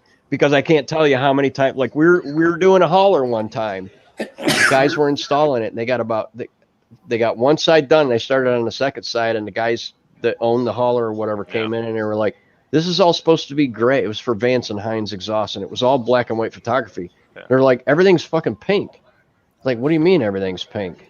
And luckily, my installer was smart enough to tell him, pull the hauler outside and take a look at it. And when he pulled it outside, then it looked totally gray. What it was is the tungsten lights that they were using inside their shop ended up giving it a pink hue to everything. Well, yeah, it's like, I would hate to be the guy who's got to install logos and shit into stadiums because they're all using those sodium vapor lights because they're the only things that can be bright enough for that shit. They don't have LEDs. Right. They're fucking sodium vapor lights. Like, you go to a high school auditorium or a high school gymnasium, it's just sodium vapor lights. It's like 16 different colors. Depending on how old or new that bulb is. Right. I want my logo to be this blue. And then hopefully they don't just change. Be blue and green? Do we have to be that picky? Hopefully they don't change the lights at a later date to all LED or something else. Or change the paint around it because Right. like the Yeah. wall will be blue and then all of a sudden they'll paint the wall white and then like the art looks different because what's around it is different. Oh God, yeah. Just Oh. the contrast around the surrounding environment itself will. I mean, there's certain times I'll tell a client, well, this is going to look a lot brighter because it's going to be on a black background or whatever, or it's going to look a bit darker because it's on a white background. I mean, it's just something you got to deal with. It's always that, like, imagine yourself being very pale. Your teeth don't look as white, but when you're fucking tan, your teeth look whiter. You're right. Like, it's just that's that same principle, and you can explain it like a 5-year-old to them, and they're like, I don't get it. Why does it look blue? I'm like, and in your whole goddamn room is blue. Under a black light, mine always look yellower. It's from all the detergent you drink. That's what it is. Well, but no, I mean, color is that's a huge issue, and to try to chase it is, I don't know. To me, I don't know if it's the best option, but I'm just like, anytime I find a new printer or a new material, I'll print it out on that new material. I'll try it with matte lam. I'll try it with gloss lam. And then that way, at least I know I'm matching to this color. I'm specifying this color. If it doesn't come off the printer that way, then there's a hardware issue or whatever. But yeah, that's why I always get like kind of weirded out when people are like, this color or this, PLA is this color to me. Like, what room are you in? Are you in your house or are you outside? Are you? Yeah, that's. Yeah, and I am lucky that I have all LED same brand bulb. Like. Yeah, I had a discussion with somebody early on about if they could Pantone match color. Oh, well, Dave said that he can't actually legally mention Pantone match on his site unless he pays Pantone a licensing fee to do it. So, and I totally understand that. But that doesn't mean that I can't go out and buy a bunch of filament and create my own cross-reference Pantone chart for stuff. You know what I mean? But yeah, somebody was telling me, oh, well, you can't really do Pantone matching for filament. And I'm like, well, yeah, you can. Why can't you? Like, why can't I just take a strip of filament or a block that I've printed and take my book outside and match it and go, okay, it matches closest to 300. I mean, is it Kodak? Is it somebody's doing it now? Yeah, but I mean across all brands, like there's one filament company that will make you filament based on Pantone now. Oh, if you want an actual specific Pantone, yes, that I understand. Even though we've been told numerous times that you can't Pantone filament because it's not print, and I'm like, well, that's not what we mean. I just want to see the nearest equivalent. If somebody was smart enough, they're going to go ahead and they're going to mix up their filament. Then they're going to say, okay, I need to match Pantone 300. They're going to buy a Pantone book, put it up to it, and go, okay, I need to add a little more cyan or I need to add a little more magenta. You just have to know what you're doing. I mean, it's no different than us ink printing stuff. We just tweak it a little bit in order to get it to match. I don't always hit this chart. If I don't hit the chart, I can look at it and eyeball it and go, okay, I need to add a little bit more magenta. Cassell mentioned it earlier, where they end up creating custom swatches, and you kind of tweak it a little bit. You might create 5 or 6 more swatches where you add 1% cyan each swatch or something. Yeah, so FiberForce filaments are Pantone matched. Yeah, FiberForce Italy. Yeah. But the other half is, I mean, Pantone is kind of like for graphic designers and advertising professionals. For the hobbyist, average hobbyist has no idea what the hell a Pantone color is and doesn't care. So until you see a lot more graphic design advertising firms getting involved in 3D printing and needing stuff 3D printed, like if they're doing trade show displays that involve 3D printed or... Well, that's where they try to be RAL. Product shops. Like known color value. There are other color values. Well, and even if you get even if you get a filament that's the perfect color, the temperature and stuff that you printed at can introduce variances. Yeah, that too. And then also, hopefully whoever the hell's producing that filament is producing it consistently, so that when you order it a year from now, it matches exactly to the. How many of your temp towers? Because I know you do temp towers. Yeah. Is there a difference in color from one end of the temp tower to the Not other? not as much, but you'll get a difference in the sheen and the And the glossiness sheen of changes it. the color Right. to your Right. eye. That will change the color. Yeah, because if it's Now, glossy, it's going to if you be take much. the light and you put it exactly, on the layer lines, it should be pretty darn similar. Now, when you hold it like this and all the lights coming in different angles, Right. because Well, that's why like most scratches on your car yeah, would disappear if you buff them out. You're Yeah. you're reason you're you see dealing with a difference in the 3D color shape you now, see the not just a scratch flat is- image. So The scratch changing the angle of the light. yeah. Because what was it? I remember when I first started doing photography, I used to love editing on a matte screen. Holy shit, that's the worst idea you should ever do is buy yourself a matte screen when you're trying to color match anything. well, okay. Because it completely changes, because I like the matte screen because it would remove the light glare. Right. But when the light hits that matte screen at different angles, the color changes. A glossy screen doesn't care. Like if the Well, light's above or left or right, you get a better view of the color that you're looking at versus the matte screen. Because the light's above, you get one color. The light's at the screen, it's one color. For this side, it's a different color because it's bouncing that light and changing and doing all this. I'm like, Yeah, it so really. then they build the shield around it. So when I was in the print lab, we had these really nice matte screens like the NEC, Color Sync, whatever, fancy fuckers, and then you had to buy these huge 12-inch out matte black screen protectors. I was That gonna way, no say, light, and you have to sit there and you're editing in this fucking tunnel. anytime I'm doing any detail work or retracing something by hand that's really kind of dark or not as much contrast, I'll do it at night and I'll shut all the damn lights off in the room so that I get the most brightest picture that I can actually see and the most even picture that I can see without any effect from glare from the background window or overhead lights or whatever. Yeah. Oh, it sucks so bad. I think the one thing besides working in a kitchen, I think I'll never go back to working as a person who has to look at prints and edit them and print them. I don't ever want to deal with color on that basis ever again. I don't mind this work because I do it to my artistic look, and if a customer orders prints from my website, I have sent my color information to that print house. Yeah. They've sent me samples, and I go, this is how I like my colors to look based on my color profile, and then and then they reproduce it, and every once in a while if I ask them for a sample from the same shoot, it's the exact same print. I'm so happy. I'm like, thank you for this, for doing my shit that I hate. And for the most part you're okay because you're probably not charging a whole lot. It's not like they're spending $2,000 for a print. They're going to be like, no, it has to match exact, right? Yeah, and they don't even as long care as if it's it matches close. exact.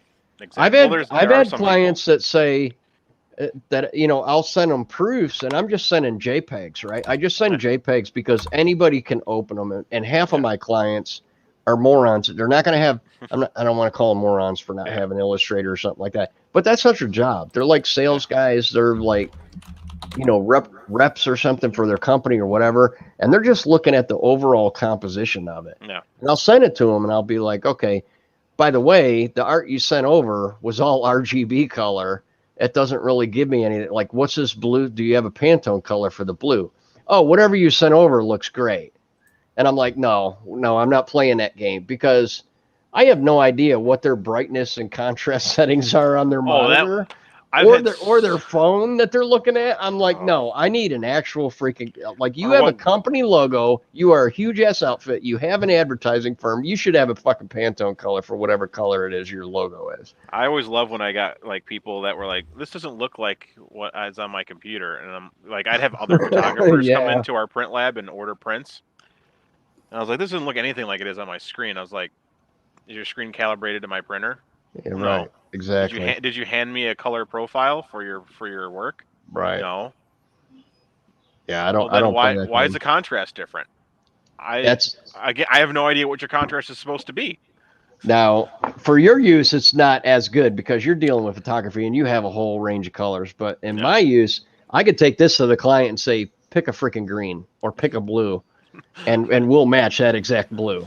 And then it's on them. It's not on me. Yeah, you don't have that because when I do product photography, yes, I can do that because I can to match the color to the object. But I mean, I'm only picking maybe tops 3-4 colors. You know what I mean? Sometimes we might have a really elaborate job that's like 10 colors. You just can't do that. You basically you would have to 16 million print colors. Yeah, you would have to print sample prints of a bunch of stills and then show it to them and say, "Do these So all Chris look Travis. good?" Well, yeah, and that's why I gave up on that shit. Like, I used to really care about color calibrating my monitor and color calibrating, and now that I've been able to work with a print house that does that shit for me, it's just like. Well, I also have to tell you, like, a lot of these race teams are really bad where they'll have the freaking logo police coming and going. It's got to be this color blue. It's got to be Pantone 300. I need to see a proof before we can sign off on anything. Okay, so we do our calibrations for it, get it to Pantone 300, print a proof off, send it off to them. Puts us a week behind because we got to do that. Then they take it, they look at it, they put their book up to it. He's just a freaking advertising guy, like a sales guy. Like, he has no freaking idea what the hell a Pantone book even is. Then he turns around and he mails it across country, and it takes 2 or 3 days to get to them. And then they have a board meeting on it to determine, okay, this is the color that you want. It's like, okay, well, we just put ourselves a week behind. And it's like, yeah, can you tweak that color a little bit? It doesn't quite look Pantone 300 to us. Can you tweak it this way or that way? So then that puts us another week behind. Then we finish the vehicle, and nobody gives a rat's ass. They all walk up to the car and they go, "Man, that looks freaking awesome." I don't see a single fucking person putting a Pantone book up to that car and going, "Oh, is it a dead-on match?" You know, if they would have just let me do my damn job and print the damn thing and stick it on there, they would have been just like flabbergasted from the get-go, instead of having to put their little thumbprint on it and going, "Oh, tweak it this way or tweak it that way," or "We got to make sure it's just dead on right."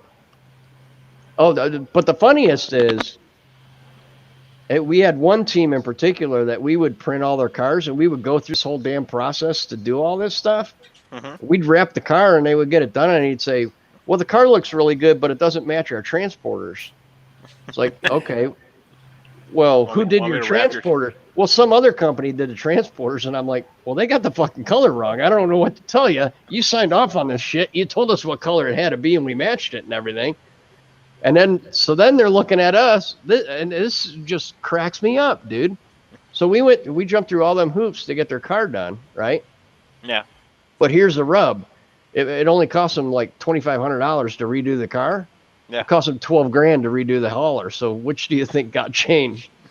They had us change the car to match the wrong hauler so that everything matched up when the car was parked in front of the hauler. Oh my God. Yeah, and I'm like, okay, so if that's not just like spinning wheels, getting nowhere, and complete inefficiency, I don't know what the hell is. It's America, baby. Oh, it's goofy, man. It's freaking goofy. I am not a big fan of advertising and marketing, guys. I'm sorry if anybody out there is in advertising or marketing, but it's all just buzzwords and keywords and action words and whatever the hell you want to call it. But I don't know. They drive me nuts. I'm like, just tell me what I need to do, and I will do it, and everybody will be happy with it at the end. Hopefully. Do you spend a lot of time like changing stuff over and over and over again, only to go back to the very first version that you ever did? Nope. I've done that a lot. Never. Not anymore, at least. You're like one and done. This is it. Yeah, and that's the best one right here. Kit's got it. Oh yeah, well, it's art. Yeah, picture's worth 1,000 words, and that works in reverse too. I mean, Viking's offended. Viking, you are not in marketing or advertising, are you really? Or not. What does Viking do? Does anyone know? I mean, other than stay awake 24 hours. He makes websites, so technically. Custom printers. What does he do? Websites? IT guy? Building a giant custom printer. And building a giant custom. You're not, okay, you're a digital marketer, but you're not like a marketing guy. You're not the guy you call like, hey, what kind of ad should I run? Yeah. Like John Hamm's character in Mad Men. I guess I should preface that with like a marketing manager, team leader, and an advertising team leader or something like that. I don't know. The guys actually doing the work feel my pain too. I'm sure that they have to deal with those people time and time again, but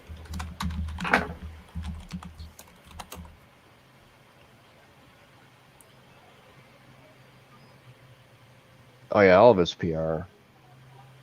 Especially in the race industry. I mean, they're just trying to make sponsors happy. They're trying to save money. They're juggling 100 different things, and you just get caught up in the whirlwind. It is fun. It's exciting. That is for sure. Oh no, that's interesting. Olive drab matte PLA. Mm-hmm. I think Butchram was saying something about that when he was looking at doing the From Rough Rangers Form and- Futura. Yeah, they make good filament.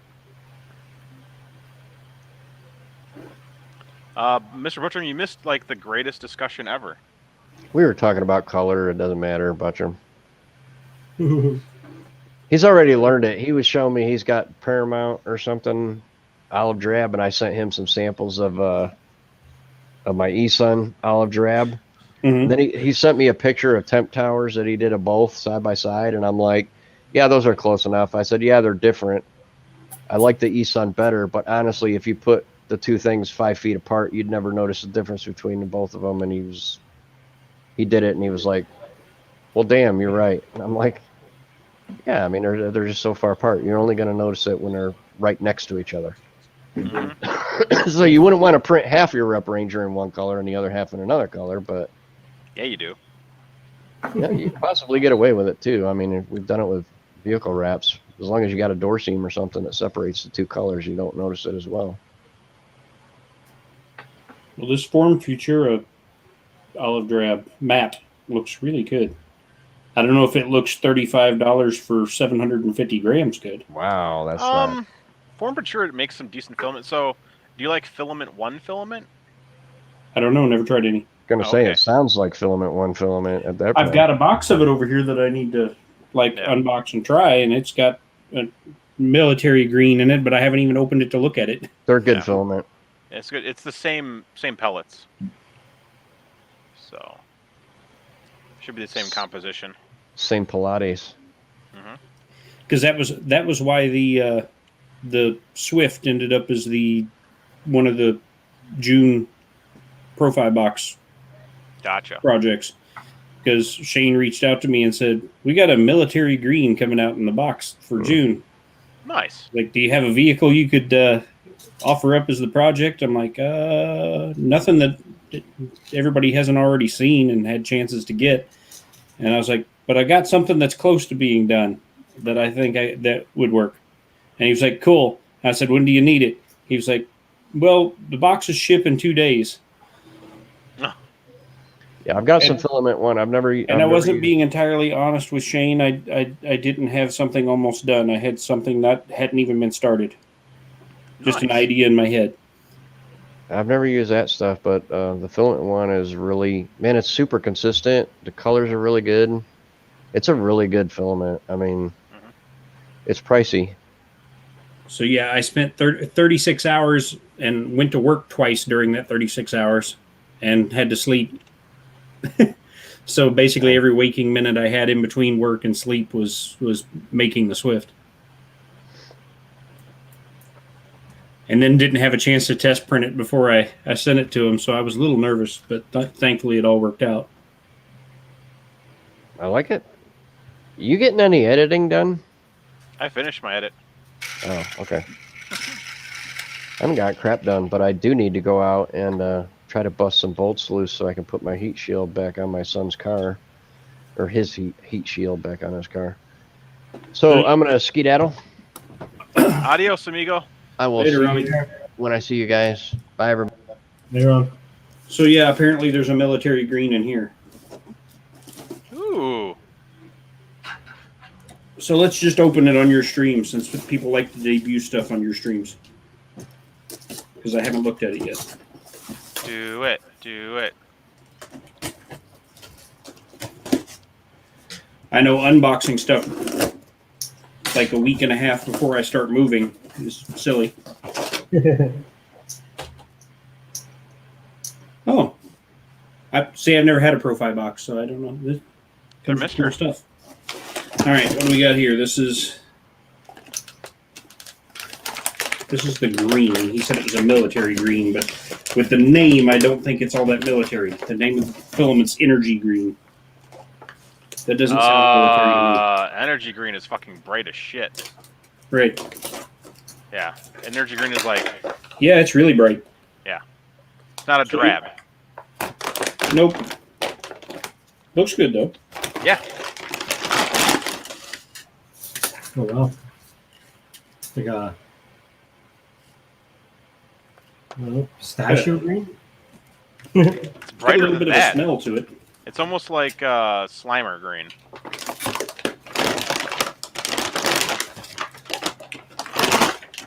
I don't know. I'll print something with it. I'll find stuff to use it on. Let's see. Paramount made a good drab green. Yes, I like Paramounts, but the best looking olive drab that I've tried so far is the stuff Repcord put in the battle pack. Oh, Melt Ink 3D. Melt Ink 3D makes an olive drab. And then there was a company that I don't think exists anymore, Seagaden. I got it off Amazon, but now I can't seem to find it anymore. It's not a bad. It's a like light olive drab. Oh, Melt Ink 3D doesn't exist anymore. Well, there goes that filament company. Well, we got a little tiny stroopwafel. Stroopwafel, yep. Every box. I've never had a stroopwafel. Warm it up, bro. Stick it in your mouth after you warm it up. Deliciousness. Oh yeah. Pizza's on its way. Nice. Now, he told me that the June Profi box had a military green and a blue in it. The other one's blue. This one says, on the package, it says traffic red.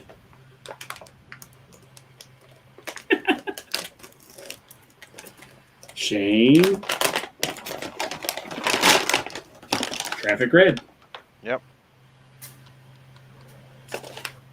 Their filaments have a scent to them. Yeah, it's probably the pellets and everything.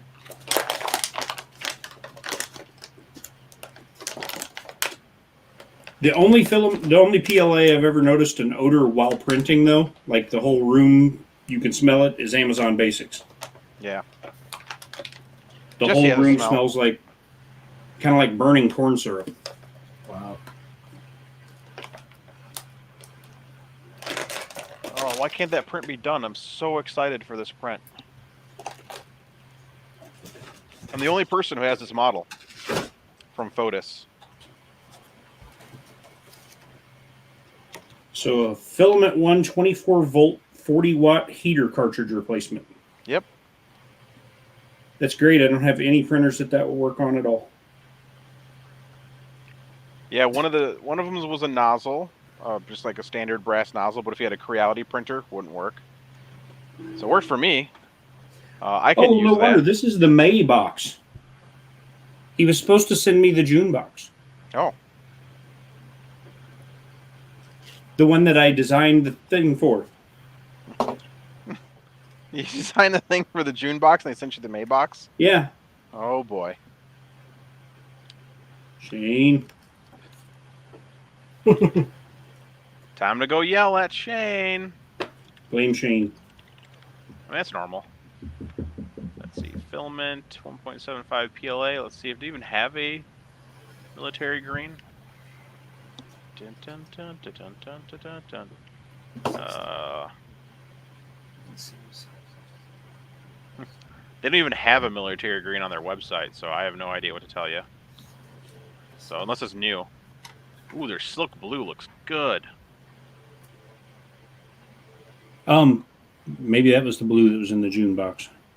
I don't know. Silk blue is sold out, but that looks really nice. So yeah, the best olive drab I've tried to date was Repcord's Battle Pack olive drab. Yeah, he had those. He had like the sandstone color and the. Yeah, coyote tan, OD green. Then there's a gray and a black. Basically, all of these colors. Except for I didn't use his black because he didn't send me any of his black, so that's Amazon Basics black. 3D Solutech has a camo green, and that is not a camo green. Yeah, It's no. blue. It's not good at all. It's blue green. Coax Paramount has olive drab green, and that is olive drab green actually, from the screen. $24 a kilogram. Oh, that's not bad. I'll put a link in the regular chat. The C. Yaden stuff I think I got for $20 for the kilogram, but I don't think it exists anymore. Like I said, it's not bad. It's just it's a light olive drab. Wow. Ooh. It printed really good. Army OD green is on sale, $15.99 from Repcord. Oh, really? I think he's getting out of the filament business, isn't he? It would make sense. It's not easy to. Ooh, Color Fab has an olive green. But yeah, I'd be really interested in trying that Form Futura matte dark green camouflage. What is this bullshit? WizWorks filament. Yes, Mr. Buttram did send me the C. Yaden. You're right. I forgot where that came from. So yeah. And I used the whole thing. That's what my VSV is printed in. That's right, you did send that to me. I think I put it on a wish list or something. Holy cow.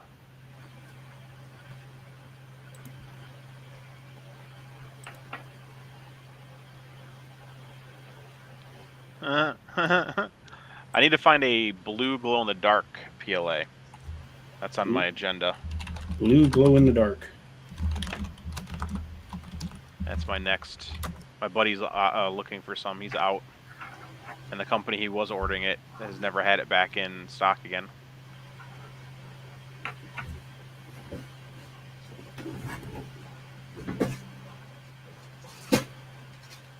G-Tech has a blue glow-in-the-dark PLA.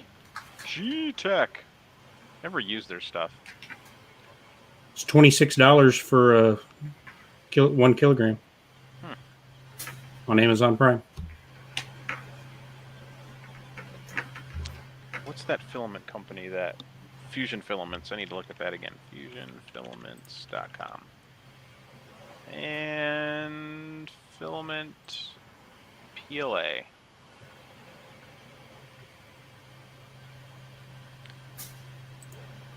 And Zero has a blue glow-in-the-dark too.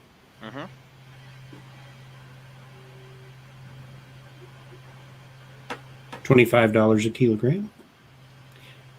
Ooh, they got a purple glow-in-the-dark. What? Zero has a purple glow-in-the-dark. Huh. $24.99 for a kilo. Says it will be in stock September 21st. Yeah. Have to wait for it. Which green did you buy, Buttram? Was it radium green? Had the sparkles in it? Okay, what is that noise that I'm hearing? Every once in a while.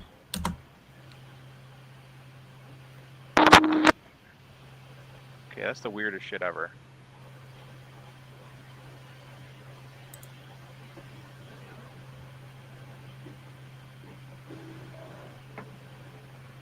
Whoa.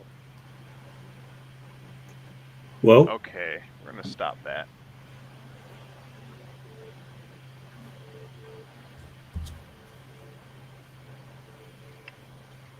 What's going on?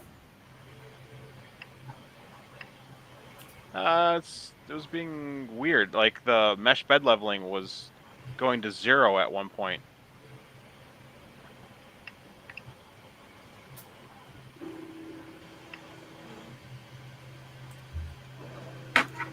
That was weird.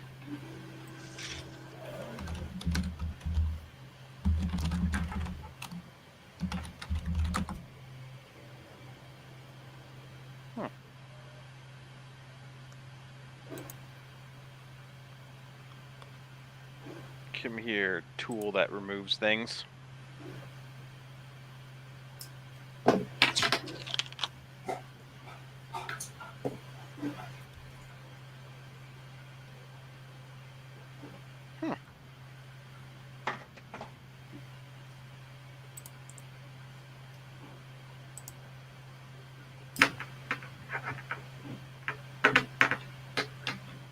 That coax olive drab looks like it's got a little bit more brown in it.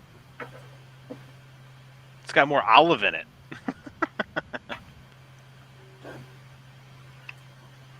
Let's see. Configuration and store settings. Main and reset. See if it does that again.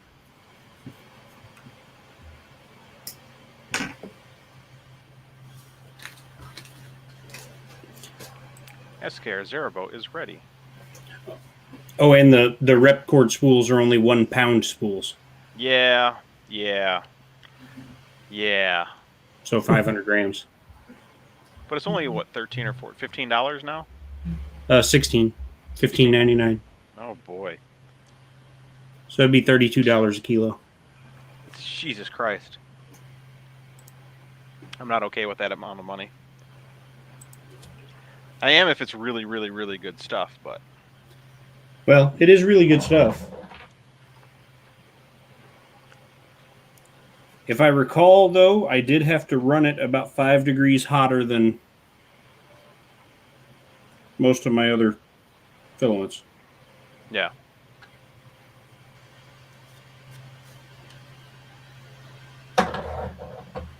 But for that, I blame IC3D since they made the filament. I always blame IC3D, because that's just what everyone should do. And every IC3D filament I've ever printed, you got to run it hotter.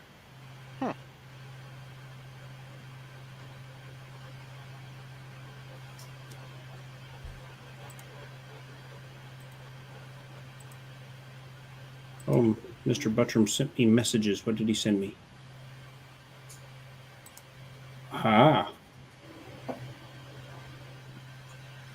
He's been doing some rub and buffing.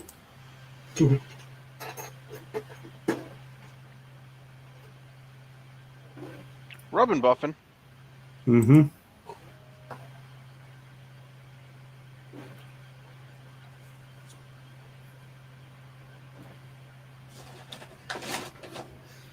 Oh, yeah. Shane. He lied to you. Right? So I make the design for the June Profi box. He's like, I'll be sure to get one sent to you. I guess he didn't specify that it would be the June box. Just that he would make sure to send one to me. You'd think it would be the box that you were talking about. Right. Or the box you were in. Silly me, I assumed it meant I'd get the filament that I was designing the thing to print. Mm-hmm. I mean, that makes sense to me. Oh. Let's blame it on COVID. Mm-hmm. Well, I know, like 3D Medic Vince, he got his May box after he got his June box. Really? Yeah, his June box came before his May box did. That's super weird. Joe. I don't know why that would happen. Oh, there's Vince. Vince! I need to put his sticker on my wall of stickers. May and June are the same month. I blame Canada. I would too. So yeah, if you saw Vince, Shane said he'd send me a June Profi box for making the design for the June Profi box. He sent me a May Profi box. So I got traffic red and energy green.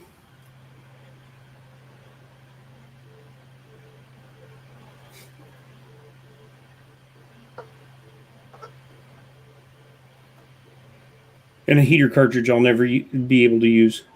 Well, I won't say never. I'll have to buy another printer to use. Do it. Buy another producer right now. Yeah, I'm moving. That's perfect.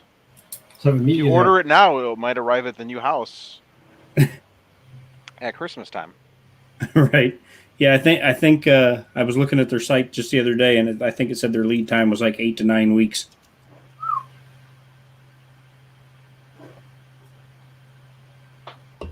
On the Mini, anyway. That's what I was looking at. Was the Mini. Yeah.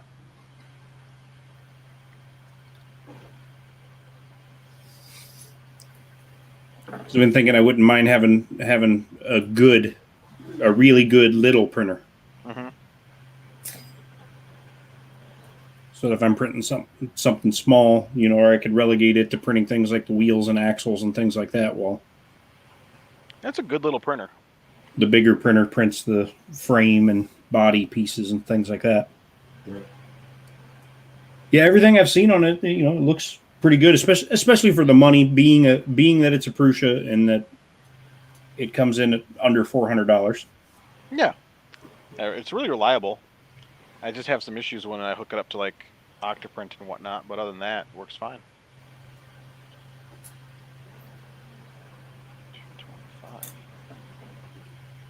225. Yes, Vince, I got that sticker a while back. I think I told you about it on a stream even. Unless you send another sticker.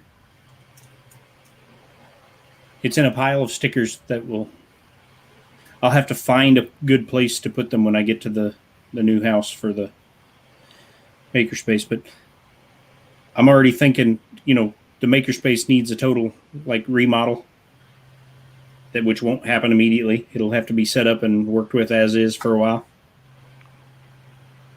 But then maybe I'll do a video series on a makerspace makeover or something.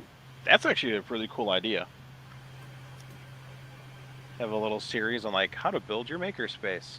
Yeah, so I think I'm just gonna have to run with the stuff I have in the room as it is for now, because there's some other stuff that the wife wants renovated that'll have to come first. Yeah. But she gave me free reign. She's like, that's your room. You can do with it whatever you want. You don't have to consult me. All right. On that note, food is here. Awesome. So Chris is logging off. So if anyone else wants to make their own stream, they can. I know Marcel's doing one tonight. A few more hours. So you guys can do game night on Marcel's stream tonight. Take care, guys. Good night, everybody. Later. Thank you, Ricky. Yep. Bye, chat.